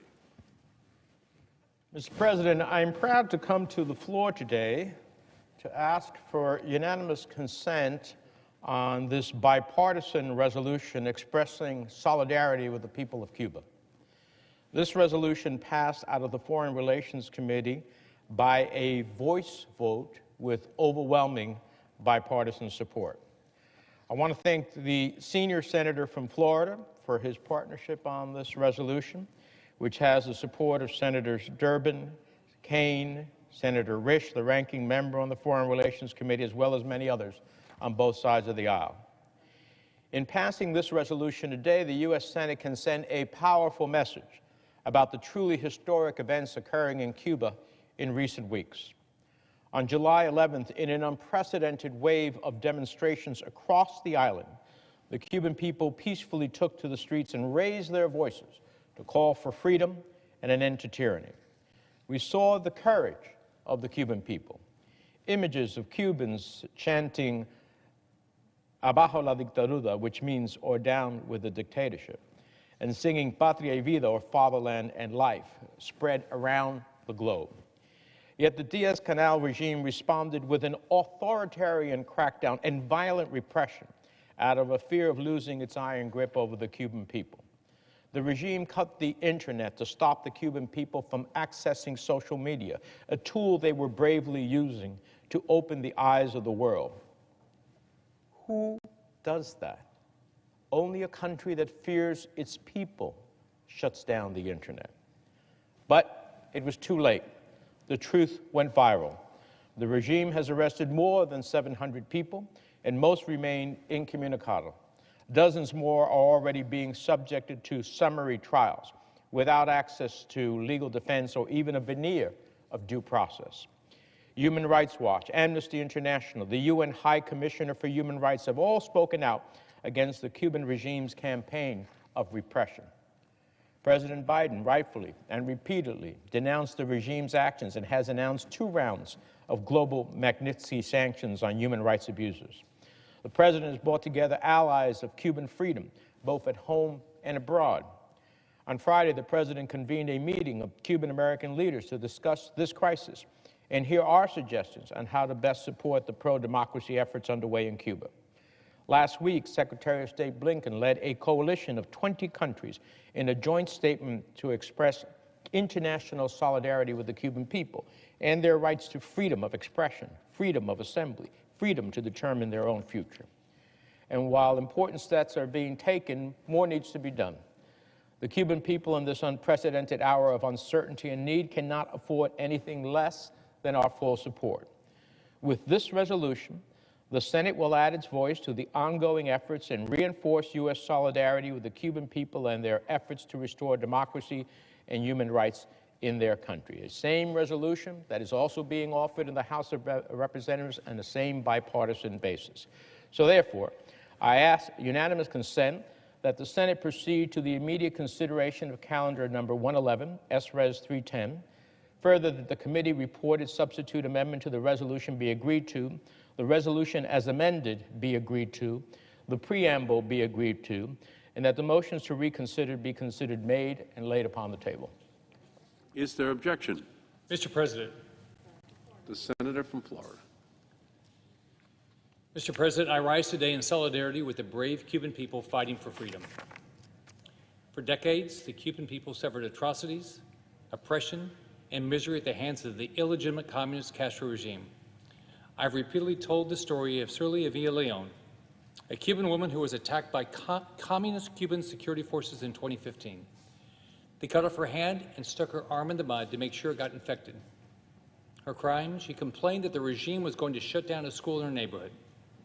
I've spoken to brave leaders like Jose Daniel Ferrer and the courageous members of his Patriotic Union of Cuba who are fighting every day to defend human rights, freedom, and the democratic movement in Cuba. Jose Daniel Ferrer is currently being detained by the communist regime. His family doesn't know where he is. Activists like Jose Daniel Ferrer and the artists of the San Isidro movement are the future of Cuba, not the ruthless communist regime. This is the same communist regime that for decades has been the root of the instability we see across Latin America. The communist Cuban regime props up other dangerous dictators like Maduro in Venezuela and Ortega in Nicaragua, threatening the region and the national security of the United States. What we are seeing now in Cuba should send a clear message to the world. Communism is a failed ideology that does nothing but lead to suffering and oppression. Communism doesn't work, socialism doesn't work. The people of Cuba are crying out for freedom. They are denouncing the oppressive communist rule that has brought ruin to their nation for more than 60 years. This disgusting assault on the people of Cuba cannot go unchecked. I very much appreciate my colleagues' efforts to condemn the atrocities of the regime. But this resolution is missing one thing. These atrocities are undeniably linked to communism. I stand today to offer a friendly amendment that simply condemns communism in this resolution, labeling the Cuban dictators Diaz-Canel and Raul Castro what they are, a ruthless communist Cuban regime. In America, we understand the value and importance of freedom in our everyday lives.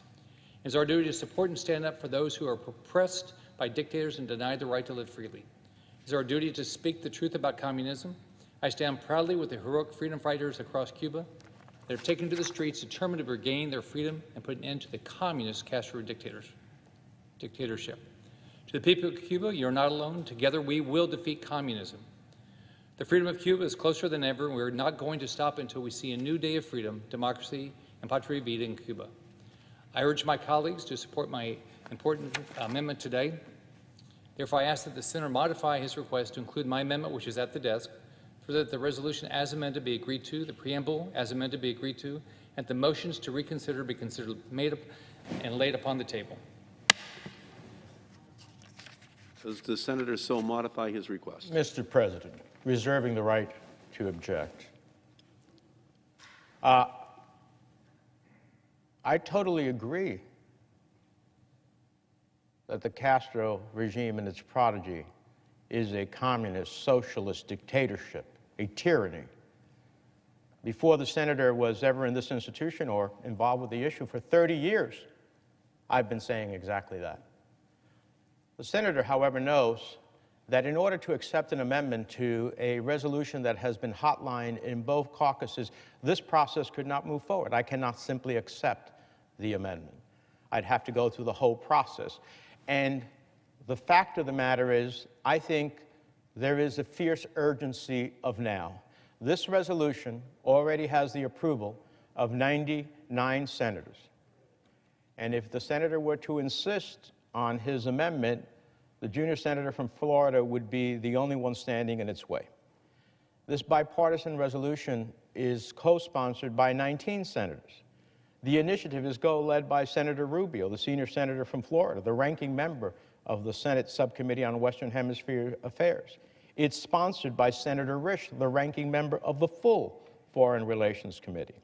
It's supported by Senator Cruz and Romney and Haggerty, all of them leading Republican voices on the Foreign Relations Committee. And with the strong Republican backing, the Foreign Relations Committee passed this resolution last Wednesday on a voice vote with overwhelming bipartisan support. Now, intervening, we've had this infrastructure bill, and so we're here trying to get this finally done. We have an opportunity to act today and send a powerful bipartisan message in support of the Cuban people and condemning the regime's brutal repression. Now, I personally agree with the sentiment of the junior senator from Florida, but that reality is the reality that has existed. We're talking about the reality today of trying to send a bipartisan, bicameral message. This resolution already condemns its present Cuban dictator, Miguel Díaz-Canel, by name for his direct role in ordering a violent crackdown against the Cuban people. It also documents the mass wave of arrests in Cuba. It denounces in plain language the regime's brutal violence, its use of summary trials to arbitrarily sentence protesters who have no access to a lawyer. So let me be clear. I've led U.S. and international efforts to oppose Cuba's communist dictatorship for 30 years in the Congress, including my role in helping create the Cuban Democracy Act and drafting the Libertad Act. No one in Congress has a longer or more unwavering track record than I do when it comes to condemning the Cuban regime. But this resolution is a strong rebuke of the regime's recent actions, and it also achieves the bipartisan opportunity we need for Senate approval. There comes a time when we have to put actions over words. Today, the Senate has a chance to act. We should not delay another hour in passing this resolution. And because that's exactly what would happen, I have to object to the senator's amendment. Objection is heard to the modification. Is there objection to the original request? Mr. President. Senator from Florida. Reserving the right to object. Let me just read this. All I'm saying is the resolution would add, condemns the murderous Communist Party of Cuba for decades of oppression against the Cuban people, the destruction of the Cuban embassy, our economy, and the destructive spread of communism in the Western Hemisphere. I wish my colleague from New Jersey would accept my simple but important friendly amendment, but I will consent to allowing this resolution to move forward. I will always stand proudly with the brave people in Cuba fighting for their freedom and against the brutal communist regime which continues to oppress them. I yield the floor.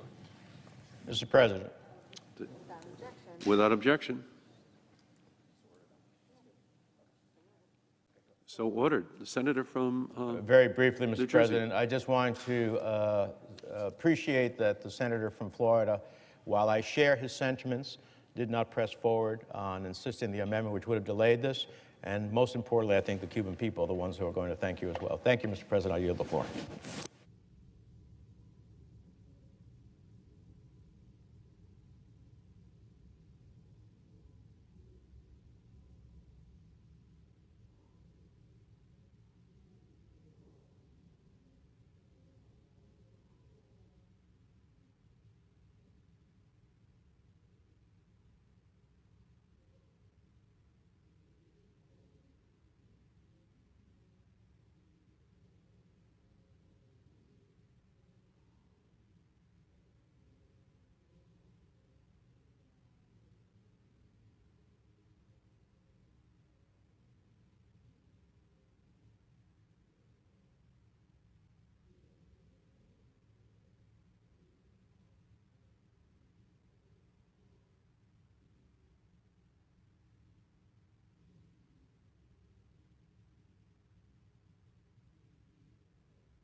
Senator from Illinois. I have 12 requests for committees to meet during today's session of the Senate. They have the approval of the majority and minority leaders. Duly noted. Mr. President, I want to start by wishing our friend and colleague, Senator Lindsey Graham, a speedy recovery. Yesterday, Senator Graham shared that he had tested positive for COVID-19. We're all relieved to hear his symptoms are mild, and we look forward to seeing him back in the chamber once he recovers. Hope everyone at home follows Senator Graham's example by getting vaccinated. In Senator Graham's words, and I quote, "Without vaccination, I'm certain I would not feel as well as I do now." The Delta variant is no joke. COVID-19 cases and hospitalizations are surging across America, and they're surging the most in those parts of the country where large numbers of people are unvaccinated. Over 90% of the most recent infections, hospitalizations, and deaths are among people who were not vaccinated. The good news is vaccinations are starting to trend upward. Thanks to the leadership of the President and the urging of many health professionals, as of yesterday, it's been reported that 70% of adults have received at least one dose of COVID-19 vaccine. That's an important milestone. Our nation is slowly headed in the right direction, but we need to pick up the pace. Experts say that more than 80% of the population needs to get vaccinated before we can start anticipating herd immunity.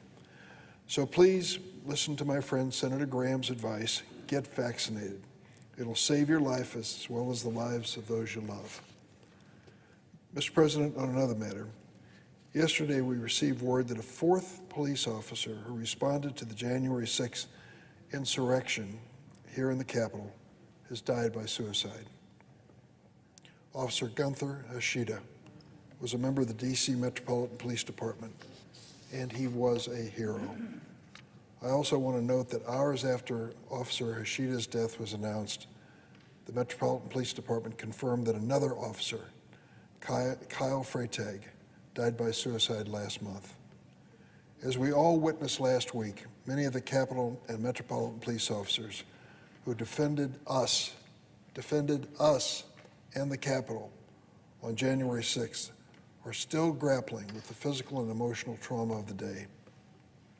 We have to do everything we can to support them, from providing access to mental and emotional support to ensuring that everyone who bears responsibility for the January 6th insurrection is held accountable. It's my understanding that 600 people have already been charged with wrongdoing for what occurred on that day, and many more will be charged. The supplemental funding package the Senate passed this last week was a good starting point. To deny what January 6th was about is literally adding insult to injury for those officers, brave officers who defended us. They deserve better. They deserve justice, and we deserve the truth. To the friends and families of Officer Hashida and to Freytag, we are so sorry for your loss. We grieve with you. We will honor their memory. To all of the other police officers and National Guard members who defended the Capitol on January 6th, despite what you hear from some of the politicians in Congress, we thank you and we appreciate your valor and your sacrifice.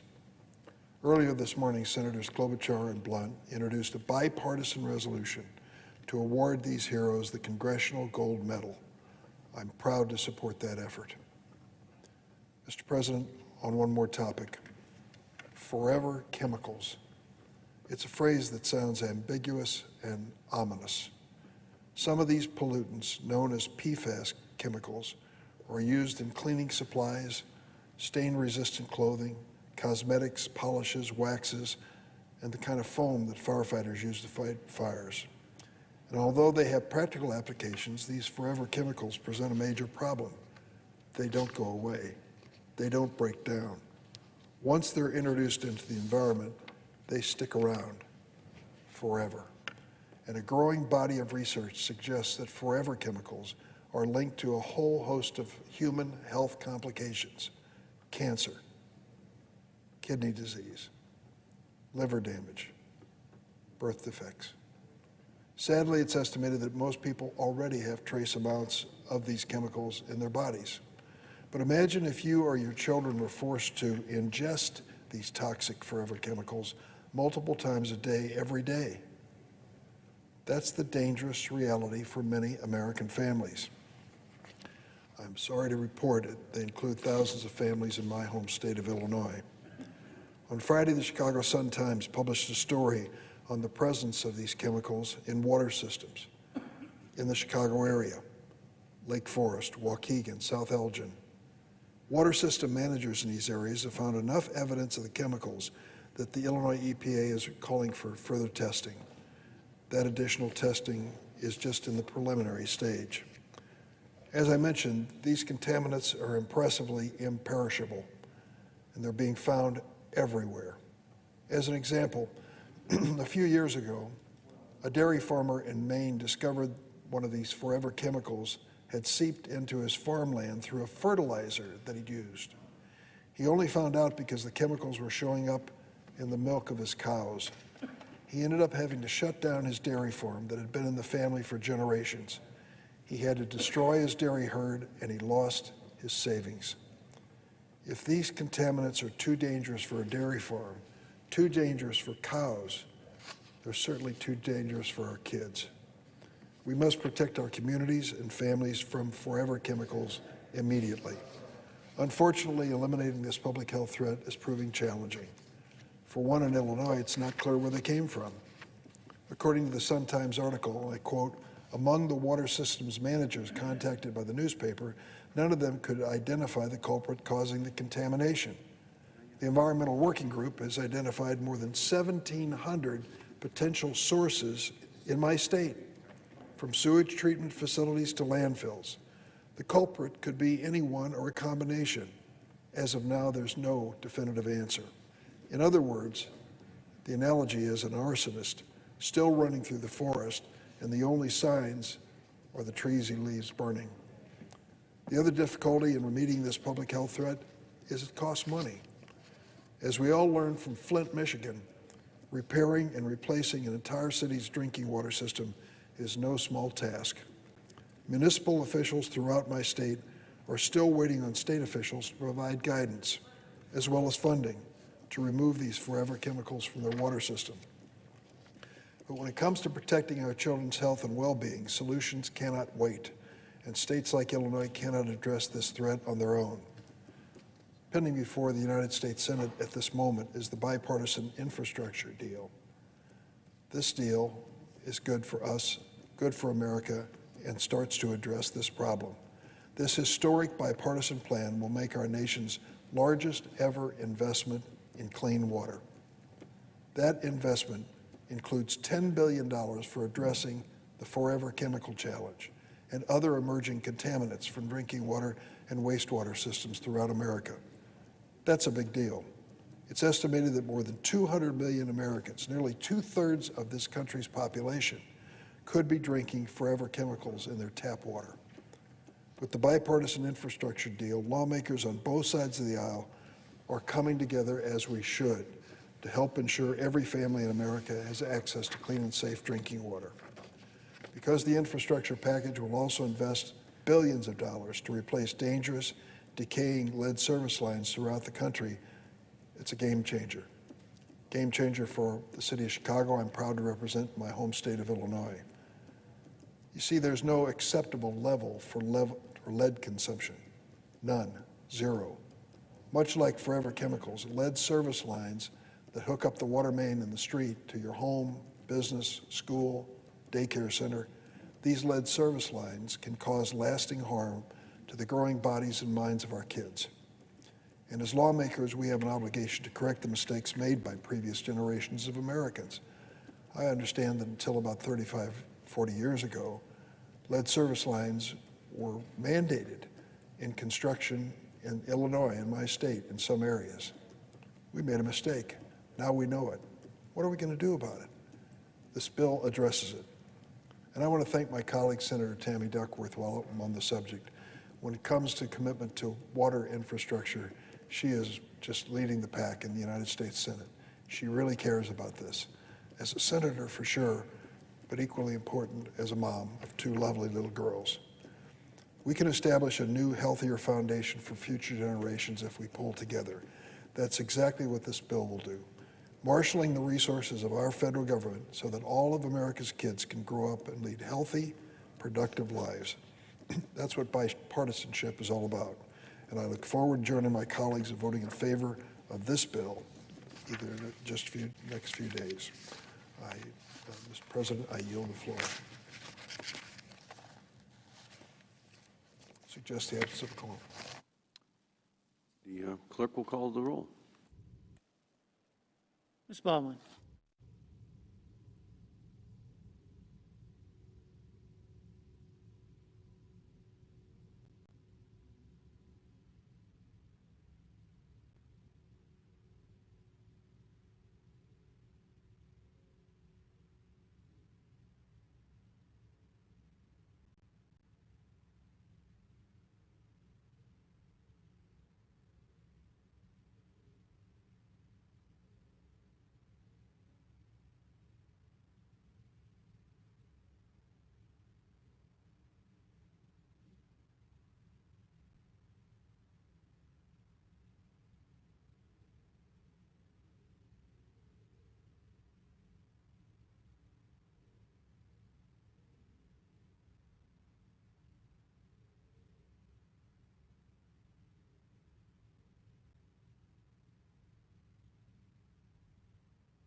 Ready, yes.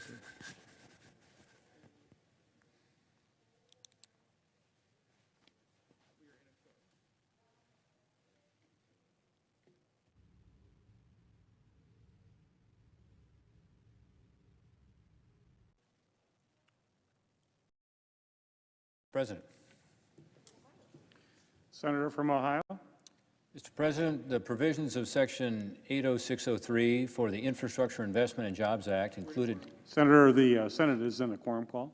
Ask unanimous consent that the quorum call be dispensed with. Without objection. Mr. President, the provisions of Section 80603 for the Infrastructure Investment and Jobs Act included in this amendment provides clarity to information reporting requirements to improve tax administration and tax compliance with respect to trading in digital assets. Senator Sinema has joined me in asking the nonpartisan Joint Committee on Taxation to make available to the public a technical explanation of Section 80603, information reporting for brokers and digital assets of the Infrastructure Investment and Jobs Act. The technical explanation expresses these senators' understanding and legislative intent behind this important legislation. Mr. President, I ask unanimous consent that the technical explanation of Section 80603 from the Joint Committee on Taxation of the Infrastructure Investment and Jobs Act be inserted into the record. Without objection.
Mr. President, are we in a quorum call? We are not, Senator. We're not. Okay, good. The senator from Delaware is recognized. Thank you, Mr. President. Mr. President, I ask unanimous consent that the following amendments be called up to the substitute and be reported by number. Number 1, Van Hollen, number 2354, and the second is Johnson, number 2245. Further, that at 7:30 p.m. today, the Senate vote in relation to the Van Hollen amendment, and at 11 a.m. tomorrow morning, the Senate vote in relation to the Johnson number 245, with no amendments in order to the amendments prior to a vote in relation to the amendment, with 60 affirmative votes required for adoption of the amendments, and 2 minutes for debate equally divided prior to the votes. Is there an objection? Without objection, the clerk will report the amendments. Senator from Delaware, Mr. Carper, for Mr. Van Hollen, proposes an amendment number 2354 to amendment number 2137. Senator from Delaware, Mr. Carper, for Mr. Johnson, proposes an amendment number 2245 to amendment number 2137.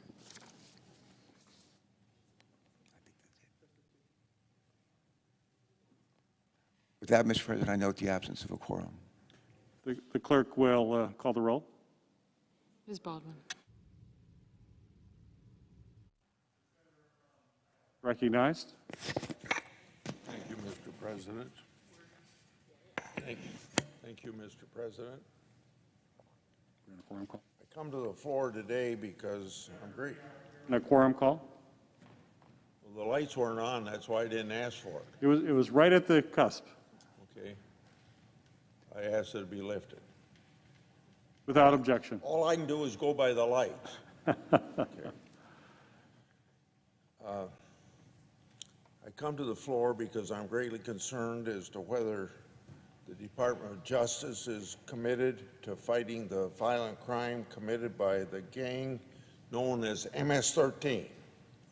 MS-13 is a violent gang that operates on the streets of the United States and throughout Mexico and Central America. MS-13's informal model is, can you believe this, kill, steal, rape, and control. Under the Trump administration, the department established a task force to fight the murders and other serious crimes committed by MS-13 gang members. But the Department of Justice hasn't released any news or updates on this task force, called Task Force Vulcan, since way back January 14th this year, right before President Biden's inauguration is when that January 14th date was. So you can see we haven't seen anything since this president's been sworn in. So we have no idea what the Department of Justice is doing to combat MS-13. From 2017 to 2020, U.S. Customs and Border Protection found or arrested over 3 million people, averaging about 750,000 people a year. In that same time period, Border Patrol apprehended an average of 294 MS-13 gang members every year. This year, however, Customs Border Patrol has already encountered or arrested over 1 2/10 million, well above the previous averages. But this year, Customs Border Patrol has only apprehended 61 MS-13 members trying to enter the United States, suggesting many dangerous MS-13 gang members are successfully sneaking past Border Patrol as agents are focused on dealing with unaccompanied children at the border or asylum seekers. One Border Patrol chief in Laredo stated that MS-13 members are using the high number of migrants entering the U.S. to blend in and get past agents. We know MS-13 is still trying to sneak into the country. However, they're just more successful now. Customs Border Patrol is still arresting MS-13 members when they can identify them. In April alone, the Customs Border Patrol arrested an MS-13 member who was a convicted felon with an outstanding warrant, and one female MS-13 member traveling with a convicted murderer. Here, next to the Capitol, police in Maryland arrested an MS-13 member after he lured a 15-year-old girl into an apartment and tried to rape her. So even if Border Patrol agents in the field and local police are doing their best to stop MS-13, we still don't know what the Department of Justice is doing about MS-13 since they haven't released any updates on the task force Vulcan since January. We don't even know if Task Force Vulcan still exists. This is a problem because we know MS-13 is ruthlessly operating on American streets, and Congress and the American people deserve to know what the Department of Justice is doing to keep our streets safe and to keep us safe from dangerous criminal organizations like MS-13. So, I will be seeking answers to this question from the Department of Justice. It's a pretty basic question. Do you have anything to update the American people about? We should know what the status of all this is. Then on another matter, Mr. President, President Biden and his allies in Congress are chomping at the bit to grease the wheels for a partisan $3.5 trillion spending spree before they leave for the August break. At the time when our national debt is set to exceed levels not seen since World War II, this is not only irresponsible, but dangerous. Hardworking Americans are already paying the price for excess spending in the form of inflation, with prices rising throughout the economy. And of course, poll after poll shows Americans are becoming increasingly concerned about inflation. Instead of adding to these concerns in the pursuit of wish list priorities, Congress should focus on addressing the real priorities of the American people. For instance, we should be taking action to address the crisis at our southern border.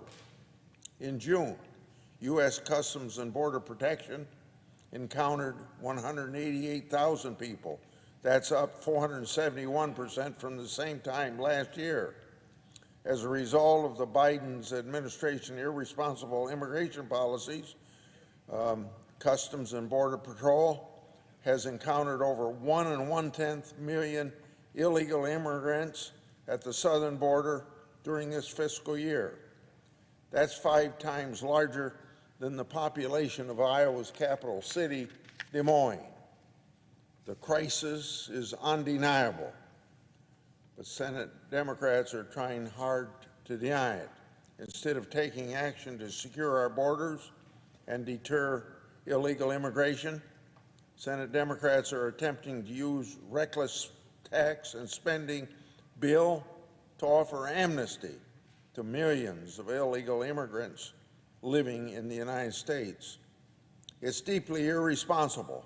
It'll only encourage more of this illegal immigration, and it'll only make the border crisis worse. Illegal immigration isn't the only crime cascading over the border. Mexican cartels are pouring record high amounts of hard drugs, methamphetamine, cocaine, heroin, fentanyl, across the border with impunity. Fentanyl has become the choice drug because it's highly potent and, of course, highly profitable, particularly for the cartels. A tiny amount, even as small as a grain of salt, can result in overdose and, of course, in death. Fentanyl is increasingly laced into other drugs, which heightens potency, often without the user even knowing it. In 2020, over 93,000 Americans died from drug overdoses. That's almost the entire population of Davenport, Iowa. The primary driver of this surge is overdose deaths, is fentanyl coming in from Mexico. Instead of working on curbing cartels at the border and cutting off their extensive power in the United States, Senate Democrats choose to bury their heads in the sand and pretend that fentanyl isn't deadly. The border crisis is then, very obviously, a drug crisis. And on top of that, police departments across the country are still having a hard time getting enough officers. Violent crime is soaring. Homicide rates are through the roof. Iowa families don't redecorate their houses when the plumbing is leaking. These issues are dinner table issues. So Congress must focus on them instead of reckless and partisan spending proposals that's going on in the United States Senate now by the majority party. I yield the floor.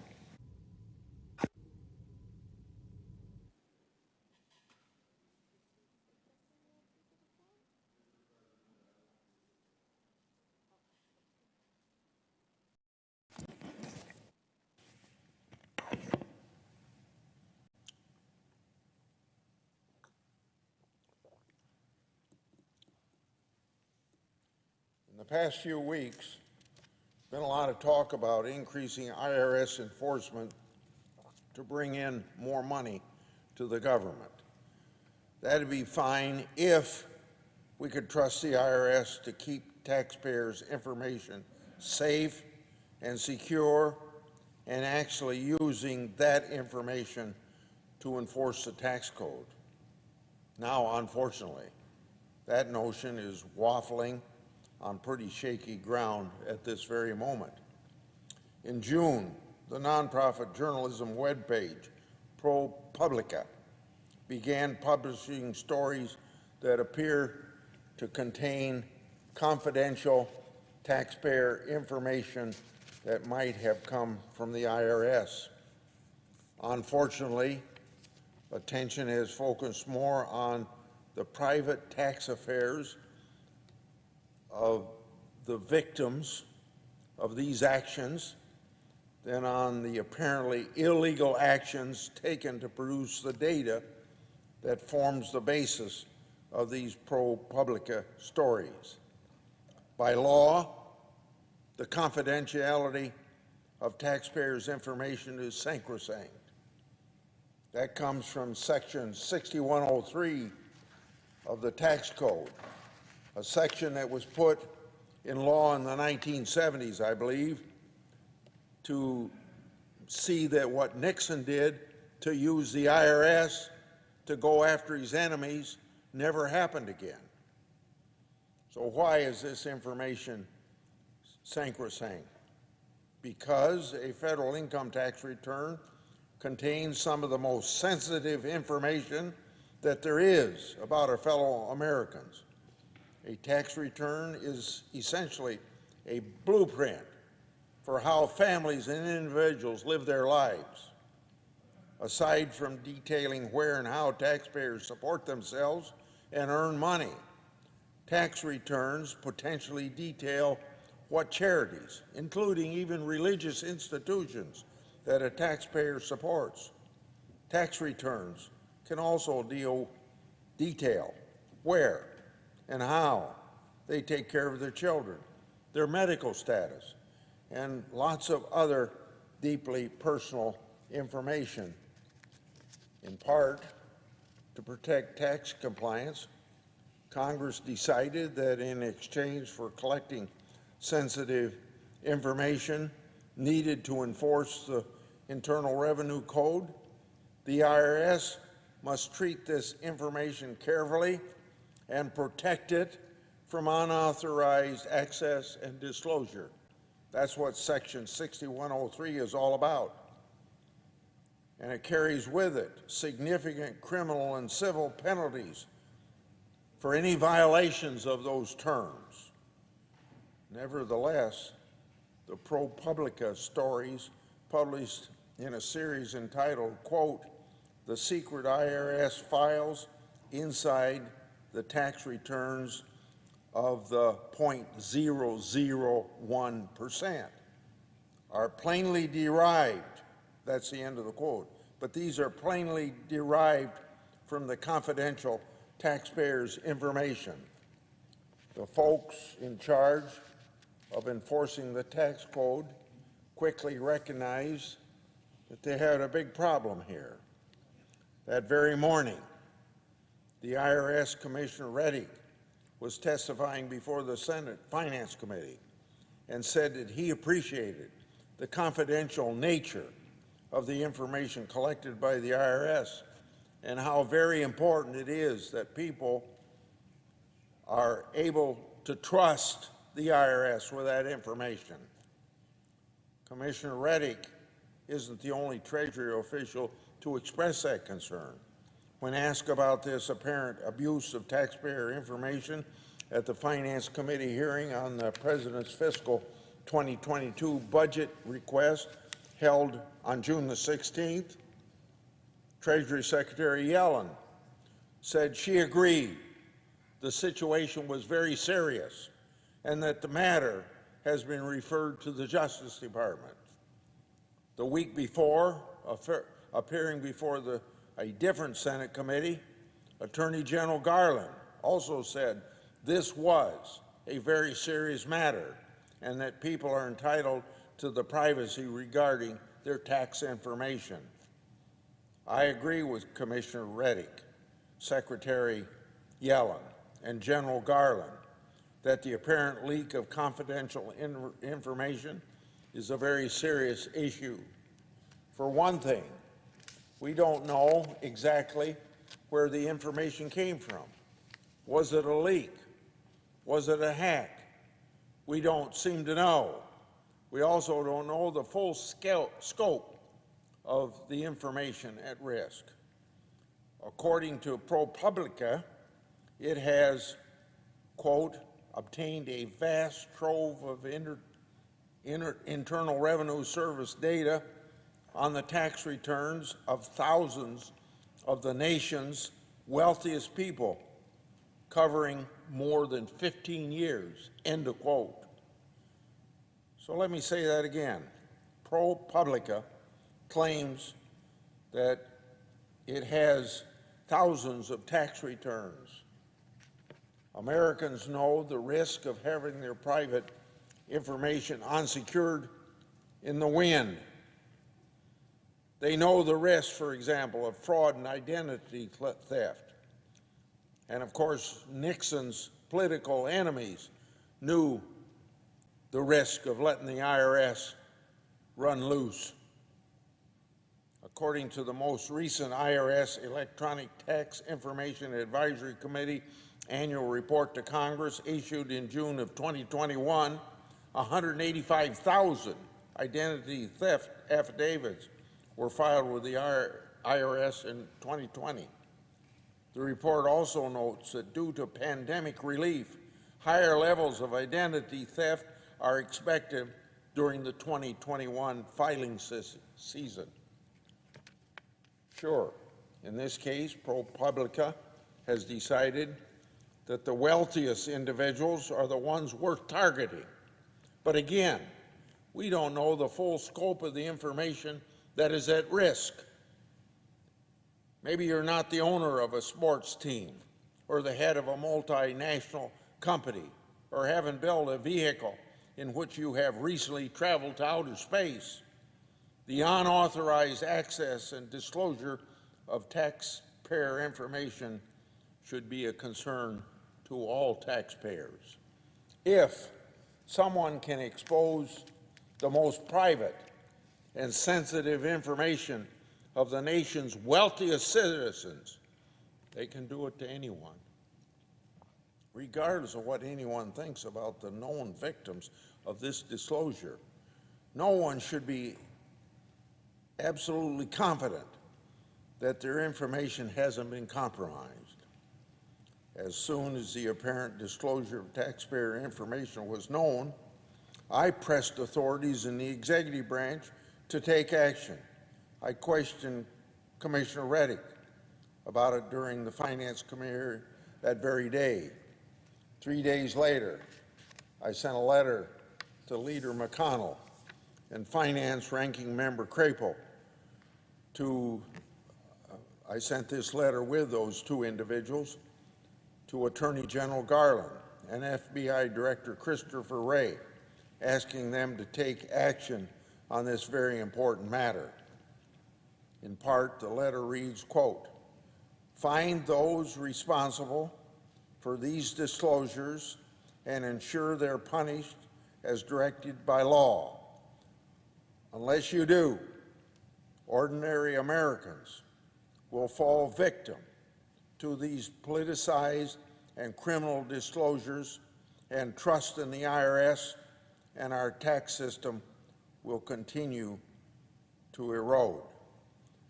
That's end of quote by the letter that I sent with Leader McConnell and Finance Chairman Ranking Member Crapo. On the same day, I joined every other Republican on the Finance Committee on a letter to the Treasury Inspector General for Tax Administration asking for an immediate investigation. Following Treasury Secretary Yellen's June 16th appearance before the Finance Committee, I also submitted several questions to her in writing. My questions asked pretty simple questions about the scope of the leak and the hack, and whether or not anyone with advanced knowledge of the first ProPublica piece had reached out to the Treasury or to the IRS. On June the 16th, I sent a letter to the Attorney General Garland and FBI Director Wray with other Judiciary Committee Republicans seeking a briefing and a confirmation that the FBI or the Department of Justice is investigating. Now, as usual, I have not received a single response to any of my written inquiries. There appears to be a massive flaw somewhere in our system of tax administration. Our job, through constitutional oversight, is to determine exactly what the situation is, how it happened, and how we can fix it. Unfortunately, it appears some are using the apparent illegal disclosure of taxpayer information and the violation of taxpayers' rights to advance a partisan agenda. That probably doesn't surprise a lot of people, that politics would be involved in this. It's important to note that the ProPublica pieces aren't talking about tax evasion, but generally tax avoidance, which is a legal minimization of taxes owed. On June 24th, ProPublica published a story about Roth IRAs using the information of a wealthy tech investor. The purpose of this story was to show that this investor, quote, and other ultra-wealthy investors have used them to amass vast untaxed fortunes, end of quote. The next day, on June 25th, ProPublica published a story highlighting a senior Democratic senator legislation intended to crack down on large Roth IRAs accounts, the same type of account criticized in the previous day's articles. And you're talking about abuse of Roth IRAs? It's in the law. A different ProPublica story seemed intended to wield private taxpayer information to affect the outcome of an election. Now listen to this. On June the 16th, ProPublica published a story containing taxpayer information of a candidate in the Democratic primary to be the next district attorney of Manhattan. Seems to me like somebody's using political things to hurt people in their own political party. Given how concerned many of my colleagues have been about potential election interference, I'm really very shocked that this story completely missed their attention. If a candidate's confidential, legally protected information is somehow disclosed less than a week before an election, especially when we don't know the ultimate source of the confidential information or how it was even obtained, shouldn't that raise a red flag to a lot of people in this town? Or does it only matter depending upon who the candidate is? Finally, I want to address ProPublica's role in this situation. Although they may be very well intentioned, in my opinion, they're facilitating an abuse of power by publishing stolen, confidential information of individual citizens who are, by all appearances, complying with their legal obligations. They think they're informing the public of information they need to know. They're really telling the public that their tax return information is not private. They could have serious consequences for the proper administration of our tax laws that are based on the proposition that people are going to give honest, correct information because they know it's going to be public and because they owe taxes and they're honest people. Plainly, this isn't about tax cheats who broke the law. It's about certain people not paying what ProPublica thinks they should pay, regardless if they're paying every dollar that the law requires that they pay. So it's really about promoting changes to tax law that ProPublica and certain members of this body would support. The identity of specific taxpayers that we know have had their information violated is not an excuse. The notion that taxpayers' information, every taxpayer's information, should be protected is not a view only held by this senator. I've quoted Treasury Secretary, I've quoted the Attorney General, all holding that same view. The use of this information to advance partisan objectives and apparently to influence an election should concern all of us. We need to get to the bottom of what happened. We need to know what taxpayer information is at risk, how many taxpayers have been compromised, and then determine what we can do going forward. So I implore Secretary Yellen and Attorney General Garland to respond to my questions and my letters so that we can get on with our very important work. I yield the floor, and I suggest the absence of a quorum. The clerk will call the roll. Ms. Baldwin.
Senator from Maine. Mr. President, I'm purposefully keeping my mask on. Senator, we are in a quorum call. I ask unanimous consent that the quorum call be vitiated. Without objection. Mr. President, I'm beginning my comments with my mask on for a very specific reason. If you can tell what's populating the mask, they're America's favorite crustacean, the North American lobster. And I ask unanimous consent that the Senate proceed to the consideration of S-Res 335 submitted earlier today. The clerk will report. Senate Resolution 335 designating September 25th, 2021 as National Lobster Day. Without objection, the Senate will proceed to the measure. I ask unanimous consent that the resolution be agreed to, the preamble be agreed to, and that the motions to reconsider be considered made and laid upon the table with no intervening action or debate. Without objection. Mr. President, I appreciate the adoption of this resolution. The American lobster, the North American lobster, is a staple, an iconic product of the state of Maine. It supports our coastal economy, produces well over $1 billion a year of economic activity, and supports thousands of families along the coast of Maine. Some people occasionally refer to the lobster industry, but in reality, it's a series of small sole proprietorship businesses. Almost all lobsters are caught on boats owned by individual owners with perhaps what we call a sternman on board. But it is a series of, as I say, small, independently owned businesses, and that's one of the things that's so special about this industry. So it's a treat for me to be able to move this resolution, to have it agreed upon unanimously by the United States Senate. September 21st, 2021 will officially be National Lobster Day. Thank you, Mr. President. I yield the floor.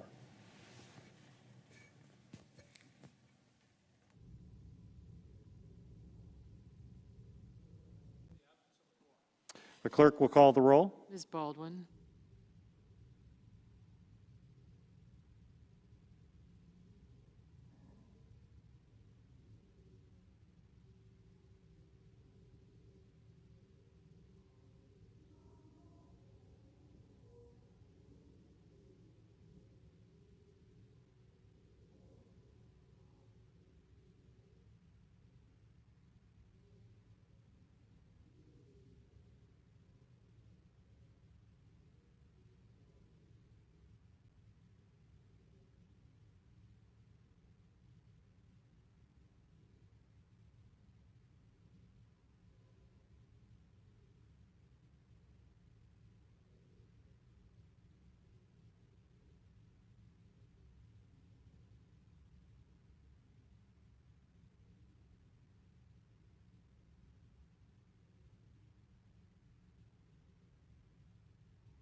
Madam President.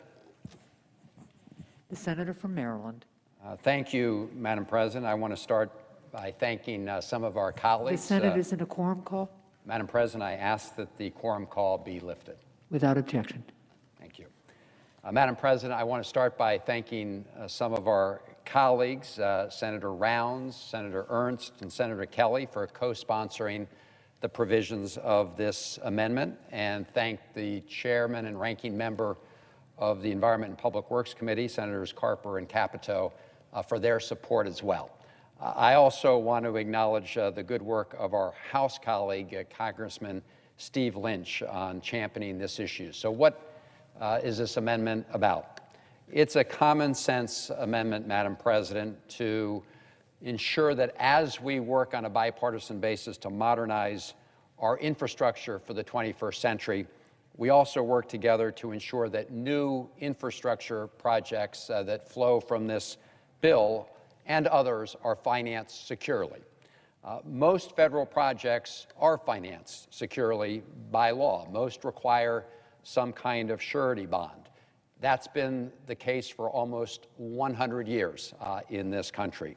But because of an odd and old loophole, public-private infrastructure partnerships, or P3 projects, often do not maintain the same level of protection that have been required for public infrastructure projects over time. That can spell disaster for subcontractors, for workers, for taxpayers, and for the success of projects that are not so secured. We know that contractor defaults can cause costly delays, waste taxpayer money, and leave residents and local stakeholders and project workers in the lurch. In fact, one developer defaulted on a P3 project in Indiana and left subcontractors without pay and left taxpayers on the hook for over $300 million in additional project costs. This amendment simply requires that P3 projects using TIFIA financing, that's Transportation Infrastructure Finance Innovation Act financing, be secured with a surety bond. That way, in the event a contractor defaults, the protections by that bond ensure the completion of those projects, they protect taxpayers, and they ensure that workers and subcontractors and suppliers are paid for their work. Not surprisingly, this effort is supported by a broad coalition of organizations, including the American Subcontractors Association, the National Association of Minority Contractors, and a wide range of other contractors, because it will ensure that they are paid for the work they do. And it will also protect taxpayers who otherwise are left in the lurch if a contractor goes belly up and we do not have the protection of this kind of surety bond. Madam President, that's why this amendment has broad bipartisan support, and I urge its adoption. I yield. I note the absence of a quorum. The clerk will call the roll. Ms. Baldwin.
Madam President, are we in a quorum call?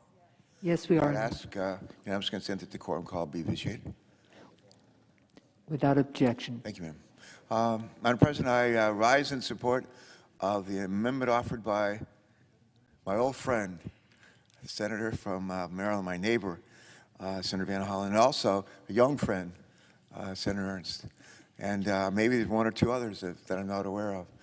But the amendment offered by our colleagues requires public-private partnership projects that receive loans from USDOT to obtain something called surety bonds.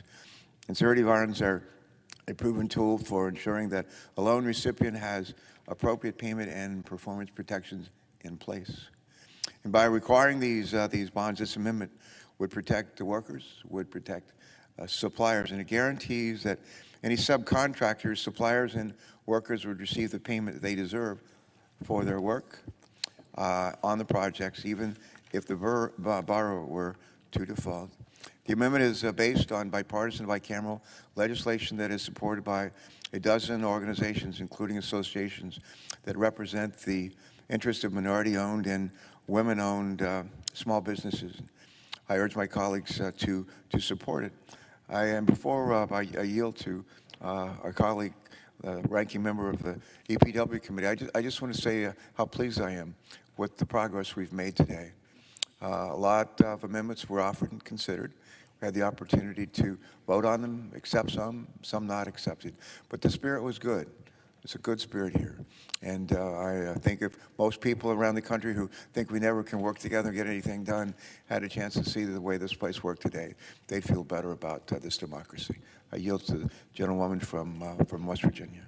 Senator from West Virginia. Thank you, Madam President, and thank you, Mr. Chairman. And I want to thank the sponsors of the Van Hollen Rounds amendment. And I am in full support of this bipartisan amendment. As the chairman explained, that public-private partnerships under TIFIA would be backed by the surety bond, which would mean that in the event of a contractor default, the projects could still be completed, subcontractors and workers paid, and taxpayer investments protected. It sounds like a good common sense amendment, and I am fully in support. I would also like to say that the progress we had today is more than encouraging. We're all, I think, very excited about the prospects of what the improvements that this bill will make to our transportation and energy sectors, and just our the guts of our country in terms of the physical infrastructure. So with that, I would yield back. Thank you. Sorry. There is no further debate. The question is on the amendment 2354. Is there a sufficient second? There appears to be. The clerk will call the roll. Ms. Baldwin.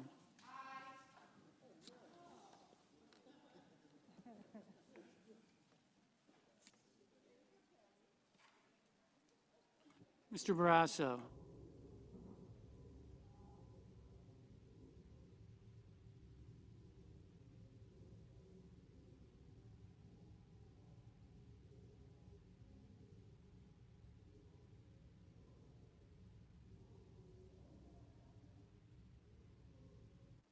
Mr. Bennett.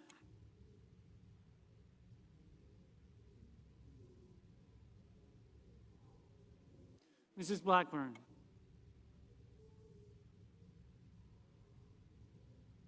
Mr. Blumenthal.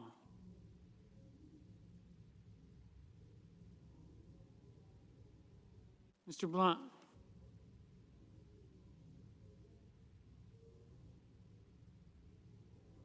Mr. Booker.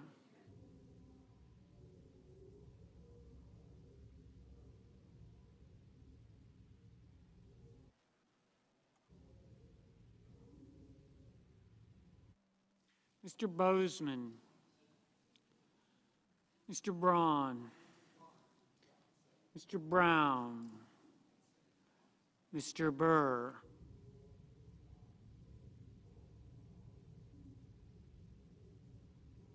Ms. Cantwell. Mrs. Capito. Mr. Cardin. Mr. Carper.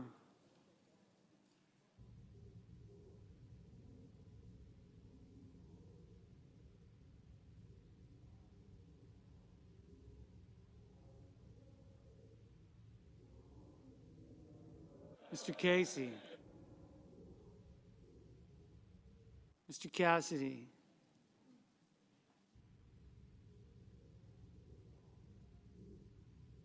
Ms. Collins.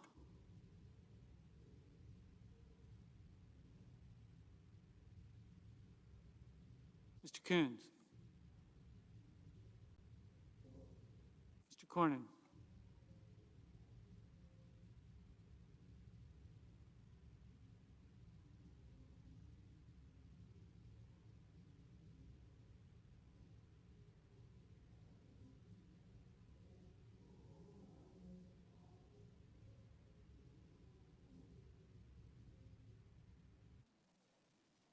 Ms. Cortez Masto. Mr. Cotton. Mr. Kramer. Mr. Crapo. Mr. Cruz. Mr. Daines. Ms. Duckworth. Mr. Durbin. Ms. Ernst. Mrs. Feinstein. Mrs. Fisher.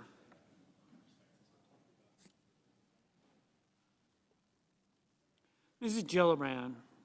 Mr. Graham. Mr. Grassley. Mr. Haggerty.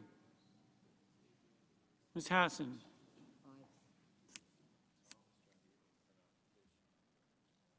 Mr. Hawley. Mr. Heinrich.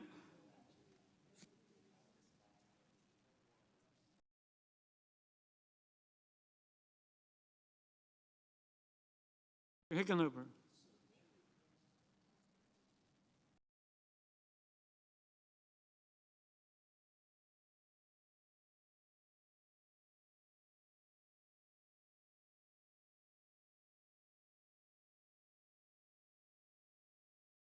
Serrano. Mr. Hoven.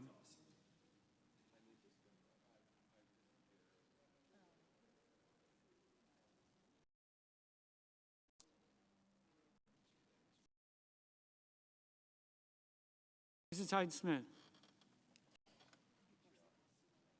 Mr. Inhofe.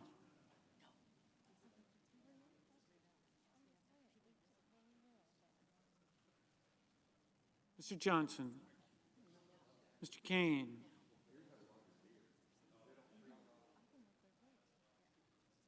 Mr. Kelly. Mr. Kennedy.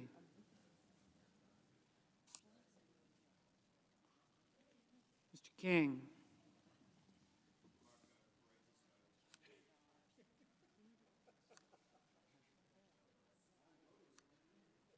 Ms. Klobuchar. Mr. Langford. Mr. Leahy. Mr. Lee. Mr. Lujan. Ms. Lummis. Mr. Manchin. Mr. Markey. Mr. Marshall. Mr. McConnell. Mr. Menendez. Mr. Merkley. Mr. Moran. Ms. Murkowski. Mr. Murphy. Mrs. Murray. Mr. Ossoff. Mr. Padilla. Mr. Paul. Mr. Peters. Mr. Portman. Mr. Reed. Mr. Resch. Mr. Romney. Ms. Rosen.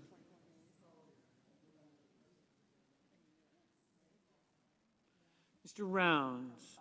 Mr. Rubio.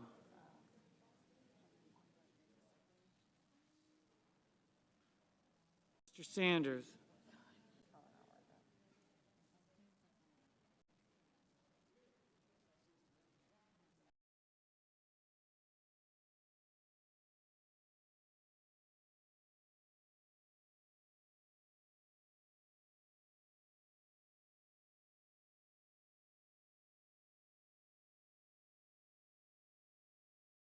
Mr. Sass.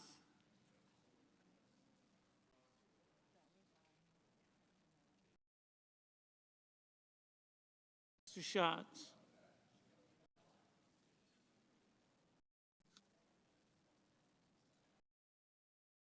Mr. Schumer.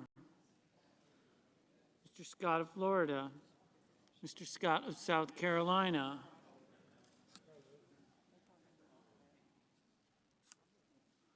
Mrs. Shaheen. Mr. Shelby. Ms. Sinema. Ms. Smith. Ms. Stabenow. Mr. Sullivan. Mr. Tester. Mr. Thune. Mr. Tillis. Mr. Toomey. Mr. Tuberville.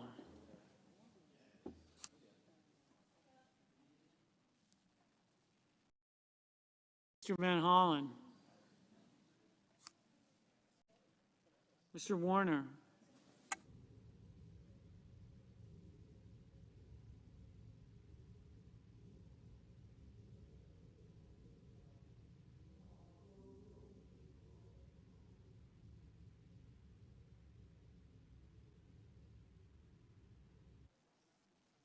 Mr. Warnock. Ms. Warren. Mr. Whitehouse. Mr. Wicker. Mr. Wyden. Mr. Young.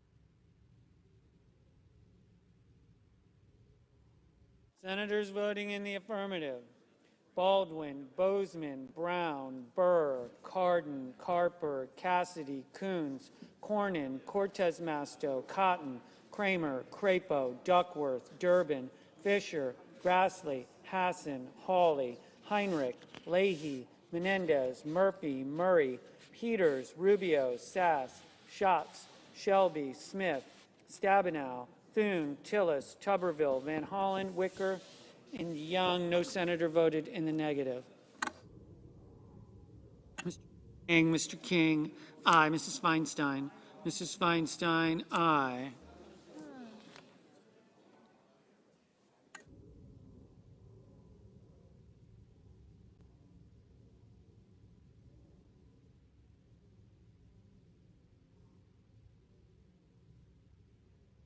Mr. Tester, aye. Mr. Scott of Florida, aye.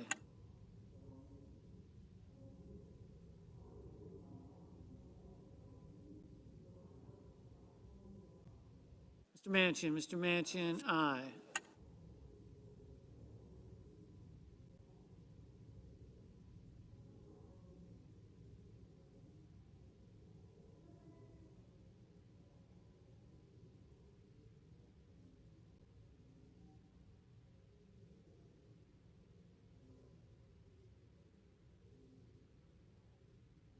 Mr. Lee, aye.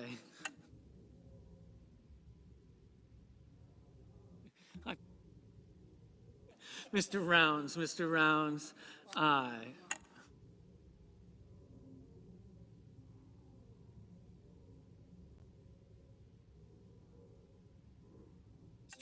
Mr. Langford, aye. Mr. Barrasso, aye. Mr. Bennett, aye.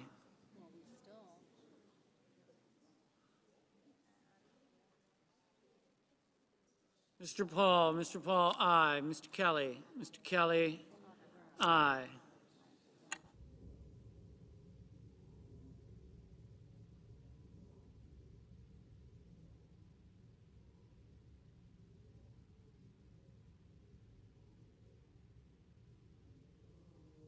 Mr. Blunt, aye.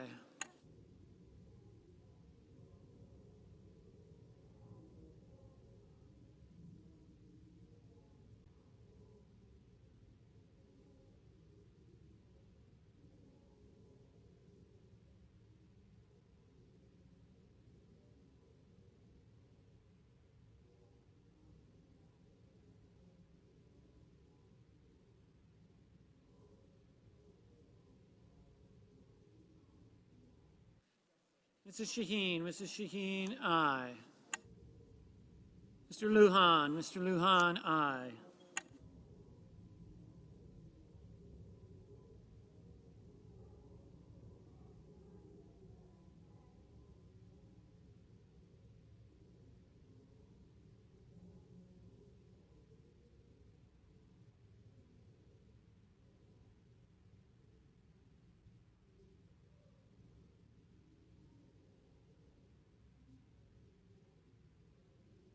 Mrs. Blackburn, aye.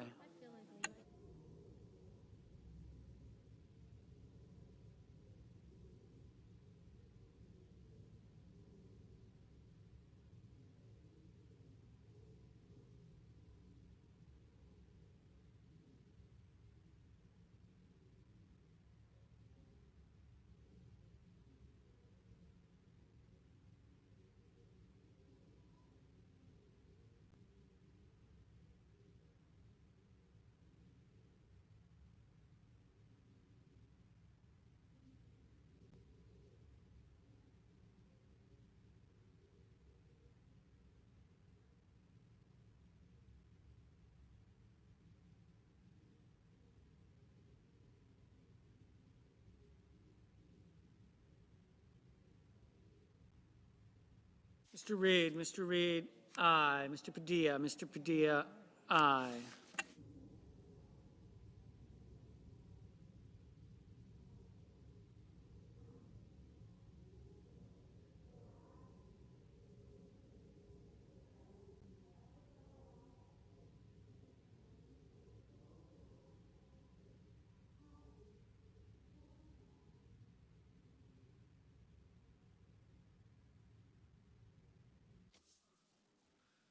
Mrs. Gillibrand, aye. Ms. Klobuchar, aye. Ms. Rosen, aye. Ms. Sinema, aye.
Mr. Wyden, aye.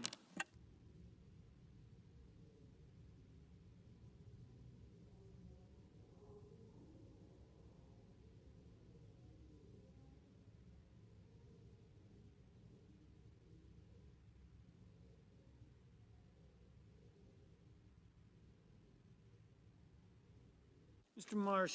Marshall, aye.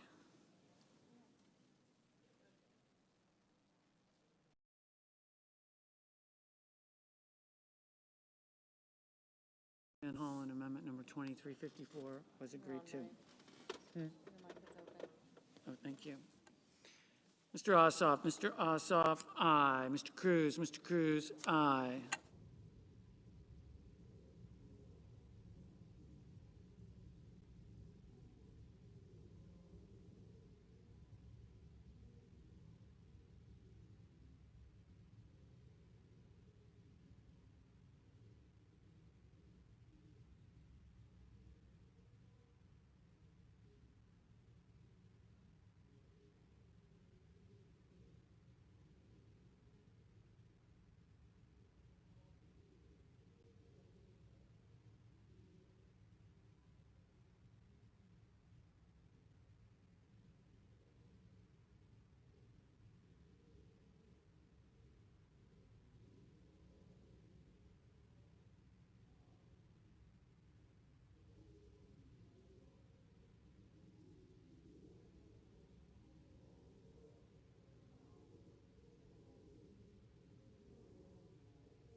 Mr.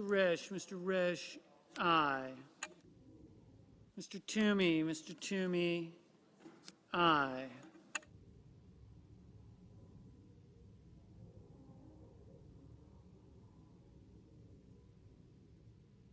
Ms. Warren, aye.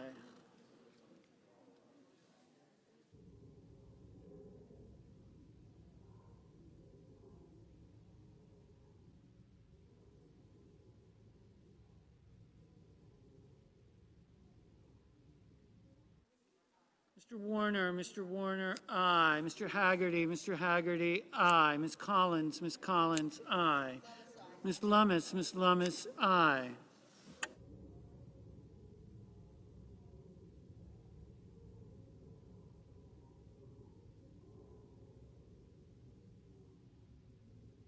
Mr.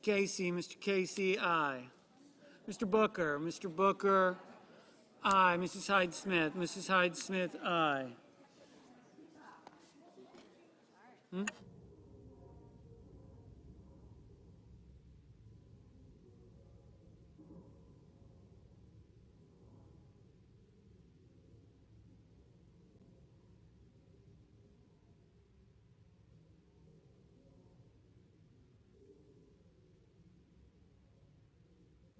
Mr. Whitehouse, aye.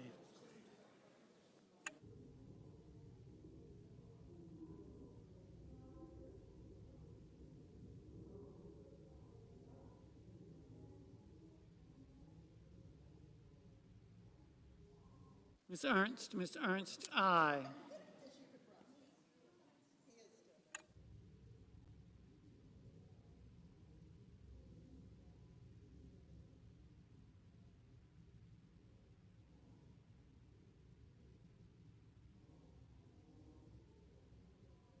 Mr. Kennedy, aye.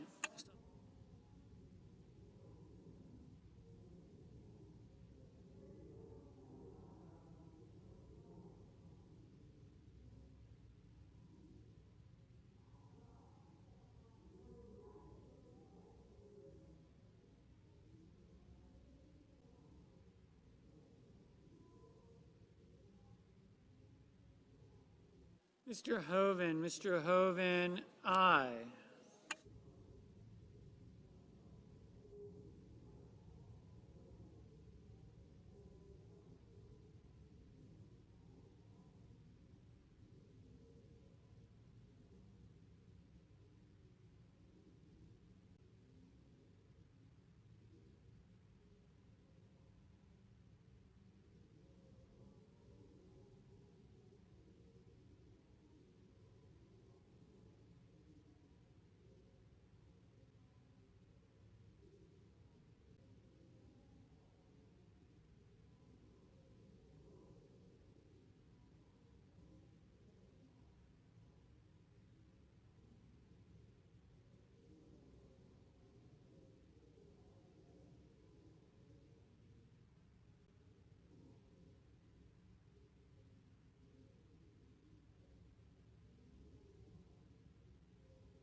Mr. Merkley, aye.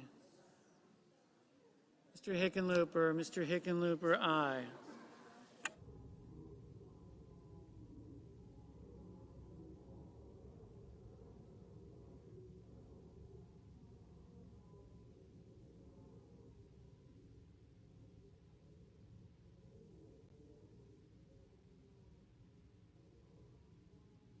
Mr. Johnson, aye.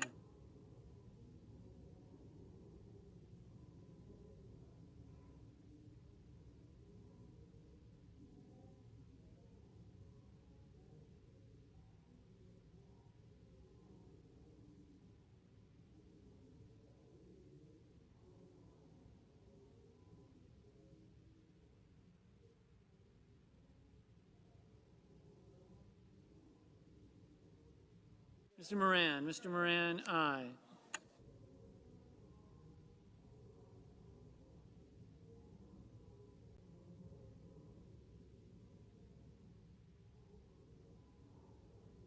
Mr. Romney, aye.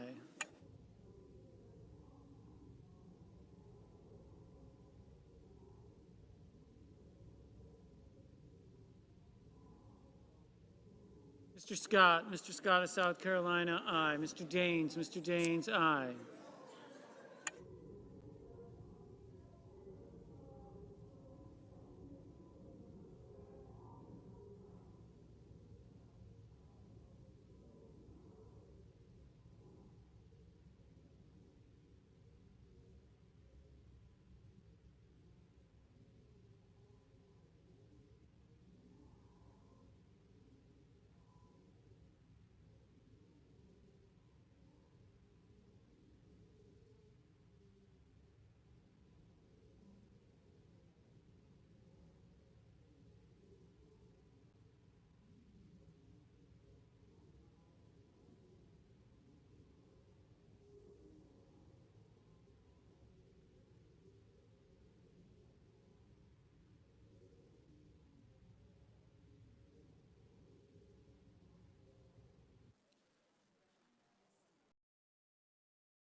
Mr. Sanders, aye.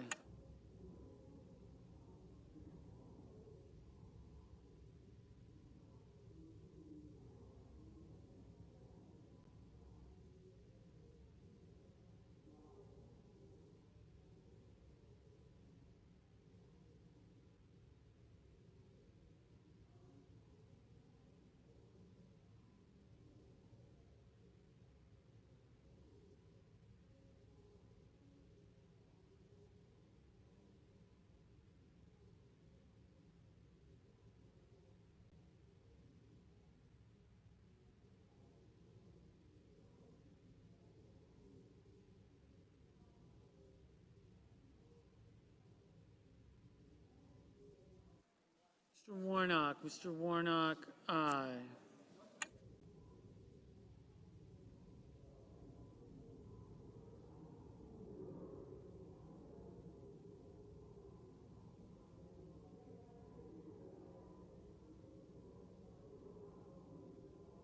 Mrs. Capito, aye.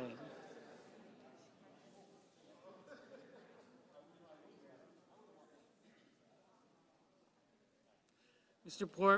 Portman, aye.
Mr. Rono, aye.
Mr.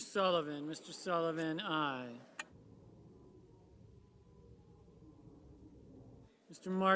Markey, aye.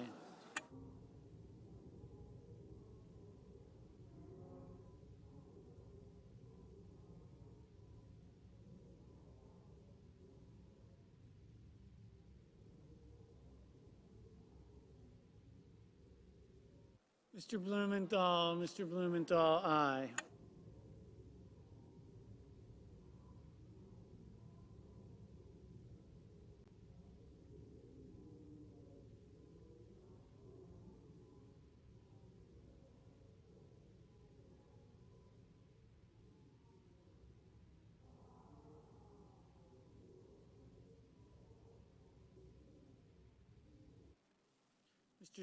Mr. Schumer, aye.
Ms. Cantwell, aye.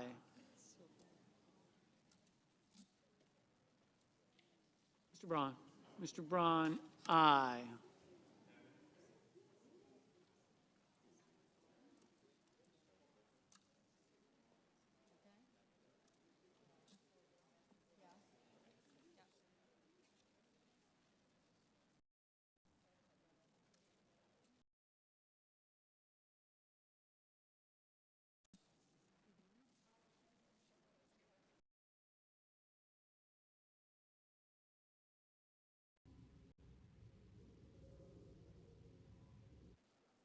Mr. McConnell. Mr. McConnell, aye.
Ms. Murkowski, aye.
On this vote, the yeas are 97, the nays are 0. Under the previous order requiring 60 votes for the adoption of this amendment, the amendment is agreed to.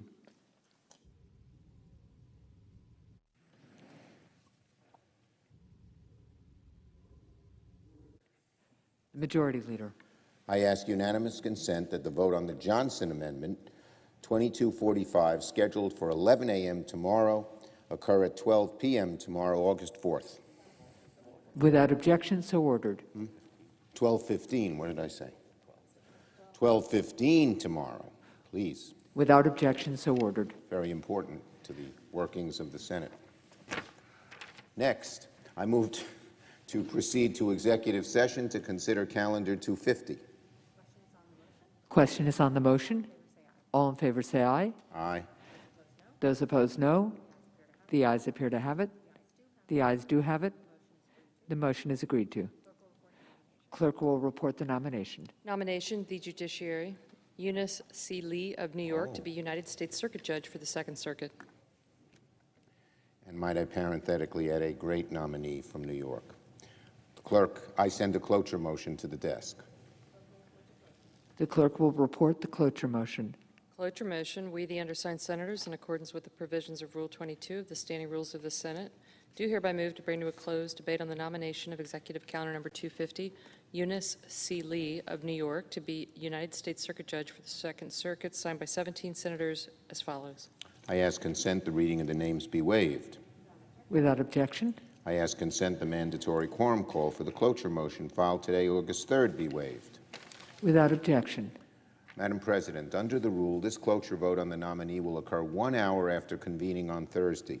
For the information of senators, the process of confirming this nominee will in no way interfere with the Senate's continued consideration of additional amendments to the bipartisan infrastructure bill.